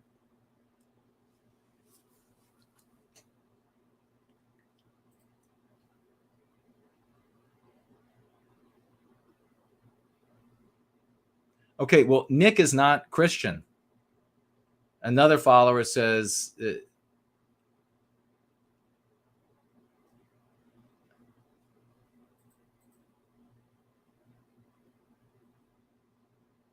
that Nick is a Christian. You have to be a Christian is behavior. It's not a claim. And it's definitely not saying Christ is king and then putting your name with Christ. That's not Christian. Where did you all learn how to be Christians?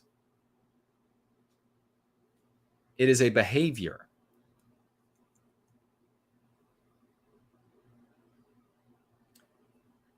And you have another Nick fan here saying he spreads ideas outside the Overton window. And there, okay, who controls the Overton window? Who controls it? The anti-whites control it. Isn't that exactly what conservatives do? Here's the Overton window. The anti-whites place it here. You are going to go over here and share an idea. And I'm not even going to get into, I mean, you could tell me, I'd like to know what idea he shares that's outside the Overton window that would be of efficacious for you somehow, that would work for you somehow. Anti-whites said the Overton window, just like any good conservative, he'll land a little bit outside the Overton window. But guess what? The Overton window only moves when the anti-whites want it to move. You're trapped in their story still. You have to completely get out of their story. Landing outside the Overton window? What a weak argument.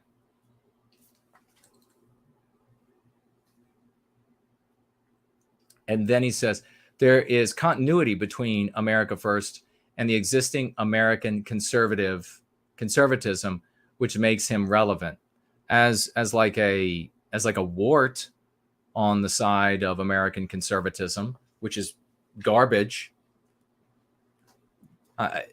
So he's like a vassal on the ass of American conservatism, which is Ben Shapiro.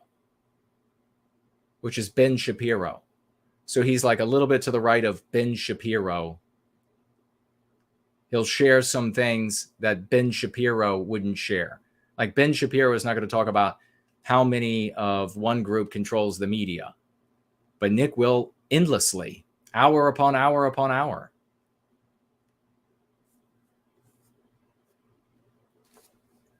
So that makes him, I didn't ask for, you say that makes him relevant. I didn't ask for what makes him relevant. I know how he makes himself relevant. Tell me how he benefits you, how he has helped Western civilization, how he is helping the United States. Tell me how. He's made himself a millionaire, and he has thousands of you all who will show up every day to listen to him talk. Surely, with over $1 million and all of you at his beck and call, he's capable, and over all these years, to do just magnificent things for you and for Western civilization in America. What has he done? Don't tell me how he's made himself relevant. Of course he has. One of the ways he's making himself relevant is because your blinded ass is over here worshiping him, and you can't come up with a single way that he has benefited you, this country, and Western civilization. Not one. That's how he's made himself relevant.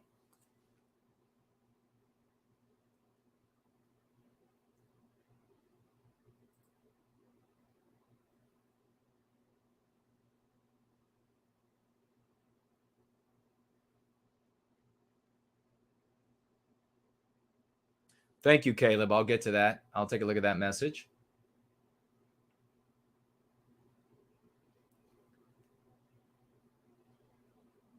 David Lee says, Arizona GFC rules.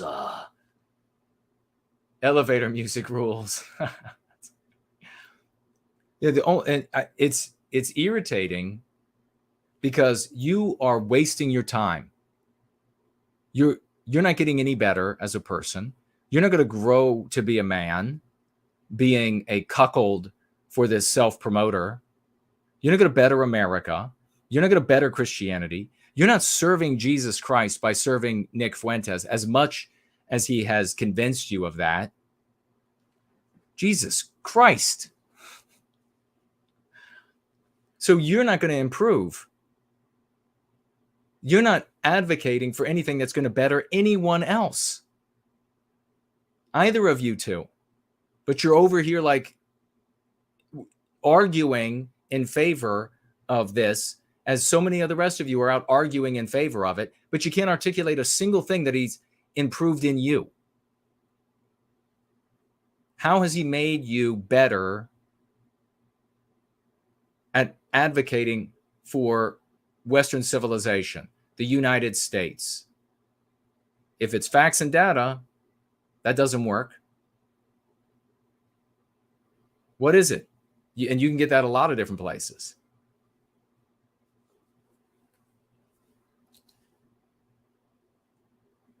Going to take Patrick of Southtown's call in a minute. Caleb says we need a Nick and no white guilt debate. Well, since I know that his style is to slander and ridicule and mock and giggle, even though, you know, he's what, 26 or 25 or whatever now. He's getting a little old for this. 24, whatever he is. Getting a little old for it. Since I know that's his style, I would be well prepared for that. Unlike so many of his debates.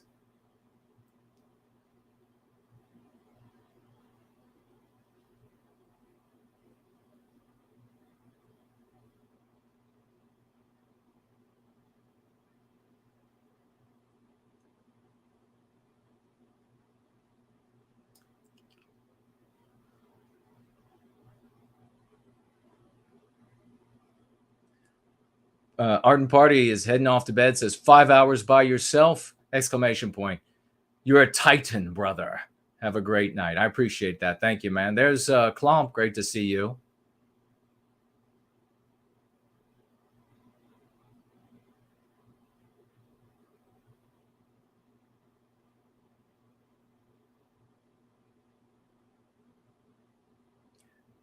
Yeah, it's Franklin's saying a personality. I guess it's a cult of personality over there. And I don't begrudge him making, as I've said, third time now, making all the money he wants, building a cult of personality. And as a consequence, having all of these lost boys. Oh, that kind of works. All of these lost boys who service him, but I don't begrudge him that, and I don't think, from what I can see, you know, from the outside, and I don't believe also some of the weird claims about him or anything like this. Where it's problematic is for us, for the work that we're actually doing, is when these sort of lost boys, followers of Fuentes, show up in live chats and they scoop people up with this, and regrettably this ass in the seats phenomenon is one that for just about everybody, because it's like low common denominator IQ level, like there are a lot of people there, so therefore must be legit, even though we just showed how erroneous that argument is,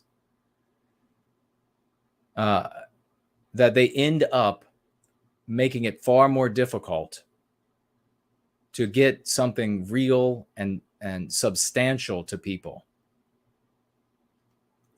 So that's what it is. And he was just up until, I don't know, how long ago was it that I got the first videos of him going back on everything that he had positions, all the positions he had held. It's been since the Patriots Day, which, by the way, he tried to, either he was aware that I had come up with that, or he was aware that it existed and trying to claim that it was, that he had neoterized it. and then dropped it as soon as I put the video together of, what was it, the 4 or 5 videos where you saw me put it together in the days after Patriots Day, the day the Patriot lost his innocence.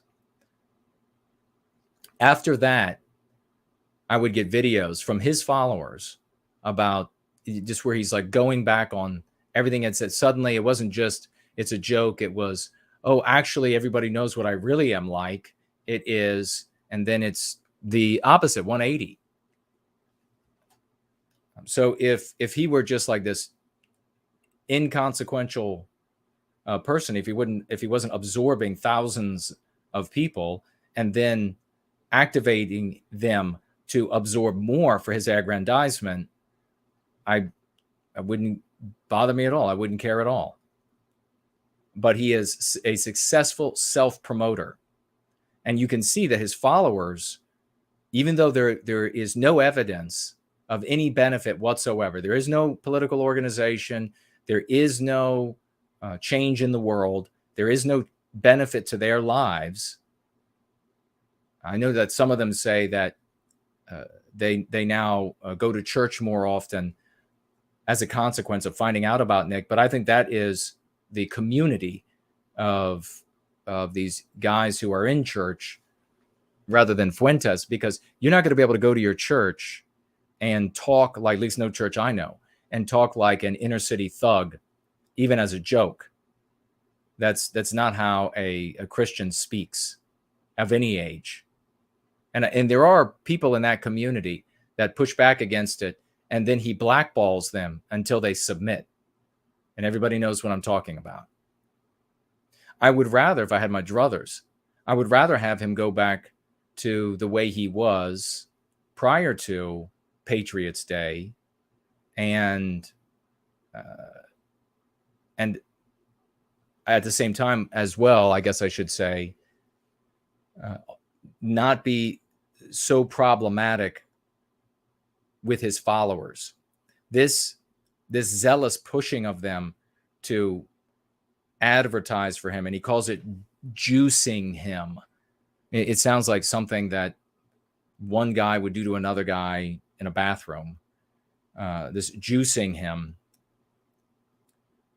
If he didn't push them the way he does, then he wouldn't be problematic to me.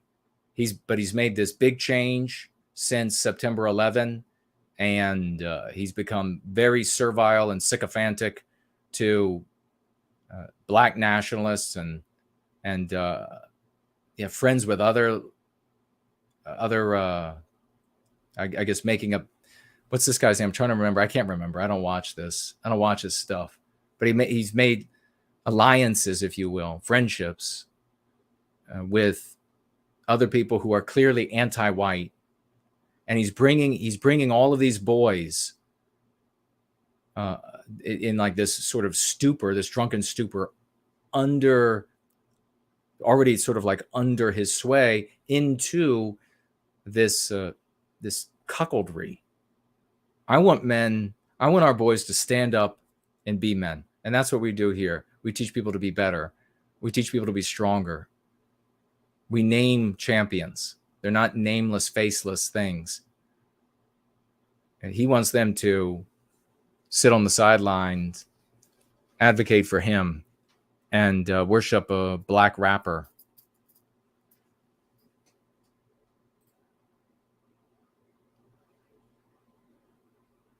All right, we're going to take that call in just a minute.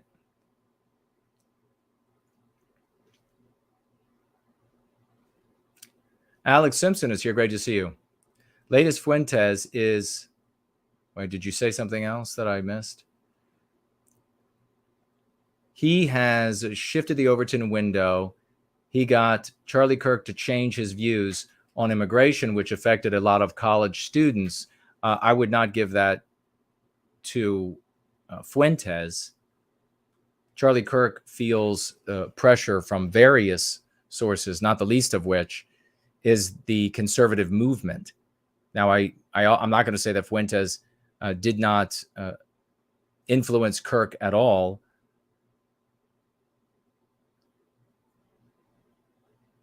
Oh, so you're not saying this. This was the BH Fuentes follower. I'm not going to say it didn't influence it at all because I'm not talking with Charlie Kirk. But there are people who employ him, and there are networks that will talk to him. And on those networks, like Fox News, they talk about immigration. And so does Charlie Kirk want to be on Fox News? Of course.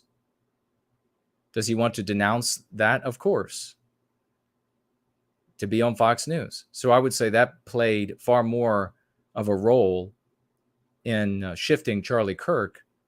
And I will also push D to doubt on how influential Charlie Kirk's opinion was actually on college students. And I see no evidence that his change to get on Fox News and to get on Newsmax and the rest, that his slight change on immigration, and by the way, Charlie Kirk said anti-white.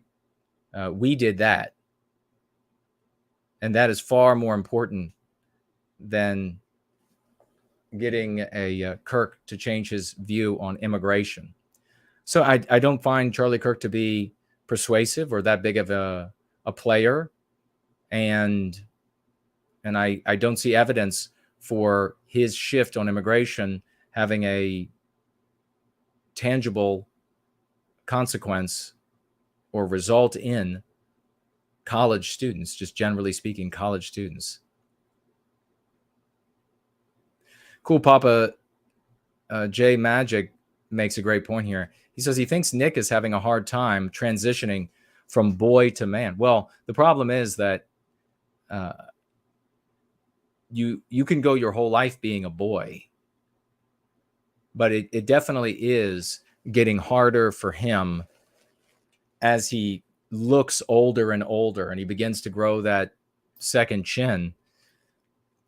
It gets harder to play the I'm just kidding, I'm a kid act that works so well for him.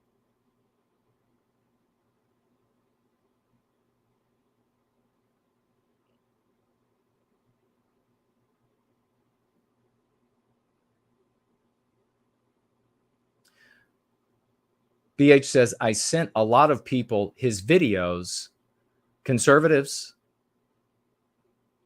And what was the white issue that he enabled folks, conservatives, that you sent these videos to talk about? Things like what? Jaywalkers? Or how bad some other race can be in the ghetto and elsewhere? BH says, though, that it changed his life for the better. How so? How did that change your life for the better?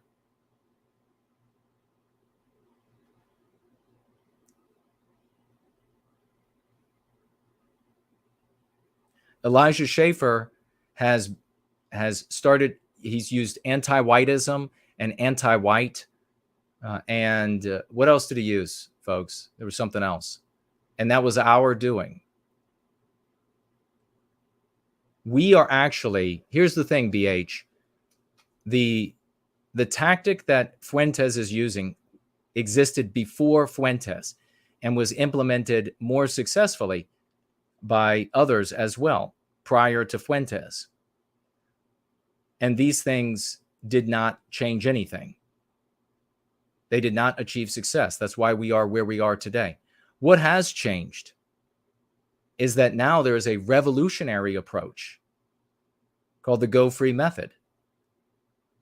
And now both the people that you're naming, BH, have been using our lexicon that we gave them. So was it our influence getting them to talk about anti-white and anti-whitism, border crossers, anti-white narrative, white erasure? That was the other one that we got Elijah Schaefer to use. Was it that change that has caused them, like Kirk, to say something different about immigration? Was it that change? Is it that pressure? Is it that empowerment that did it? That is the reason why you're seeing changes in these people? Or is it a strategy that was implemented before Fuentes and has been failing all along? Since your great-great-grandpappy, it's been failing. That same strategy. So was it the same thing that's been losing all along that made the difference suddenly? Or is it our method that people in the outreach team have been dedicating their time day in, day out, week in, week out, month in, month out, seeding these concepts that empower people that has made the difference? I think you know, man. I think you know what's made the difference.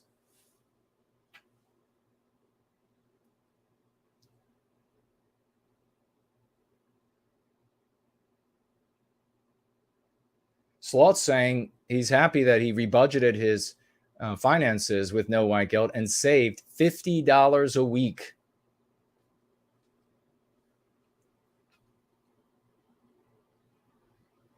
God bless you, man. That's awesome.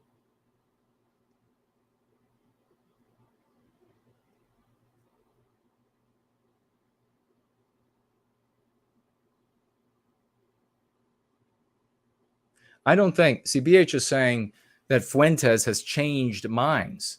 I don't think Fuentes has changed minds. I think typical to a doom documenter and doom dissector, gives people who already agree info that they find valuable. Like you don't like what we call anti-whitism.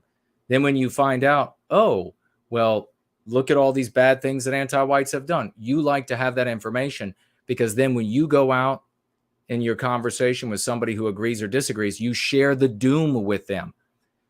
That conversation is taking place inside the anti-white narrative. You're still being dominated by the anti-whites. You're not empowered.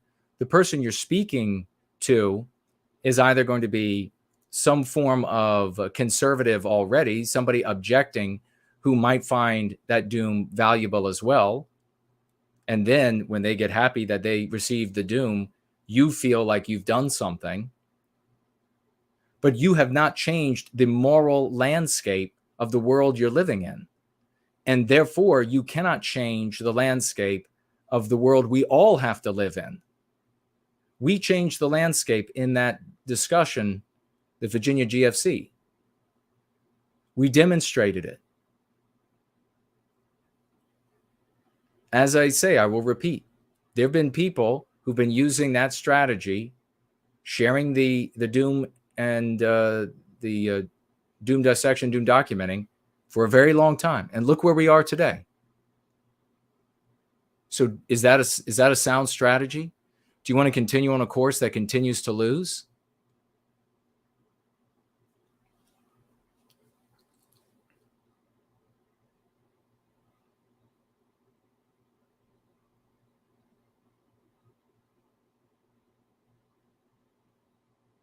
Promethean Promulgation raises a really powerful point. And this is something that BH and the other guy has to think about as well. That Fuentes has 10 times the amount of subscribers and followers. But I have hundreds of times the amount of testimonials of life-changing events as a consequence of the Go Free method.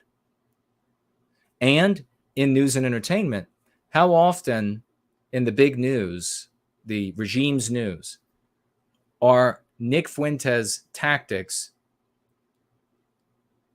reported on in a way that defeats the news? Never. Never. We mentioned Elaine Sabatino earlier in the night. We have had people use the Go Free lexicon, have anti-whites report on it, not just in the United States, but in Sweden, in other countries, and look evil to their readers. And then the comments underneath are not just a bunch of followers that Fuentes has that are just showing up at his behest because they have no identity and no life of their own. They're just vassals of his will. We have regular people, because we don't have the same numbers in the community. We have regular readers who write in and say, what's the problem with white well-being? What's the problem with etc.? So there's no comparison. There's no comparison. But it's really kind of to witness a human being, which is what we see with these boys, whatever their ages are, surrender their identity to someone else is scary, and it's a sickness. And it's something I wish wasn't happening to our race.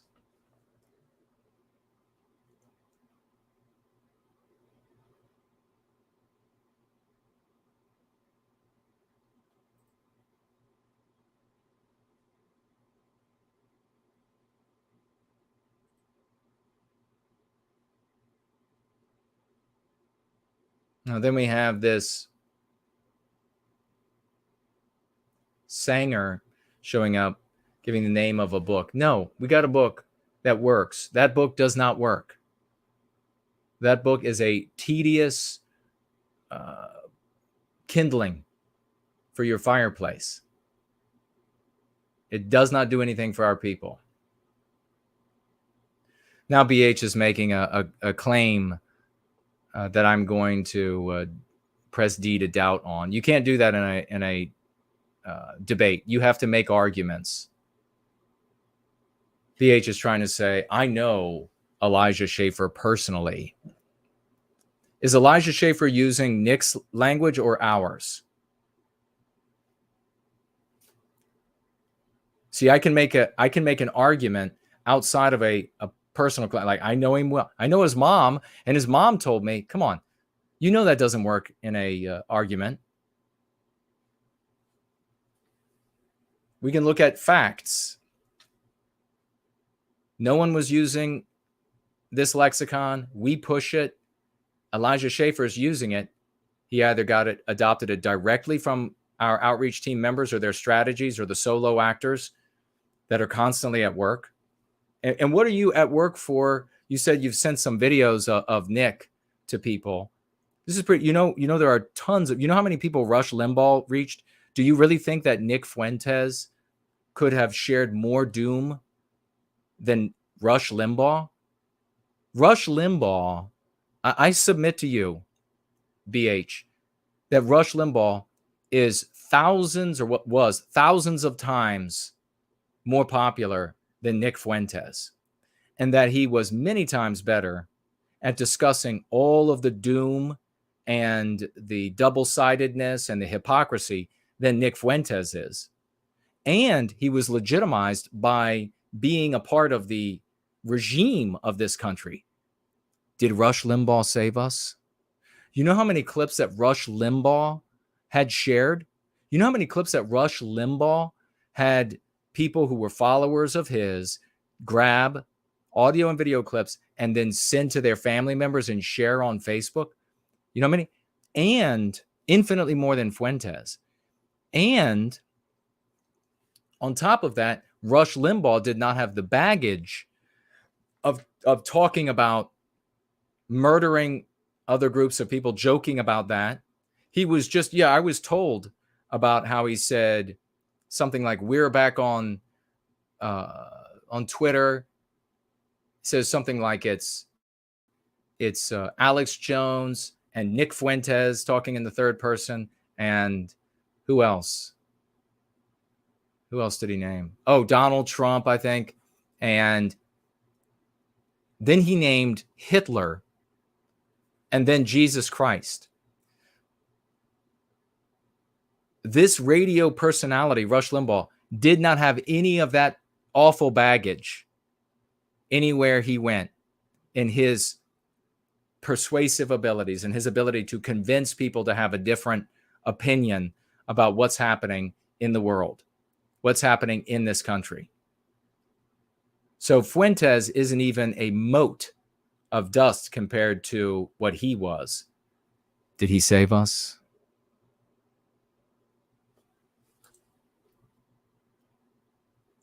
The great Lunder is here. Says he's late. Caught up at the end of the mayoral candidate video. I consider it a win. when we either get folks going free or they outright say they're anti-white. Hell yeah, that's a win.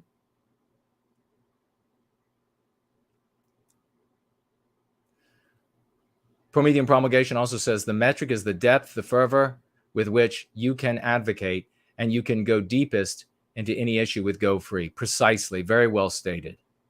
I don't know. I think you all can tell me, but I think BH has to come over here and go free and forget about being one of Nick's boys.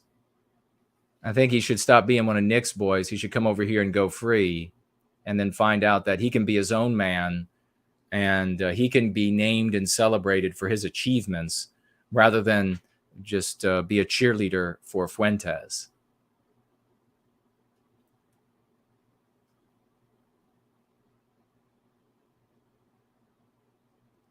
Okay, well, cool, BH. I'm telling you, man, come over here, go free, use the actual method in your life, and you will see, like so many folks here, that you get infinitely empowered by it. You don't have to go around and say, hey, there's this one guy, and I'm like this invisible thing that just tells you about this one guy. No, you can be, and you should be, and will be the hero in our story. This is what I want. I want to be able to celebrate BH, your achievements.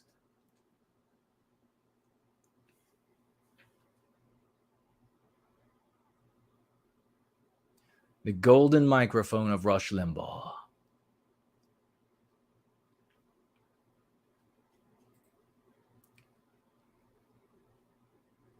Well, going free is a lifelong practice.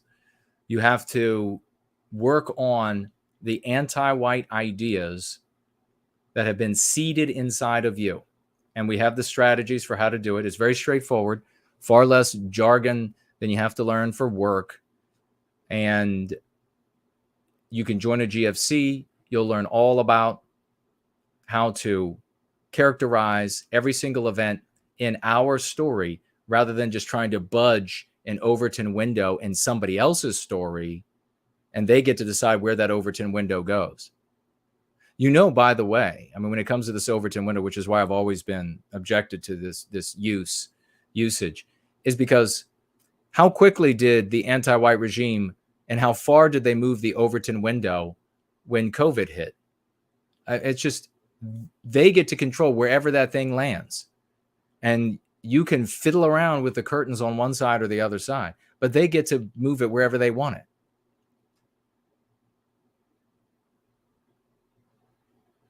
And see, this is the thing, BH, is you will begin to have the answers. Once you start going free and you work on with this method, you will begin to come to answers that you would have in the past just been given up to Nick. You'll see, like in this community, folks all the time coming up with stuff.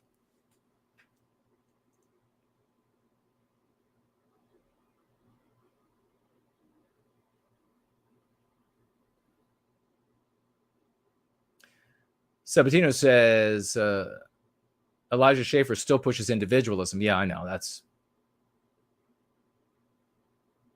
She says she doesn't trust Alex Stein either. They're speaking out against identity politics, typical of conservatives. Yeah, it doesn't work for our people at all. It doesn't work for our people at all. So that's a great point taken by Elaine there, that Nick has, like BH's claim, that Nick has had this tiny bit, this scintilla of change on this content creator, this conservative content creator, content creator's position, this tiny change, and ultimately he's a radical individualist. Individualism is suicide in a world of collectives. That's something, BH, that you'll learn from us and you'll be able to share everywhere. And you won't have to go hunting for a Nick clip. You won't have to be a Nick boy.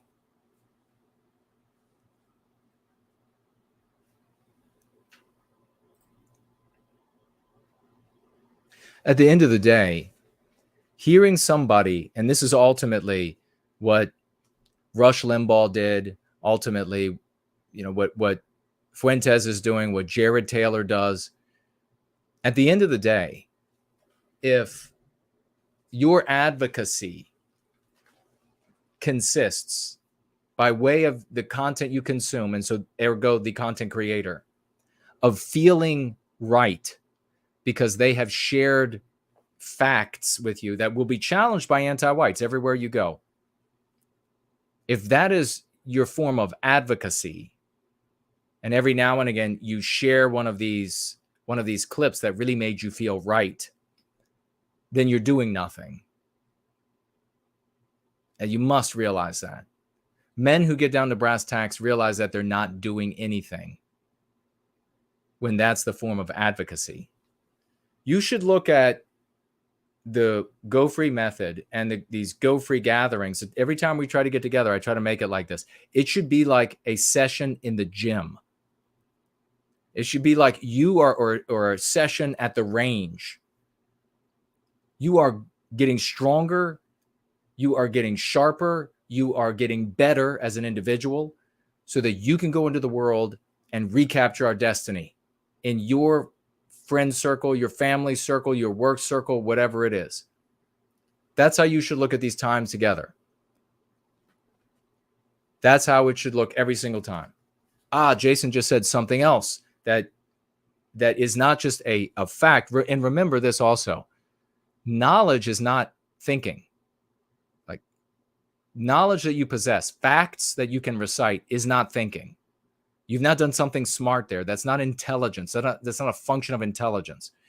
When you can be in a conversation with somebody and you can see their thought coming out of them because you have been equipped here to handle it and to parry it and use it against them by way of, how can I say this? By way of the actual constructs of the sentences and therefore the thought that are employed, you are exercising intelligence. I am giving you tools that empower your intelligence. So when you come here, this is like the gym. This is like the boxing ring. You're getting ready. This is like the range. You're getting more and more accurate shooting down range. If you're just and that what is it about the gym, the boxing ring, the range? What is it about those places? They're not the end in themselves. They are the preparation and the training for what you're going to go out into the world to do. The alternative is to show up at a place and say, oh yeah, now I feel better about what I already believe. I've got more proof that I'm right in what I believe. I already thought that the jaywalkers were behind X, Y, and Z, and now I've just heard this guy tell me evidence that they are. So I've already thought the crime in that part of town was bad, and I never really got it right. And I knew I didn't want to go over there or live there. Now I've had this guy tell me the data about why it's so. And in fact, that it's so. So I was right.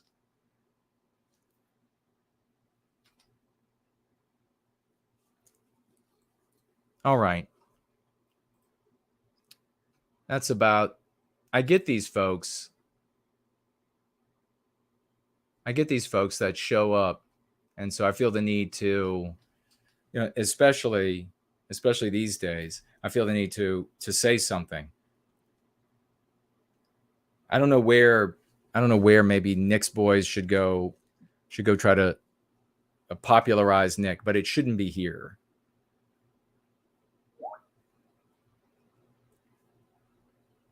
Going to have Patrick of Southtown here in just a moment. No, BH says, not sure if focus is outside of Christianity. No, we have a Christian GFC. You could even start your own Christian GFC, Going Free Club. The thing about a GFC, and you reach out to Mr. V, look in the description below. You'll find at the very top, near the top, you'll see Mr. V and his email address. Reach out to him and ask. And all of that stuff, you'll understand that you'll be putting it in the context of the Go Free method. So we have a Christian GFC, and we've got plenty of Christians and Catholics that are going free. And by the way, unlike the contradiction that you see in Nick for Christianity, unlike the contradiction, we have Christians and Catholics that have given testimonials about how they're stronger in their faith as a consequence of going free. So seriously, check it out. Axis Mundi, yeah, we could take another call. We have Patrick of Southtown. Oh, okay, yeah, I will take that in just one moment. We'll do that. We'll do the call right now. You all are going to indulge me for the briefest of minutes. Oh, I know what I'll do. We'll do this because it's epic and everything for Null is epic. And it probably won't even be the whole song, but we'll be right back.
We'll have to listen to the rest of that another night.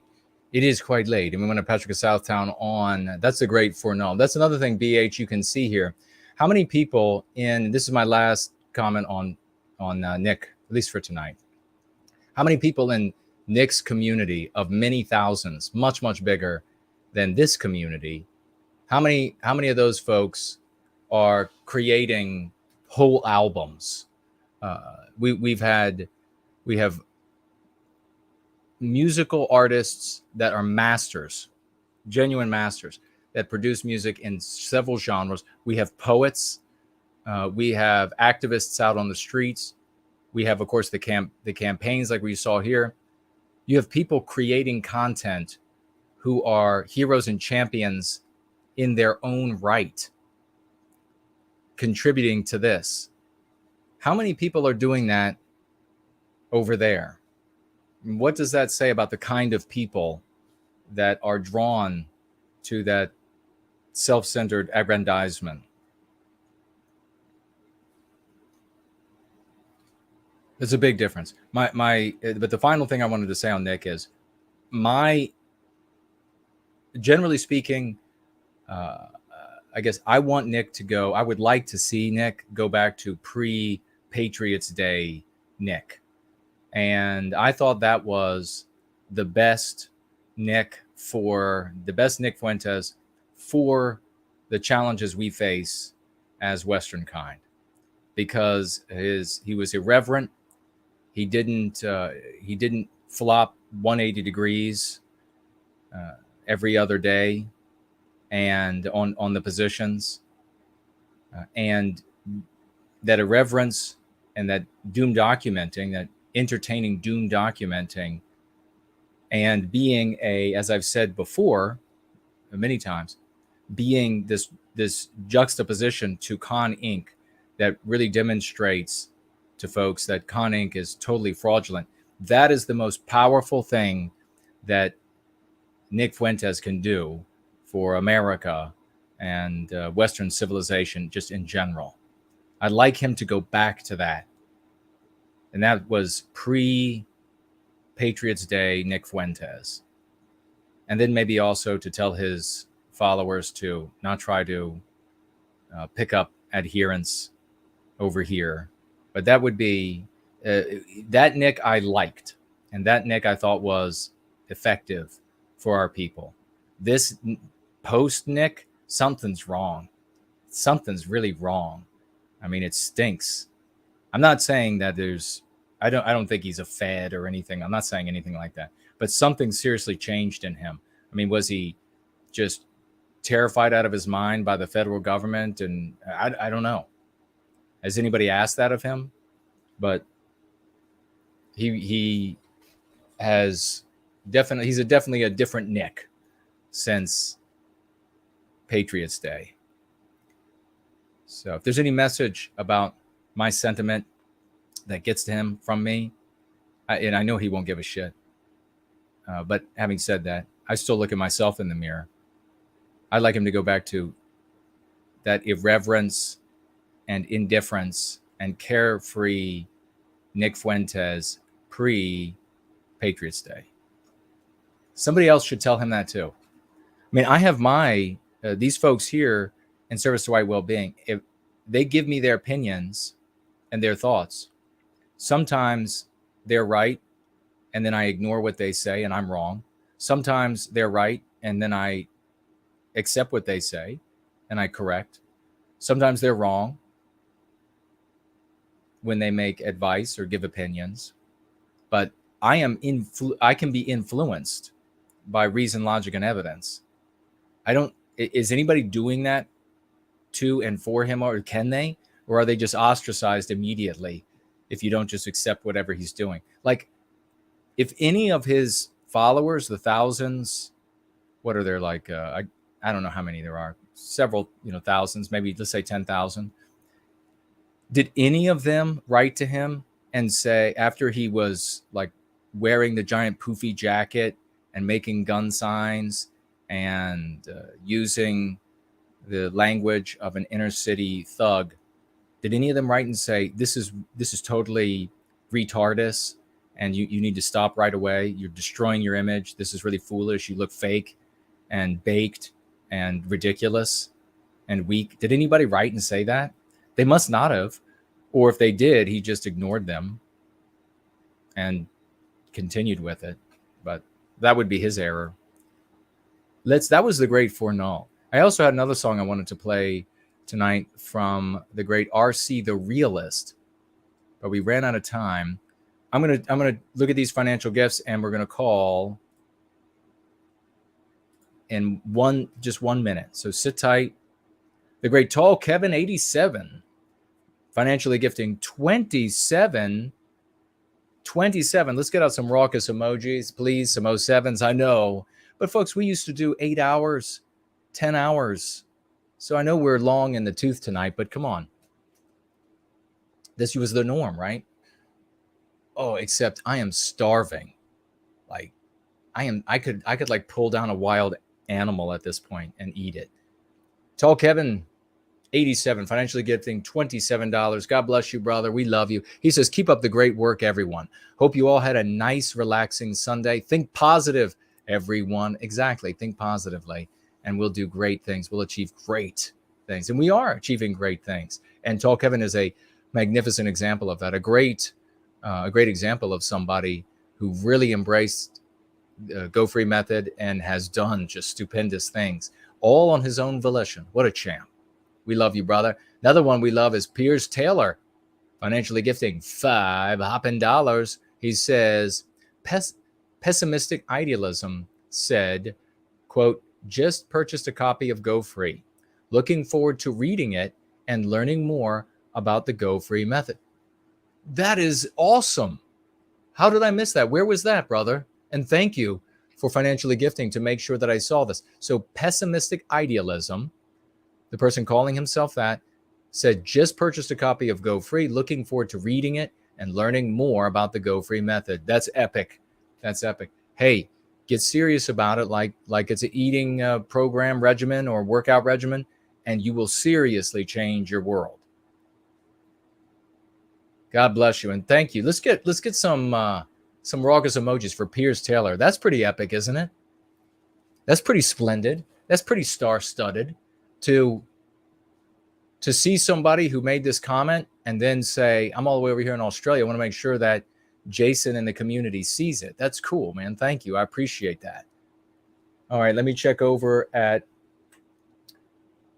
well, we have over here on Odyssey another $5 financial gift. Thank you. It's good to find out tonight that apparently Odyssey still works. It's been pretty barren for a while. Damn, I look good on Odyssey. Son of a bitch. Okay, it says over here, Robert. I'm going to thank Robert. Can you believe my eyesight might be kind of working? What could do that?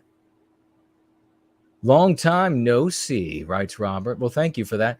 Jason, unfortunately, it's tough money-wise right now, but I just want to tell you that you are highly appreciated. Thanks for all your hard work for Western Kind. Keep fighting, brother. Man, God bless you for that. This is what I'm talking about. This is how a champion thinks.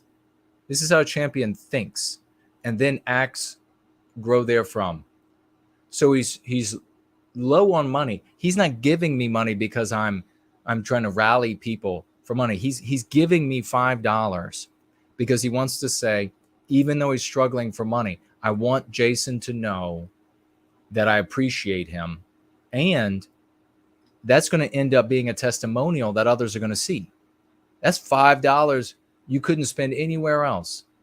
You couldn't give away anywhere else and get more out of it for our people. That's the kind of thinking that happens here. God bless you, Robert. Man, I really appreciate that. And you know what ends up happening with like other content creators and me, if you don't know already, like when you're producing a bunch of content. By the way, now I'm saying, and I'm going to stop myself.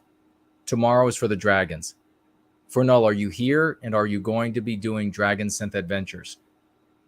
We know that Yizz is doing Discordant Dragons tomorrow, 6 p.m. on her channel, YouTube. And check it out. Don't miss it. I'll be there. It's a hell of a lot of fun. And we want to grow the community. Imagine how powerful we would be if we had 10,000 people that are like this, that are actual doers and becoming champions. It would be something. Then, if Fornal is doing Dragon Synth Adventures, he's been very busy with this video game, then that will be at 8 p.m. So let's hope, because I love it over there. Look at that. Other things are supposed to be done, but I'm with you all, and we're going to do this until we're done, and then I'll get to those other things. 8 o'clock. All right, let's see. Let me jump. We'll just check over here really quick. Patrick of Southtown. Can we hear it again for first last? $100 financial gift. He's not rich. I know him. I know. I've been around him. I know he's not rich. $100 financial gift. Man, I really appreciate that. The great first last coming in with $100. We had a $100 financial gift at the beginning. No, actually it was £100. It was £100 by Simon JJ, right? Wasn't it Simon JJ? I'll have to look it up. Let's get to, we have some more here. We have the great Douglas. Please, 07s, raucous emojis. Just pick an emoji you like, throw it out there a couple times, maybe 2 or 3 emojis. Throw them out there a couple times for Douglas, financially gifting $25 for the extra long Halloween Eves. I guess we're closing on it, aren't we? Halloween Eves night. And does anything special happen? Like, am I going to be possessed by some sort of a ghost and start disrobing? Man, that video would get taken down, and if you went to sleep or left, holy shit. $25. God bless you, man. I really appreciate that. Thank you so much. Oh, there's pessimistic idealism.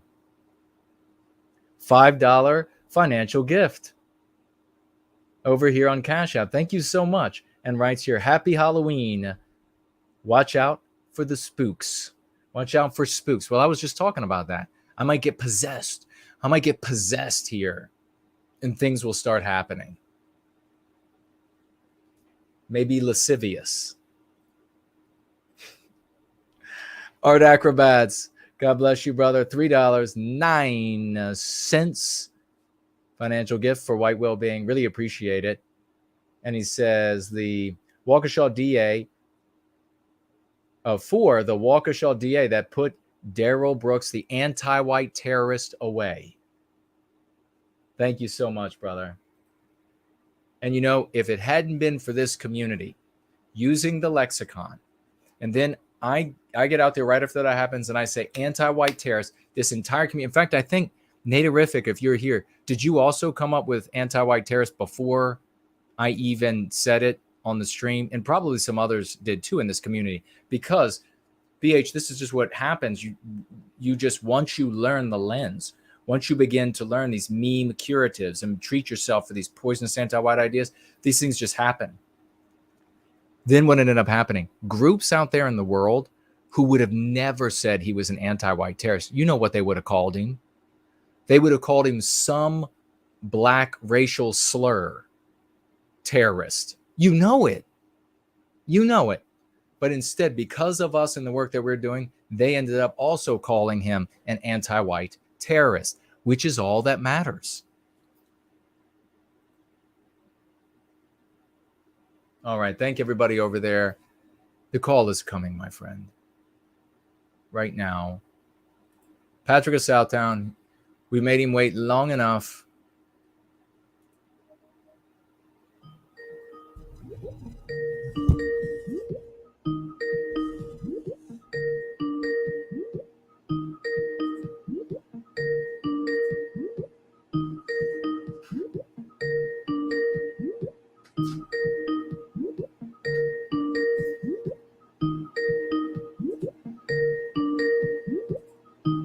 I love this song, don't you?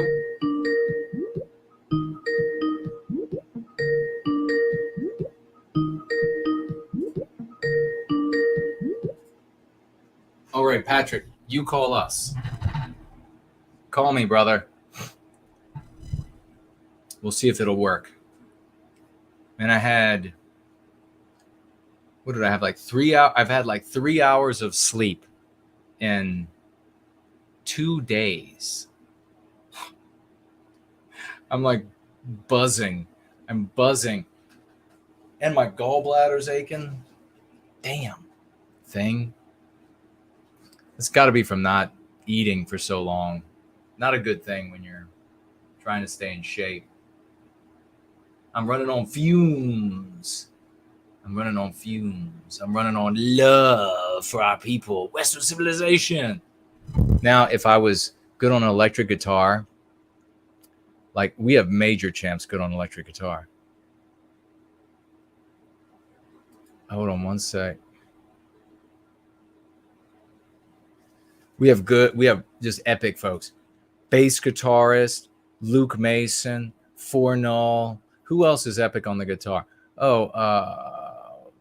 Donald Kent. We got real champs. If I was good on the electric guitar, I would just like bring it out from out underneath the desk and be like,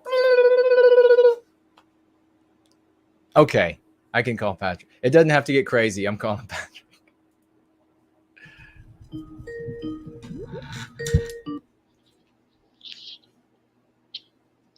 Promethean Hails, Jason. How's it going, brother? Oh, Promethean Hails. It's great to hear from you, man. Thank you for everything you're doing and what's on your mind this late night. Awesomeness. Thank you, brother. And, well, a lot of things, actually. I wanted to say that tonight is our GFC's anniversary. It's freaking awesome. It's amazing just how the year had gone by. Like, I was just like astounded by that. Like, it, especially because of the lockdowns. Like, it just feels like, I don't know, time kind of sped up because of that. Yeah. You know what I mean? Like, it's just crazy. So yeah, that's today, the 30th. It's freaking awesome. And happy Alpha Blot, Halloween and Samhain. Oh, yeah. Which Alpha Blot is one of our holidays, the Anglo-Saxon and Norse holiday for our ancestors. Originally, Cool. Halloween, the original meaning of it was to give thanks and to venerate our ancestors. Epic, man. And today is your anniversary, right? That's the GFC? Back, yeah. Oh, man. Congratulations. That's awesome. And yeah, happy Halloween. Oh, yeah, dude. It's exciting. And the other holidays that you mentioned. Happy all of that. That's it. That's cool. What is the third one that you mentioned? I haven't heard that one before. Samhain or Alpha Blot? That one. Oh, Alpha Blot? So this is a bit complicated to explain. But the essence of it, or the quintessence of it, is that Alpha Blot is essentially tied to the elves. It is the festival of the elves.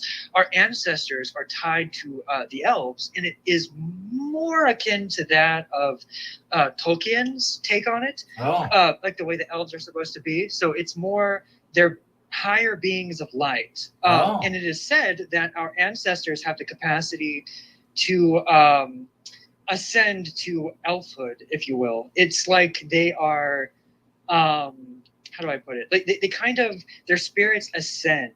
They're basically, the elves are sort of akin to angels, but it's a little more complex than that. So we have the ability to become elves if we do good deeds in our current life. So a lot of our ancestors look out for us as elves. Wow, that's cool. Yeah, I've never heard of that one. Oh yeah, it's one of the things we're hoping to bring back in terms of our holidays. There's so much more. Like Halloween is, I love Halloween, but it's essentially kind of a deracinated and not accurate portrayal of the original holidays that it's based on, if that makes any sense. Yeah, it sure does. I mean, I think that's what's happened to so many of our holidays. Once the anti-whites have at them, they want to pull the actual life out of them. The lifeblood just drains out of them. Oh, indubitably. It became a sort of, it became about candy and all these other things, which, I mean, I'm not saying I'm against the modernization entirely of it. It's just far from what the original meaning of it was. It's a lot more akin to the Mexican and or Caribbean version of Dia de los Muertos, which is, venerating one's ancestors. It's more about ancestor veneration, that it's a lot more beautiful than people realize. We're hoping to bring that back. It'll be epic, especially by next year. We're hoping to do that. Well, very cool, man. Well, what else is on your mind? What else you want to talk about?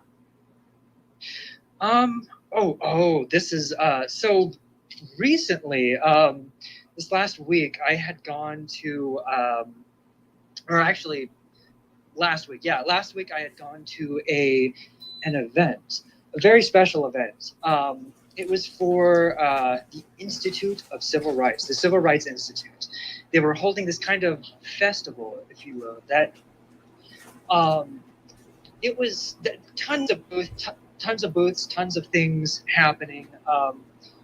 I thought it was a good opportunity to gain knowledge and insight, perhaps information on things. Originally, I had intended to go there and utilize the lexicon, but circumstances caused me to sit back and listen. I just found it really interesting and intriguing. But there's something interesting and funny that I was invited to go via my roommate, who begged me not to utilize the lexicon. He begged me not to talk about any of these kinds of things. He begged me not to talk about white well-being or any of the stuff that I've been talking about. He was like, Frack, no, this is important. You can't do that. And I was like, oh yeah, no, I won't do that. Even though I had every intention to do it, I ended up not doing it. It was pretty hilarious. It's a complicated situation with my roommate. I've been, he's coming around. I'll just say that he's coming around to the way I've, my racial consciousness, if you will. But so yeah, the event was really crazy. It was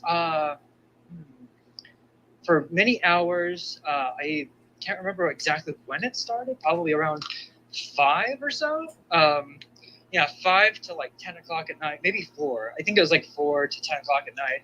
And there were these giant mega screens of people, grievance mining. Oh boy. Talking about how, oh yeah. It was really nuts. There was like these mega screens of people grievance mining, talking about their, how do you put it?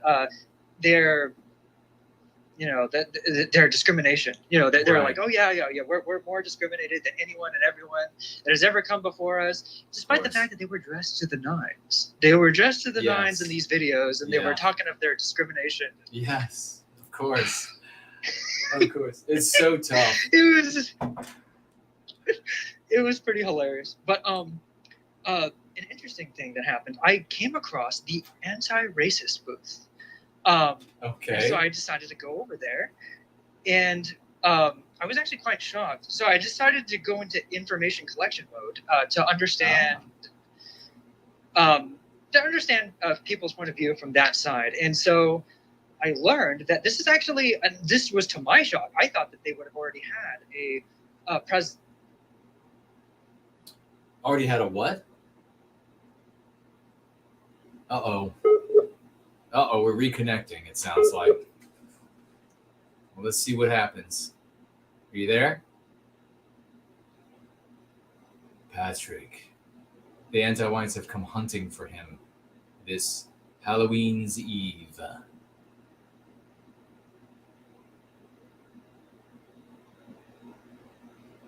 Halloween's Eve. And they have consumed one of our leaders. Let's head out there and avenge him.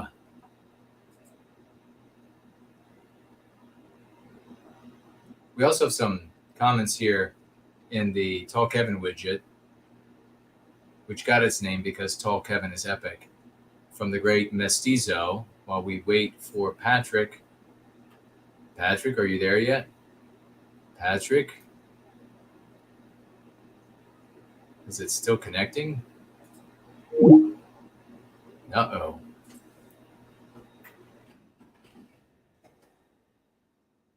Wonder what happened. It is hot. Okay, now everyone, come up with some ideas for what happened to Patrick.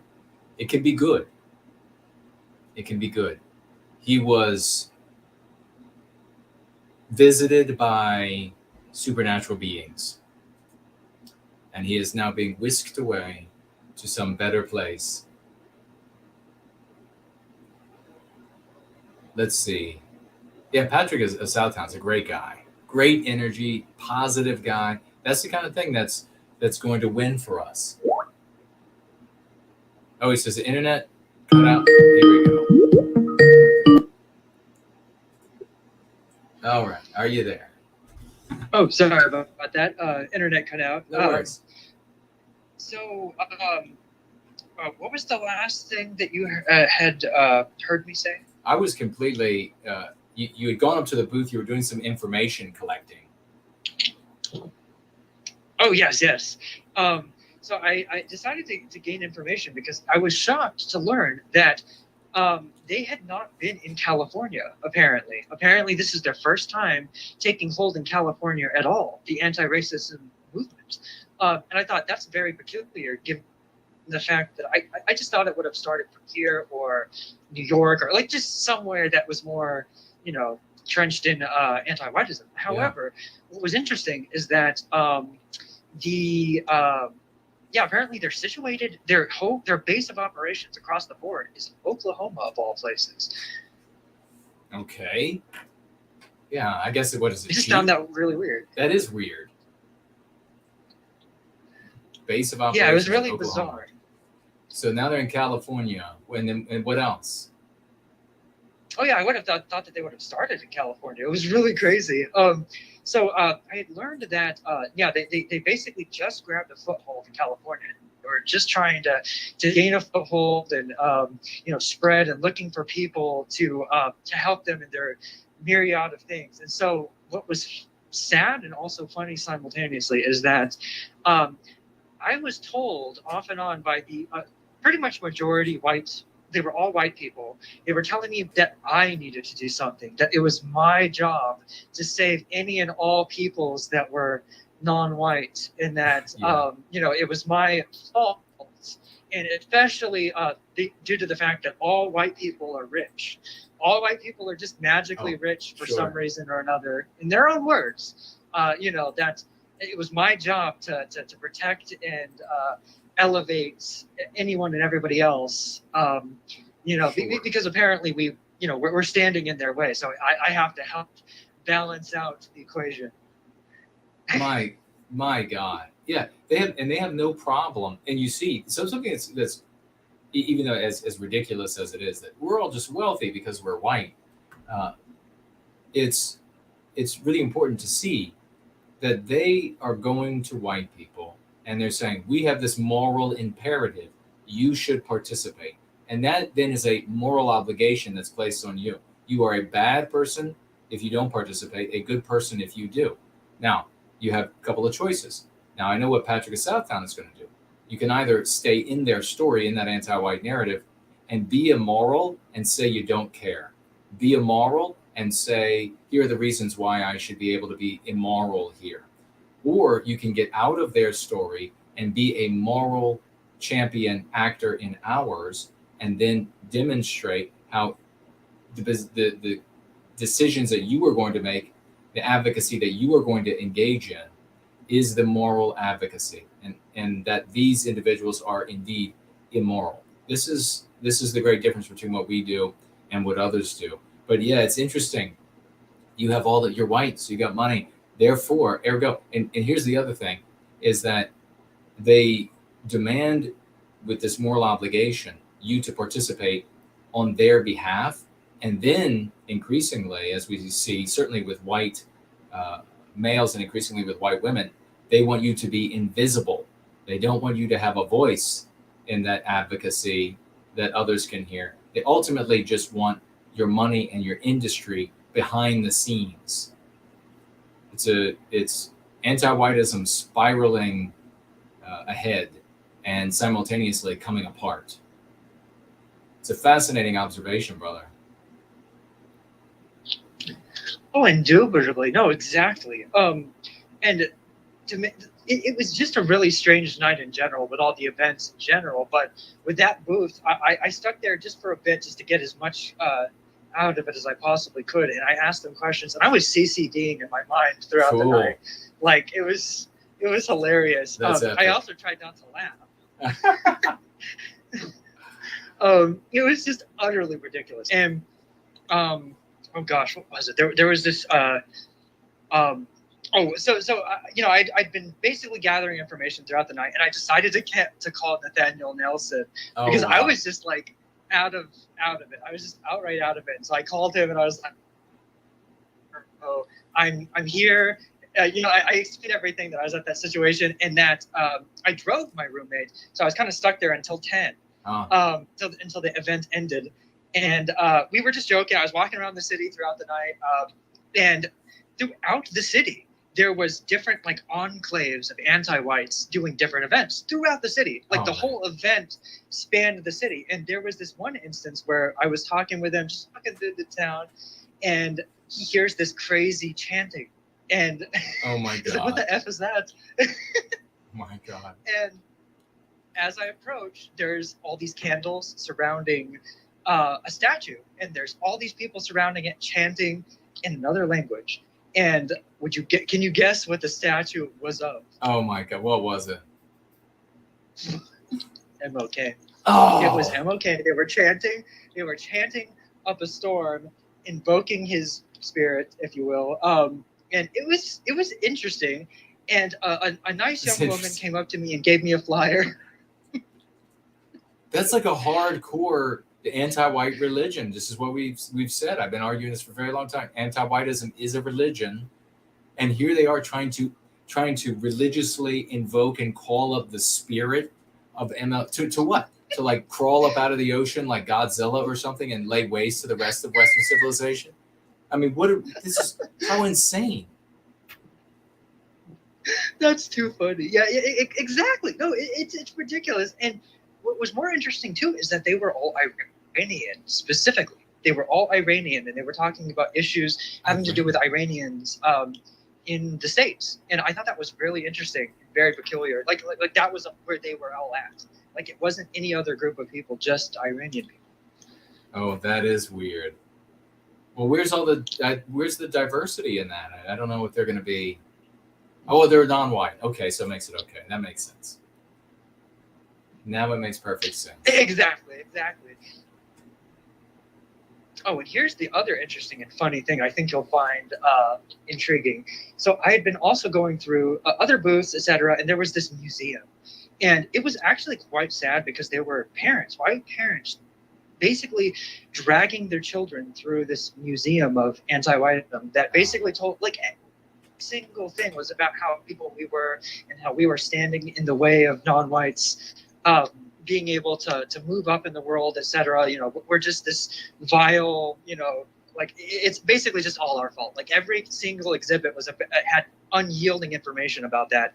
It was ridiculous. But a funny thing that I found was the conspiracy of silence. How to this day, non-whites are not being represented in sports. Sports? Wow. Okay. Yep. Of all things. Yeah, they won't be. I seriously, I was at that point.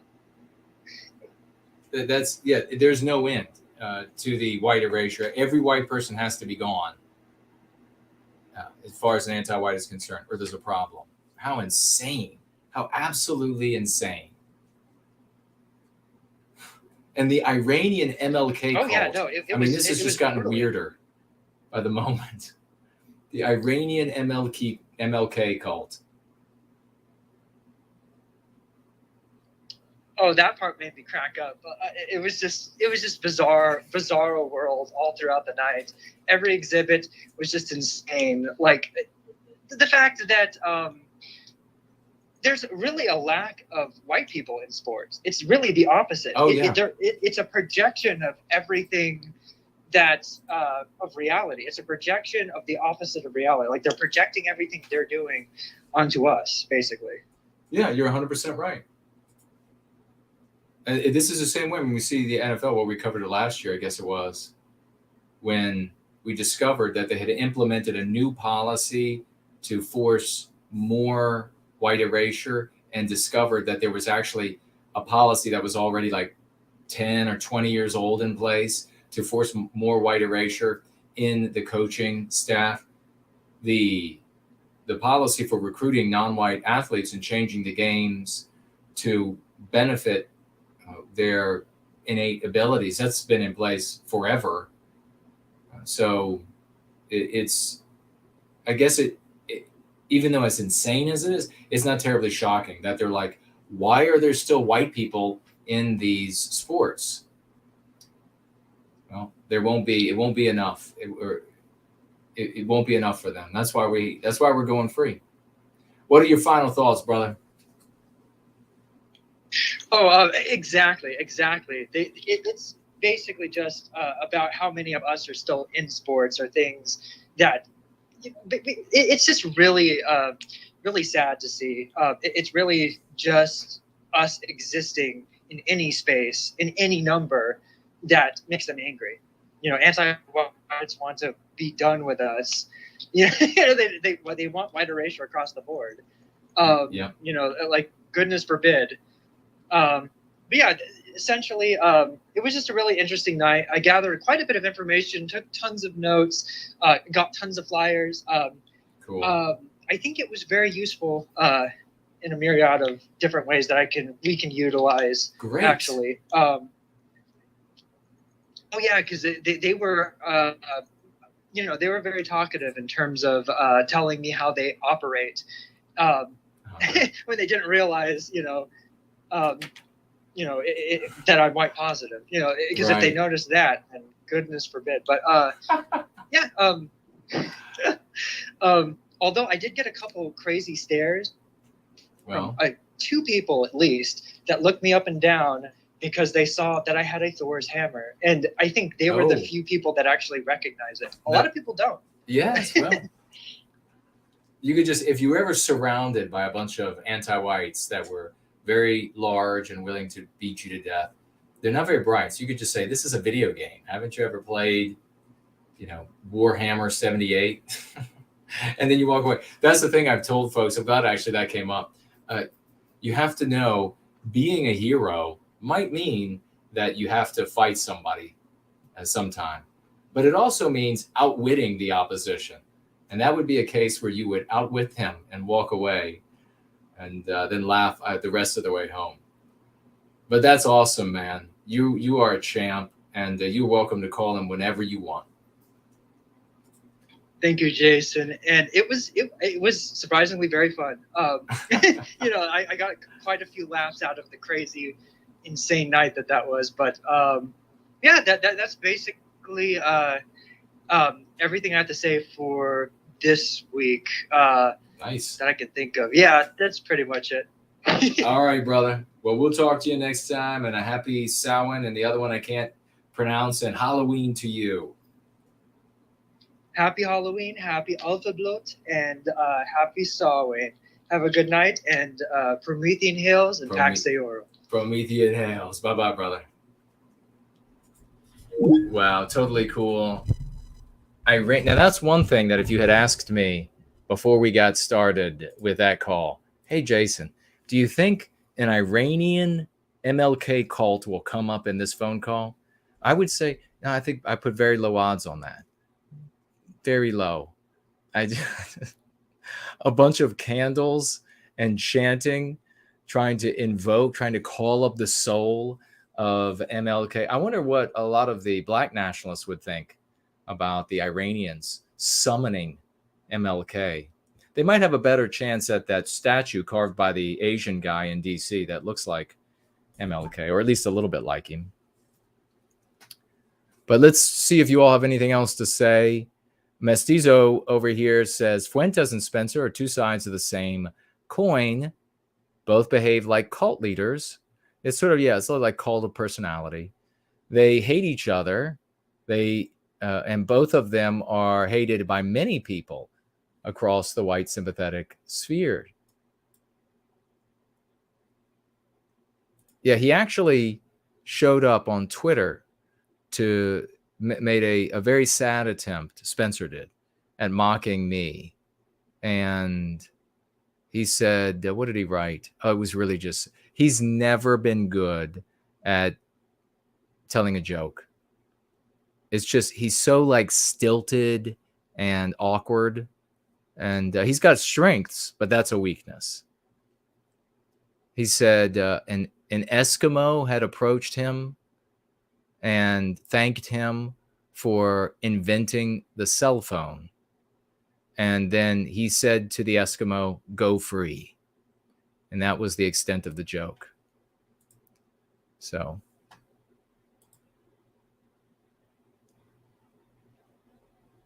All right. Let me make sure. 6 hours. Fornell says, 6 hours, Jason is a madman. Well, I hadn't planned. I mean, it is Halloween Eve, and I hadn't planned on summoning MLK in spirit form. But we got to the end there, and we had the great Mr. V on, and I was like, you know what? I'm not going to rush. Mr. V is a champ. You know, like Patrick of South. I wanted to have Patrick of Southtown on too. He wanted to come on. I was like, I'm not going to rush Mr. V. Patrick of Southtown wants to come on. We'll just keep going. But you know, ultimately, with it being Halloween Eve, it's adds a little bit of, I don't know, flavor to it. We'll see. We'll see if people come to watch. Lunder said about the joke, was it even a joke? By Richard Spencer. Yeah, I don't think it was. Well, I mean, it was attempted. It was an attempt to joke around, but yeah, it wasn't very funny.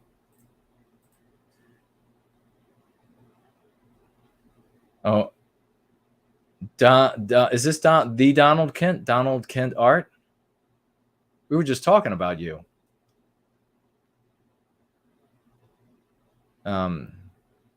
Victorian Time Traveler says, when I said the anti-whitism is a demon, I wasn't being hyperbolic or speaking figuratively. Yeah, it is. You're right. It is. I agree. Justin White says, how is it high IQ to not call out your victimizers? We are calling them out. They're anti-whites. I've made the argument many times. Do you care to address the arguments that I have made? I will happily read and entertain any rebuttal that you make to the arguments I've made as to why name them is suicidal and harmful, suicidal for you and harmful to our people.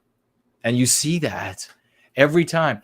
I mean, seriously, I was in the kitchen. I know I've been on 3 hours of sleep in 2 days, but I had to get some. This is what happens. You become like discursive. It's like, I guess this is how you can kind of experience some measure of, I don't know, of ADHD. What was I even going to say? What was I even going to say? I was talking about the Donald Kent, and I still have in my head that Donald Kent, I kind of tucked it over here, that he wanted me to say Alex Jones, and I'm wondering if Alex Jones. And then we've got Justin with the comment about naming the... Oh, this is what I was going to say. How low, genuinely, seriously. So there's two things, it seems to me. An extremely midget wit IQ or a sort of...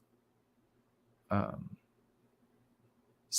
sort of stolid intransigence in like your nature. So like maybe like mid-wit-ish or something. And I guess you could be uber mid-wit and have this sort of like stolid, intransigent nature to your personality. Like you've decided to go with this name them mentality, and it damn the consequences that you see around you for people. I would think that most people would be jarred out of that by somebody losing $1.5 billion of net worth in 2 weeks. I was like racking my head to find out, how could you watch? And these things that I shared with everybody about what's happened to Ye just in 2 weeks, more have happened since then. More bad things have happened to him since then. Big, big things.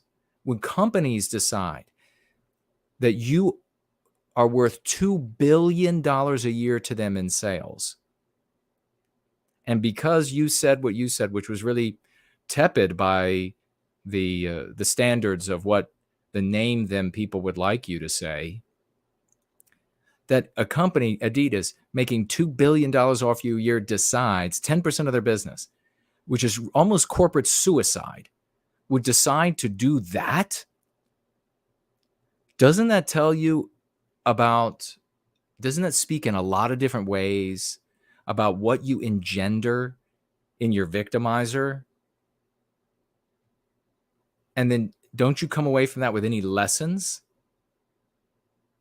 And then also I was thinking about just on a human level, a basic human level, how much suffering can you see? And I know he's not anywhere close to like actual suffering, like folks suffer. But I guess I should say, how much loss in someone else's world can you witness? And you're still like, yep, it's all good. It's all good. Keep it going. I mean, I really don't, I'm not a big fan of the super wealthy, which is what he is, because I don't like this empowerment of one citizen over another, that you make that one is like a mortal god and the other, I mean, they don't still have the same weight of influence in your country anymore. So this whole, like, if they're able to influence the outcome of social movements and political movements with that wealth, you've got a problem. You've got a real problem. Because getting wealthy doesn't mean that you're super intelligent or that you're moral at all. It can mean the opposite of those things. So you got a real problem. But on some level, seeing great loss, seeing a person suffer great loss, and I guess this is my humanity, I feel like, all right, that's kind of enough. That's kind of enough. I hope he just disappears. I hope he just, and I don't mean like killed, like he just leaves the scene, and that's a lot of loss. You know, it's a lot of loss, $1.5 billion in 2 weeks. And they're easily going to be able to go after his records with lawsuits. And they're going to be able to, they could go after that stock, that 5% stock he has, which is not much. But if they did that doubling of the shares, it would have his net worth there. And if they're willing, if in one case they're willing to go $2 billion, 10% of business, which could be corporate suicide in a competitive atmosphere, Gap 60% of their online sales. That could be an act of corporate suicide. If they're willing to do that, they're willing to double the shares if it's legal for them to do so at that, whatever that company is called, just to inflict injury on him. And you have folks who are still like, yeah, more. He's going to do more. He's going to do more. The one guy was saying, I don't think it was the BH guy, it was the other Nick fan, the other Nick boy. Maybe that's what we should call them when they show up here, Nick boys. Because they just have like no identity. And so they're just like, maybe that's like Halloween. They're all wearing like Fuentes masks. That's kind of scary. I could see them doing that. But he showed up and he was like, oh, he's going to start. Or was he talking about Nick at that time? Maybe he was talking about Nick. He had said something about, he called him Kanye.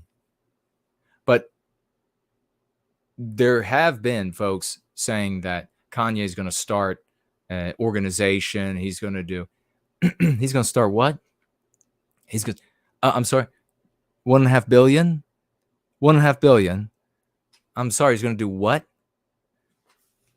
How do you stick with this strategy that you just saw totally destroy somebody? I guess it's like the same thing we talked about when everybody was celebrating the kid. I can't remember his name. The kid, what was the kid in that shot the anti-whites, the child molester? And the other one was some kind of sex predator or something. I just lost his name. I had it and I lost it. Oh my God. Azimuth Clark says they're Nick suckers. Pessimistic Idealism says they're Knickerbockers. Rittenhouse. That's it. Rittenhouse. And they all were like celebrating this kid, this actual minor, vicariously. and didn't give a shit at all for his life and what he was having to go through. I mean, it's a very peculiar, disconnected and unconcerned nature. It's almost like they're not looking at human beings. They're just watching a movie. It's like, that's all that's happening in their heads. Like, no thought whatsoever for the actual human being and what that person is going through. It's a great example too of, you're supposed to be a Christian, and which is totally fraudulent when Nick says, I mean, it's just a ruse to get Christians to support financially and be his followers. Because if you were a Christian, you definitely would not continue to celebrate and endorse this guy, Ye, going through more. He's got very real emotional issues with losing his wife, losing his children. What's going to be the way that he's going to be able to interact with his children?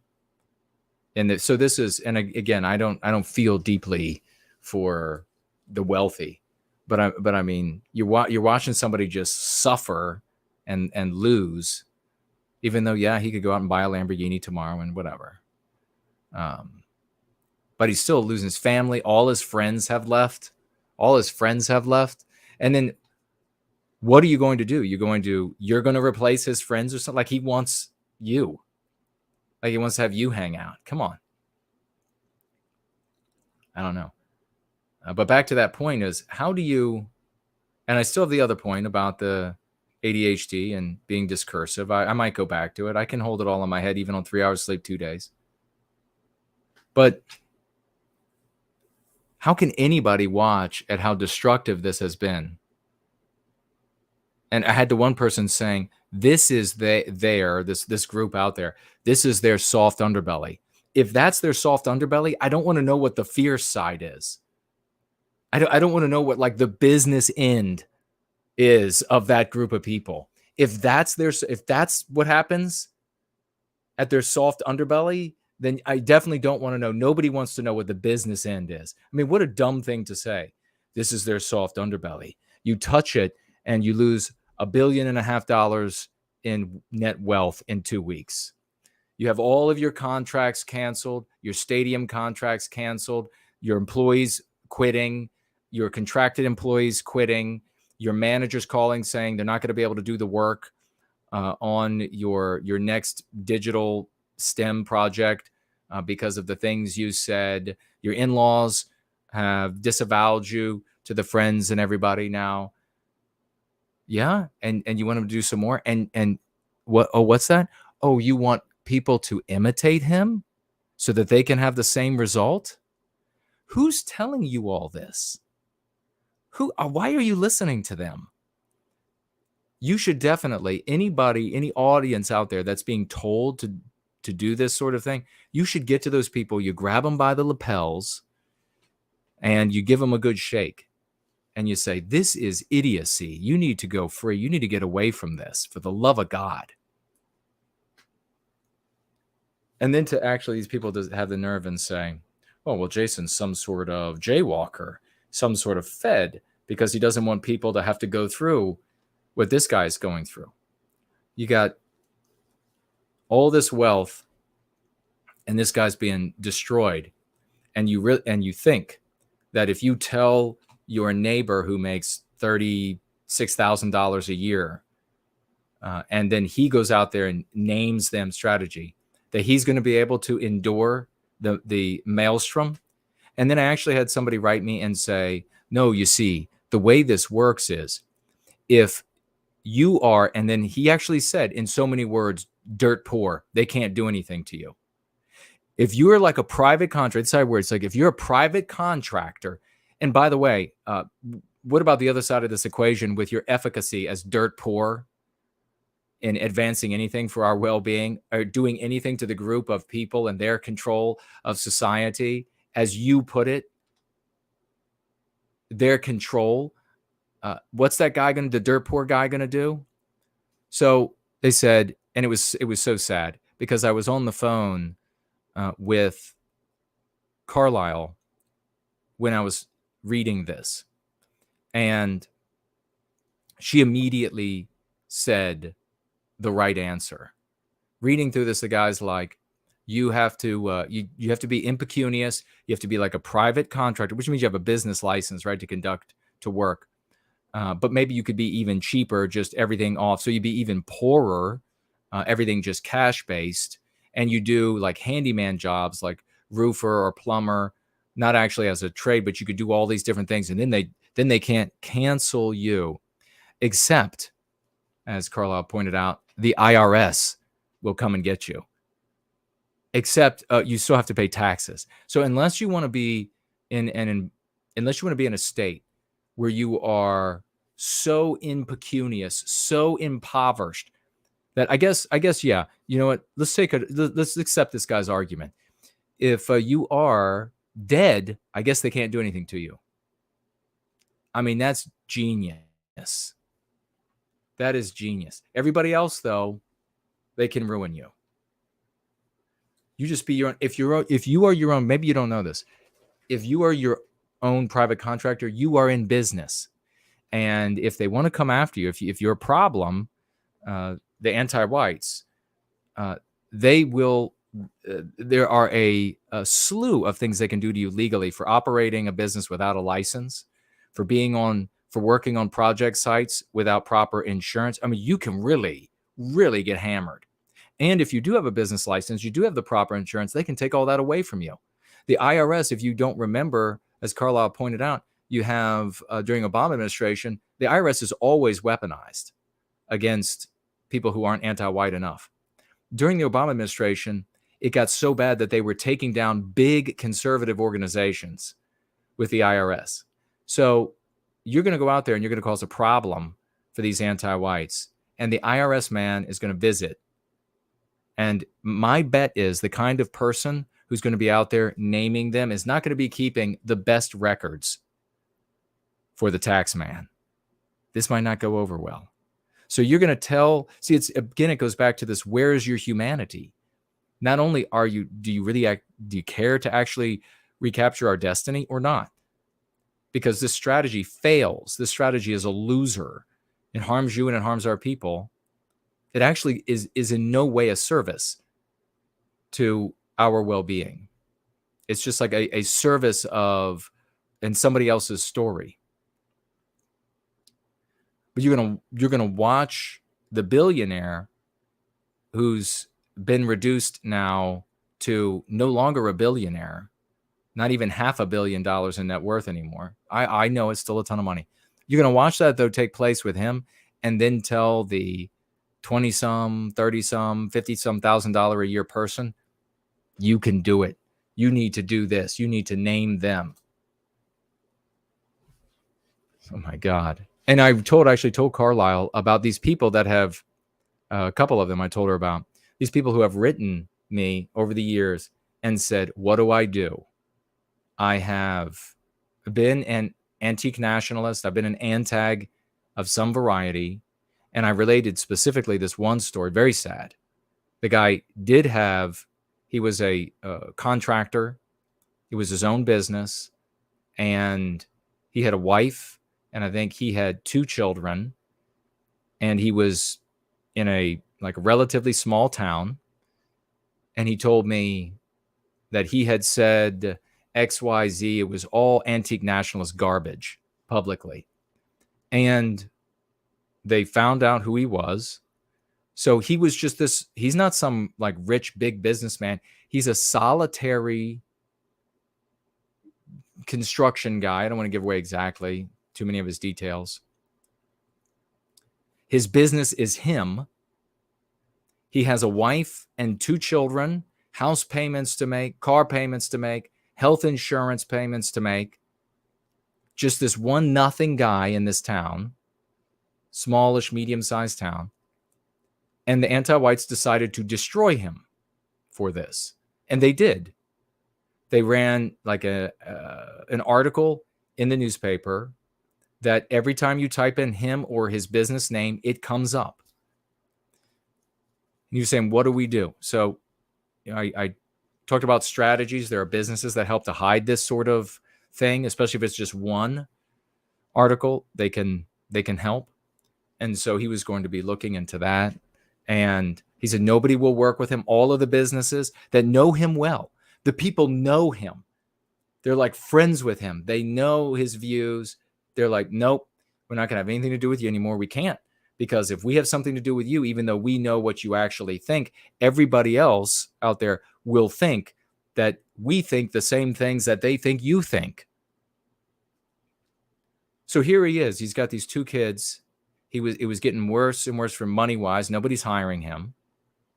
He had already made some changes to like his business website.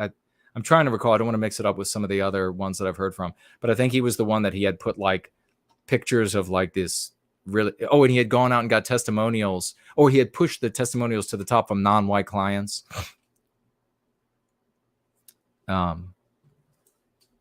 And it was none of that was mattering. None of that mattered whatsoever.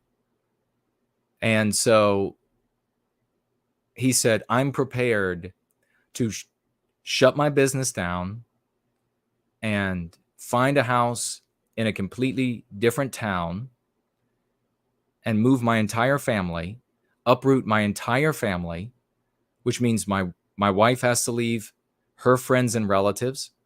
My children have to leave their friends and relatives. They have to leave the comfort that they've established in a place that they know. He has to leave the comfort that he has established in a place that he knows. He has to leave his friends. They have to change his name, he said. Change the family's name. This is a bit disruptive to life, this antique nationalist approach. A bit disruptive. Change the family name, land in a new town, kind of like they're in the FBI program to hide folks, start a new business. Again, a little disruptive to life. And once they get into this new town, this was his plan. He was prepared to do. Once they get into this new town, what do you think? And they get everything settled and they get the kids in new school because they got to take the kids out of the school. They got to put kids in new school. The kids are going to be unhappy the entire time. They're losing their friends. Now they got to be in someplace new. This is very disruptive. What do you think the odds are that the wife is going to be fine with him talking about white sympathy anymore, ever again? What do you think the odds are? I think that the wife would divorce his ass in 1 second if he mentioned white sympathy ever again. I think she would be like, you ruined our life. You upset everything that we had built in a community where we knew people, friends we had made. Who knows what kind of clubs or something that they may have been involved in. Who knows if she had friends, they could have had like every first Friday of the month, they get together, for whatever. And they chat and they love that. Maybe they had a situation where you see in many neighborhoods, the ladies will come out, sit in lawn chairs on the driveways and chat. All that gone, all that disrupted. Life totally upset. All because this guy's out there. He was very remorseful. Talking like an ant gnat and ruined everything. What do you think the odds are? So if he did end up doing all this and then said something again, antique nationalist, or anything at all, I mean, the wife might just leave him for saying anything, maybe even something white positive after all that. So he's taken completely out of the equation. How good is that for our people? How good was that for him? You need to think about him and his family as well, if you have any soul. And if you're a Christian, which Nick doesn't give a shit about any of his followers. So it's just a ploy. It's just a game. It's just a front that he's a Christian. I'm actually far more Christian, even though I don't go to church, than he is. Because I care about people. So how good is that for our people? The guy's life gets ruined. Never going to do anything for white sympathy again. Never going to say anything for white sympathy again. Maybe his business was going to become big and grow, and he was going to get wealthy, and he was going to be able to contribute far more of his time and talents and money. Who knows? Not now. But what if he did go out to the new town and he couldn't help himself, and he ended up saying to somebody that some painter was right, or he ended up naming them. And then the word gets out. And now the neighbors are shunning the family again. The new neighbors are shunning the family. And you know what that ostracism feels like? Genuine pain, especially to a female. So then she decides to divorce his ass. You know this is a story that's not uncommon in the white sympathetic sphere, right? You know this is not an uncommon story. And then what happens? Then he's left all alone. The wife leaves. She's going to have social and legal power over him.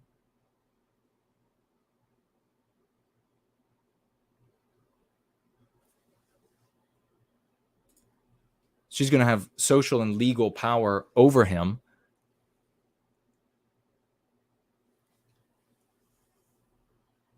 And is he going to keep working? Is he going to be a great advocate for white well-being? Or is he going to, I don't know, become a drunkard? Maybe kill himself?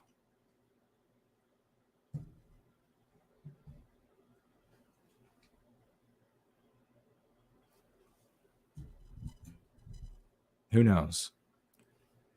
I gave him the best advice I could, and also about how to handle potential clients. And that was the last I ever heard of him. So I wish him well. I hope he found a way through that. Probably the reason I never heard from him again, just checking one more quick time. We're approaching midnight. I figure we might as well go till Halloween before we sign off. At that time, we will sign off. If my mouth is not in cadence with my audio, then that's not my bad. I've moved behind the microphone to try to conceal if that's irritating. Sort of a horror story on Halloween. So I guess it's apropos.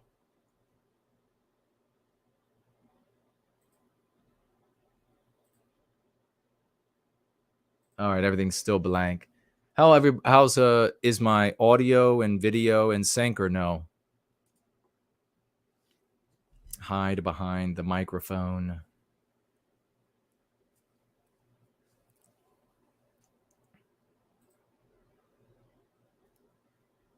Yes, exactly. The After Midnight song. That's true. All right. Pessimistic Idealism says it's in sync. All is well. Good. That's good to hear. All right. Well, yeah, we're almost there.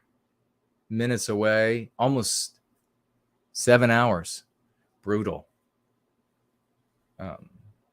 Yeah, so back to the point.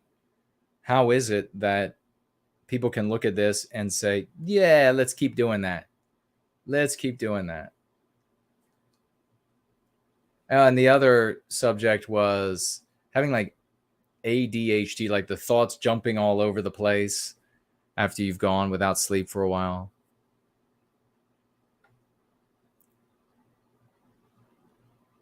Franklin says it's also tiresome. Yeah, watching people get their lives ruined. It's, yeah, you're just like, how is this again? And folks are coming out and saying again and again, that's the tiresome aspect of it. Let's do more of that. Let's do more of that. You know, there have got to be, you know this, there have got to be a ton of these anti-white cryptos in the mix of people in the white sympathetic sphere who continue to push these self-destructive tendencies. You know it's got to be the case. You absolutely know. But there are these Happy Halloween just hit. There are these people who are, they couldn't care one iota what happens to you for their enjoyment. So if it's Rittenhouse or if it's Name Them or whatever it is, as long as they get to have a thrill off of it and have a little laugh, then doesn't matter what happens to you. Happy Halloween. After midnight, we gonna let it all hang out. That would really get some views. All right, ladies and gentlemen, it's been a wonderful 10 p.m. in Idaho.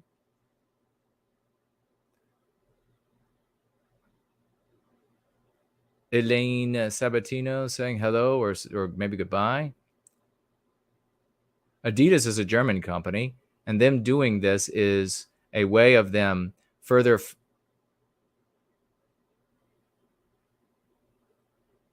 flatulating themselves over their past.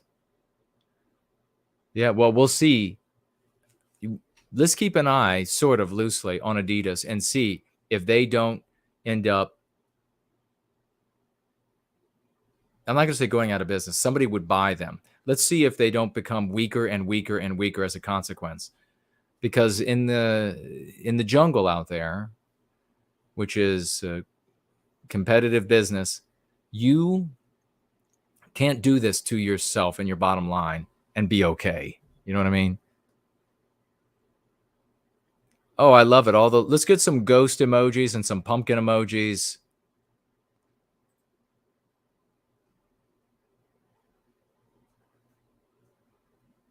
I love it. The Halloween emojis. Happy Halloween. I think it's supposed to rain here in the nation's capital. We'll see if it gets rained out.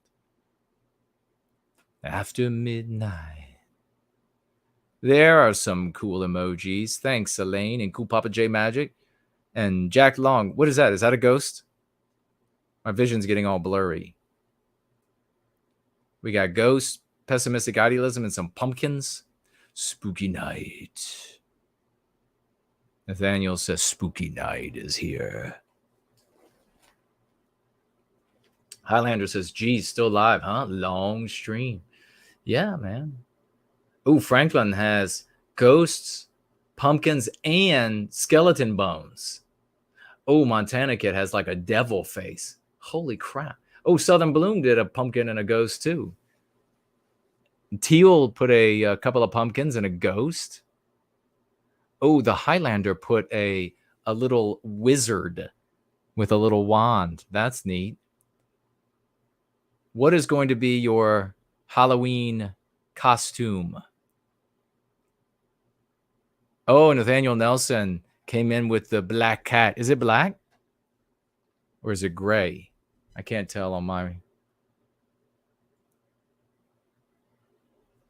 Science Man says, Jason, you are a trooper. I thank you, man. I appreciate it.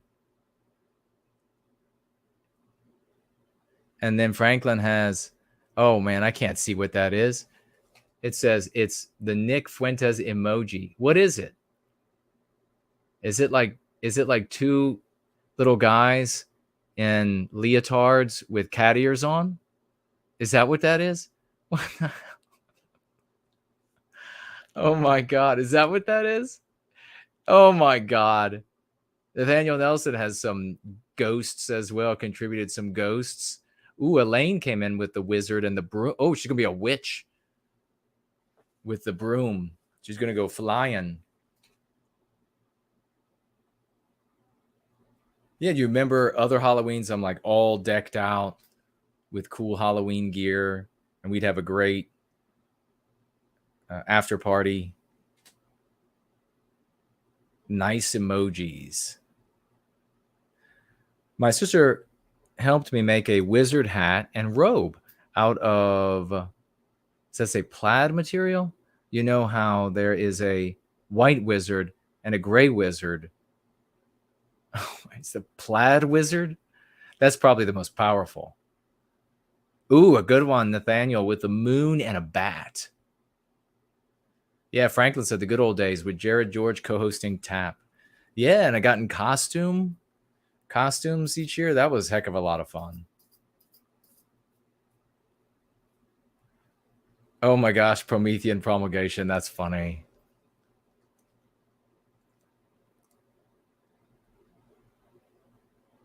Wow. I got to salute all of you all for staying up all night long with this crazy guy here. That just,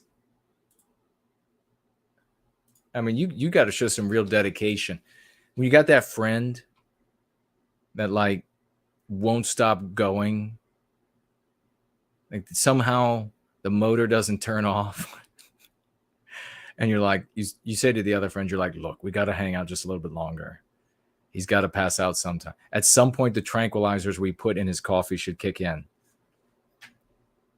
Promethean Promulgation says I have to be up for work in 5 hours. Man, go to sleep. People get in car accidents. Thank you for being here, though. Biospirit of the West got a skeleton face, a pumpkin, a demon mask. Ooh, is that Dracula? Oh, that's a good one. Wasn't I Dracula one year on the after party?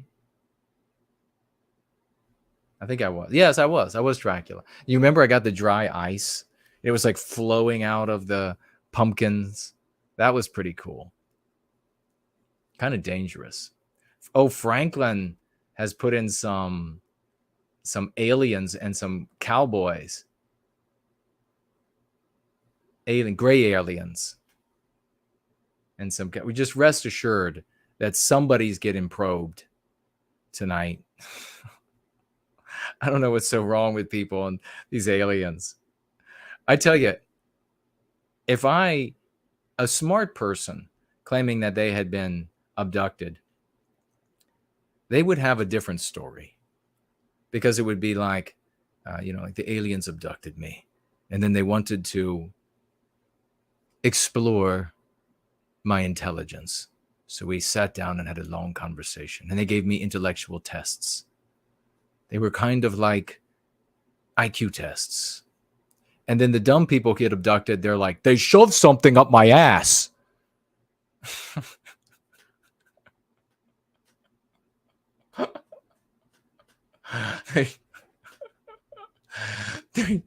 Oh, all right. Okay. That's cool. Gotcha. Just for fun. Hey, what's going on? It's got a ghost, a skull. What's that mask? It's a red face. It's not, I don't think it's the demon mask. Is it like an evil Pinocchio mask? Because it's got and then a demon mask, and then the ghost.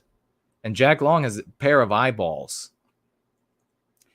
There was a very few over the years Saturday Night Live skits. The show was just so anti-white. What a shame. And just so wretched. I mean, the writing was just so wretched. There was one that was kind of, and that's the thing about the Saturday Night Live skits. It was always like there was a laugh somewhere in the skit, and that's it. Maybe two, but then it was just painful. Like, you didn't know how to bring it to an end. But there was one where they came in the room. At least I think it was Saturday Night Live at this point. And they came in the room, and there was alien girls, and they had like this visor so you couldn't see their real eyes. And they had these fake eyes where the nipples would be on the boobs, like looking through the material, and all the men, and these great big jugs, right? And all the men are looking down, and they said over time that their eyeballs had evolved away from their head down to their big boobs. And I thought, how appropriate. Are aliens Halloween-y? Yeah, I don't know. Maybe so. I've been abducted by aliens, says Victorian Time Traveler. Told it as a story on Halloween earlier this year. That I told you I would tell you on Halloween. It was not in the least like sodomization. Hey, No I Kill Clips came in with a pumpkin. That pumpkin. Are those pumpkins really that mean looking? Wow. Jack-o'-lanterns?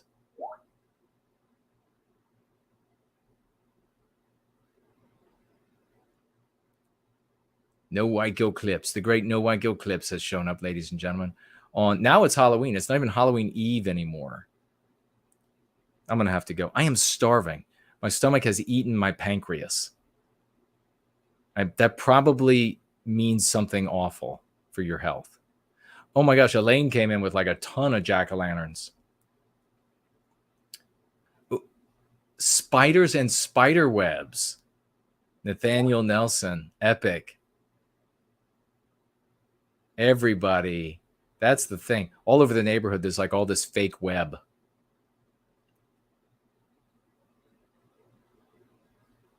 Did anybody ever do that setup for Halloween where you take a woman and you tie her all up and you tie it like really tight, ropes all around, and she's mostly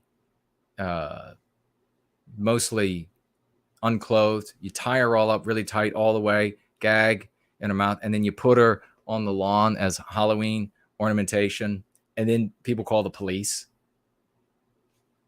Nobody knows how to get into the mood of the holiday anymore. Now you know what's going to happen. I actually received, when I was really sleepy, sick, and on medication, and I said a bunch of silly stuff, I actually had women who I never seen in this chat, never saw them since. I just was like, delete, delete, delete. Wrote me, and they were like all bent out of shape. Just all bent out of shape. They were like, can't believe you said that about women and prostitutes. And it was just like, whatever. I mean, you cannot function in the modern West without seeing the most degenerate filth everywhere you look. And I make like an innocent joke about tying a woman up and gagging her and putting her on the lawn for Halloween. And everybody's going to get freaked out. Everybody's going to freak out, and they're going to say, can you believe this guy said this? If you only knew what I was thinking. Hyperborean Saint Dream said, just for Halloween. No.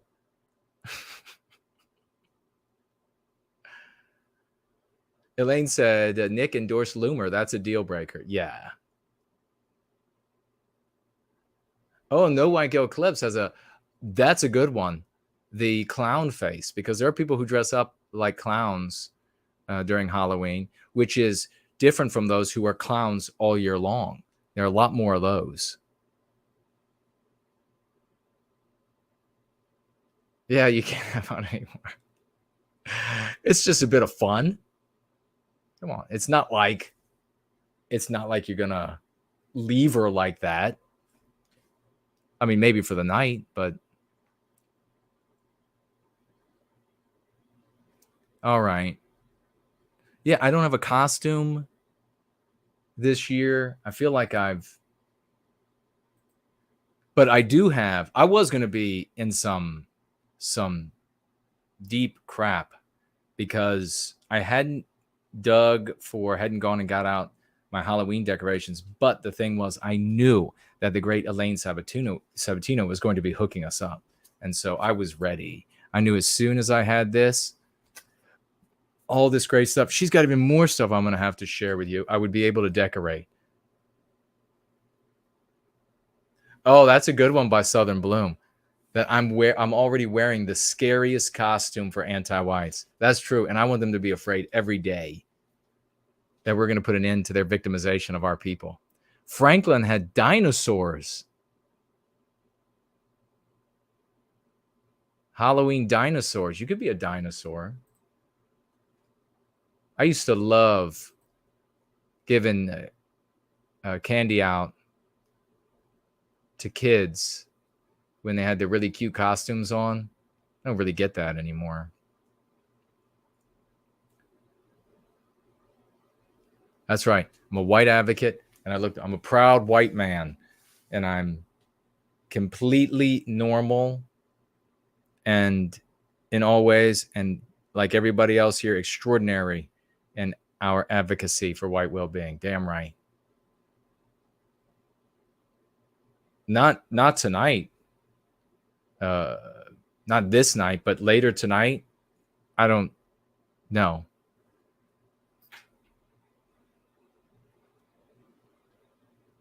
No. Probably that muffled screaming of the writhing woman on the front yard makes the kids think, oh God, that's real.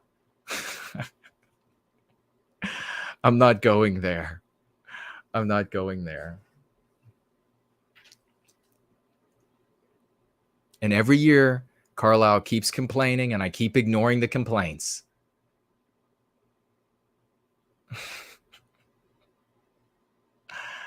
It's cold. It's cold.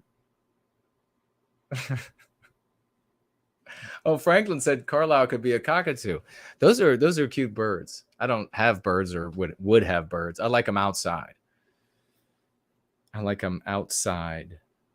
Outside pets. It's cold. I can't feel my legs.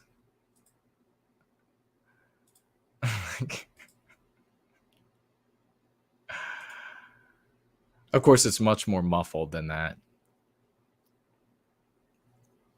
All right, I think that's about it. Who knows what I might say next? Who knows? Oh my God, she actually wrote in the chat, it's cold outside. Does she know what I've been talking about? Does she know what I was saying? Owlcat says, animals in the house. No. No, I mean, I can have animals in the house. Like my dog, if you read Born Guilty, you can read about my most famous and awesome dog. And she's passed on now in my arms. It was terrible. But she didn't get it like in my bed, or people do weird things with their, they allow it. If I am at your house and we're at the dinner table, I'm eating at your house, and you give your dog or cat or iguana or house pig, whatever it is, you give them food from the table, I'm going to be like, oh God, I'm going to be like, fight back some vomit. If you let them lick a utensil, I'm getting up and leaving. That's all there's to it. I'm going to get up and I'm leaving your house. I'm not coming back either. We can still be friends, maybe, but I'm not coming back. Yeah. Messed up. Too messed up. Not having that. No, I loved my dog. She was amazing. She was smart, super smart. Like she was like smarts of the Dobermans have. So she was bright, and she was brave, and she was funny. She had this crazy personality. I was like, this can't be real. So many crazy stories of that dog. But she's not eating off my silverware. She's not touching my plates. She's not getting in my bed. That time I found her in my bed, I was like, what are you doing? No, I wasn't there. So she knew she had screwed up. But no, you got to have some borders. You got to have some boundaries in your relationship with your pets. Come on, people. Ugh. You can imagine somebody feeding them off then they're like, here's the spoonful or whatever. I might knock the spoon out of your hand. I might be like, shit, you're going to make me puke. Knock it right out of your hand. Just give it to them. Just let them have it. That's it. It's profane. You can't have it anymore. You can't run it through the dishwasher enough. You got to just let them have the spoon now. That's the end of it.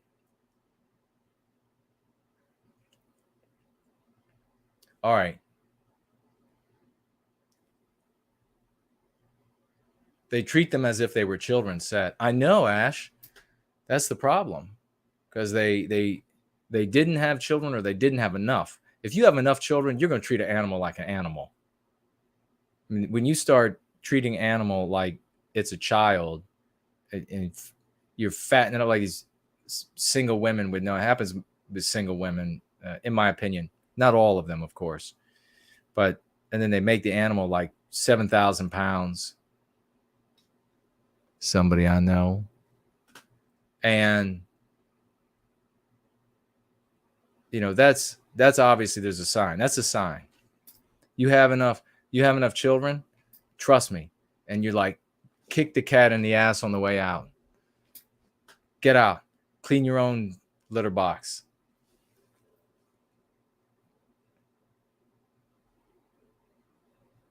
Elaine says we have a designated cat fork. Oh my gosh.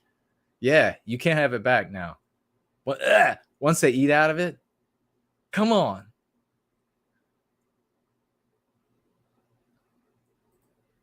Yeah, see, Carlisle she's got a big problem, a really big problem. I guess I should say fat problem. And it's her fat ass dog. It's her fat ass dog that she obviously can't give enough food to. Because that thing it's built like a rectangle. I told her it's not a dog, it's a rectangle. It's a big old rectangle. And sometimes it's got like little nubs out the bottom of it, so it moves around that way. Otherwise, it's a rectangle. Thyroid problem, my ass.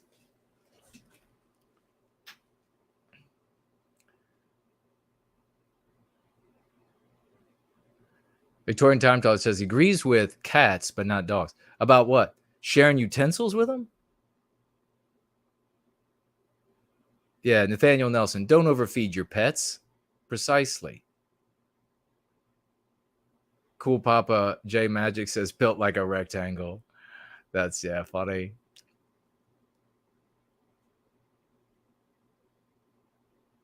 Oh, this Visigoth. Great comment. If you got enough time to make outfits for your dog, that means you don't have enough children. Somebody I know dressing up dogs.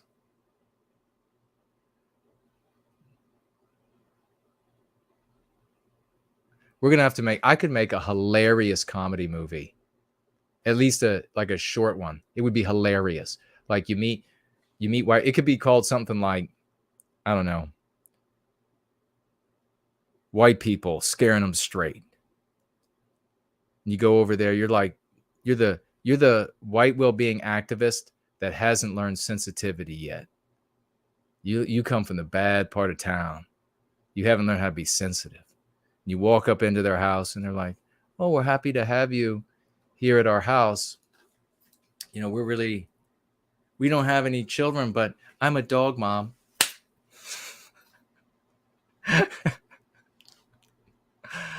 What? What did you say? Nothing?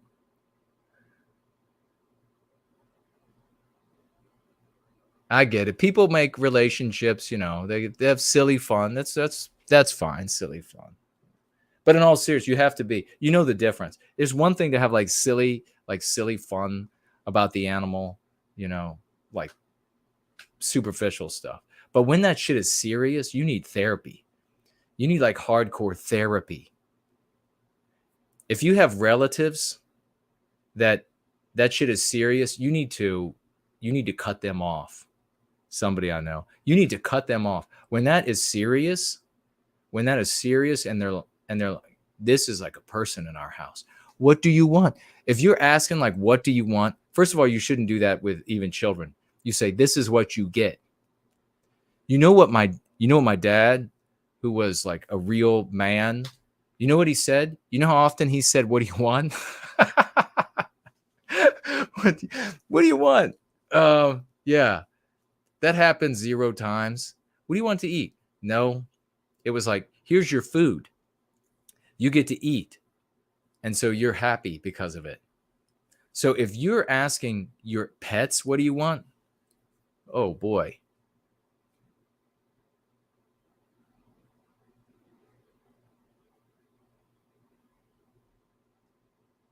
You definitely need some help.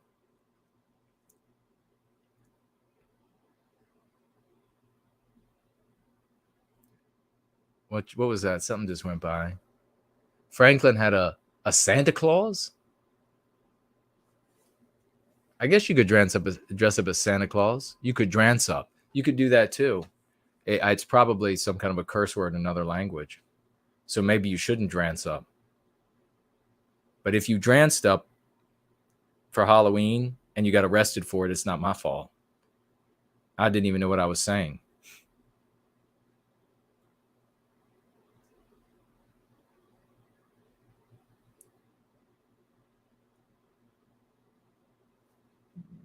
Idealism says rhombus dog. Yeah. Bible Spirit of the West, a good night to you, my dear brother. A Promethean good night. That sounds pretty. It's like everything we do with Prometheus is pretty. Works just right. A Promethean good night to you. Sweet dreams.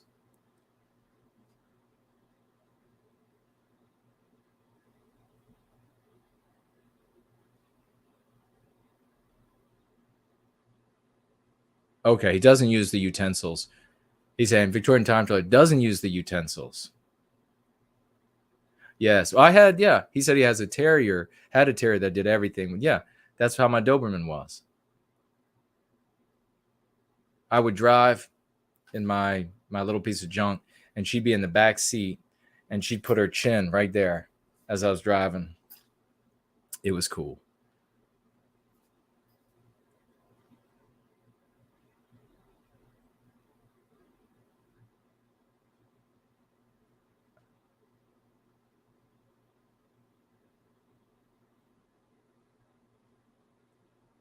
Oh, yeah, that's sad. Victorian time traveler. Yeah. All right. I think we're going to, I can't go to bed. I've got more work to do, and I got to eat. So, but I'll find bed at some point.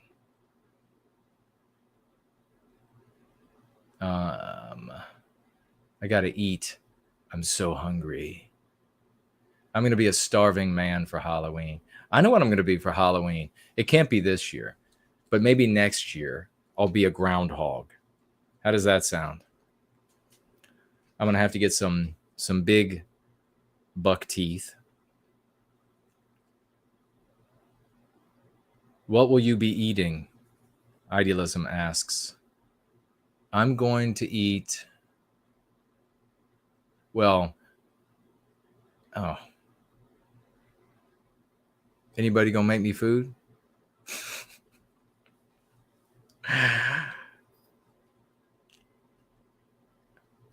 All right, let me just make sure nobody financially gifted and then I miss it. That would be ridiculous. We're just like hanging out here, going into Halloween. It's cool to hang out with all of you on Halloween. Hey, later, technically today, but tomorrow when the sun comes back up, Monday, Dragon Mondays.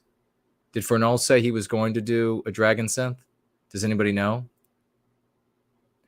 Franklin said somebody ordered steaks to Jason's house. That's funny. Then you'd hear like, no, I'm not going to say that. Whew, that was a close one. Whew, that was close. That's what happens when it gets late and the brain's not working properly anymore. The brain's not working properly. Ash says a groundhog with a spotlight on you. So you're casting your shadow on the wall. Hey, that's pretty creative.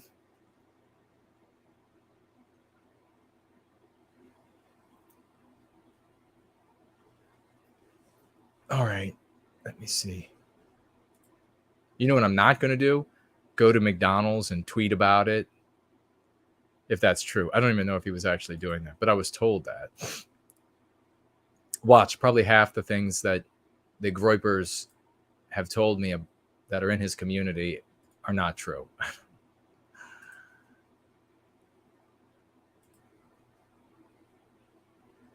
All right. Okay, good. We didn't miss anybody. And we got all of Mestizo's comments? Yes. Wow, we covered all the bases. Nothing left behind. I tell you, if somebody comes knocking on the door or looking around the property and I don't know that they're supposed to be here, it's going to be a bad day. It's going to be a bad day. Not for me. Hey, cool. We've got 226 likes. If you haven't liked it yet, give me a like. The anti-whites are killing me on the censorship. It's just like, golly.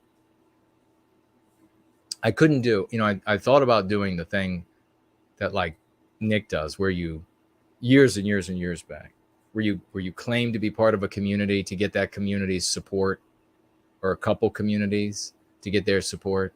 But that was so disingenuous. I was like, it's not me. I've got to be honest.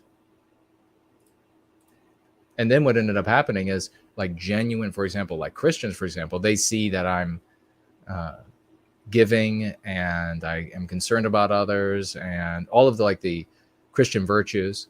And then you like the people, I know they don't like pagan, but what else do I call it? Your ancient European religions. I don't know how many of those are where they derive much of what they have from something that's ancient, but they saw that I jived with that. The atheists saw that I jived with their thing. And so I thought, hey, look, I just want to recapture our destiny. I just want white people to do well. I want everybody to be happy. And I get really furious about white people getting victimized. So that's what I'm going to do.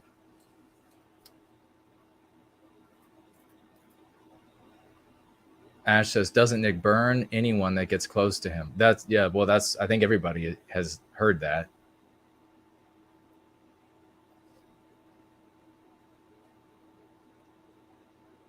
But all right, I'm gonna take my ghost. You know what I'm actually gonna do? I'm gonna head out to oh, that almost works for Halloween. That would be a decent you probably can't hear me as well. That would be, maybe I will. I'll use this as you think I should use that as the thumbnail? Or will anybody? That's very cool. Look at on this side. She's got witches and bats. And I think that's like a crow or a raven on top.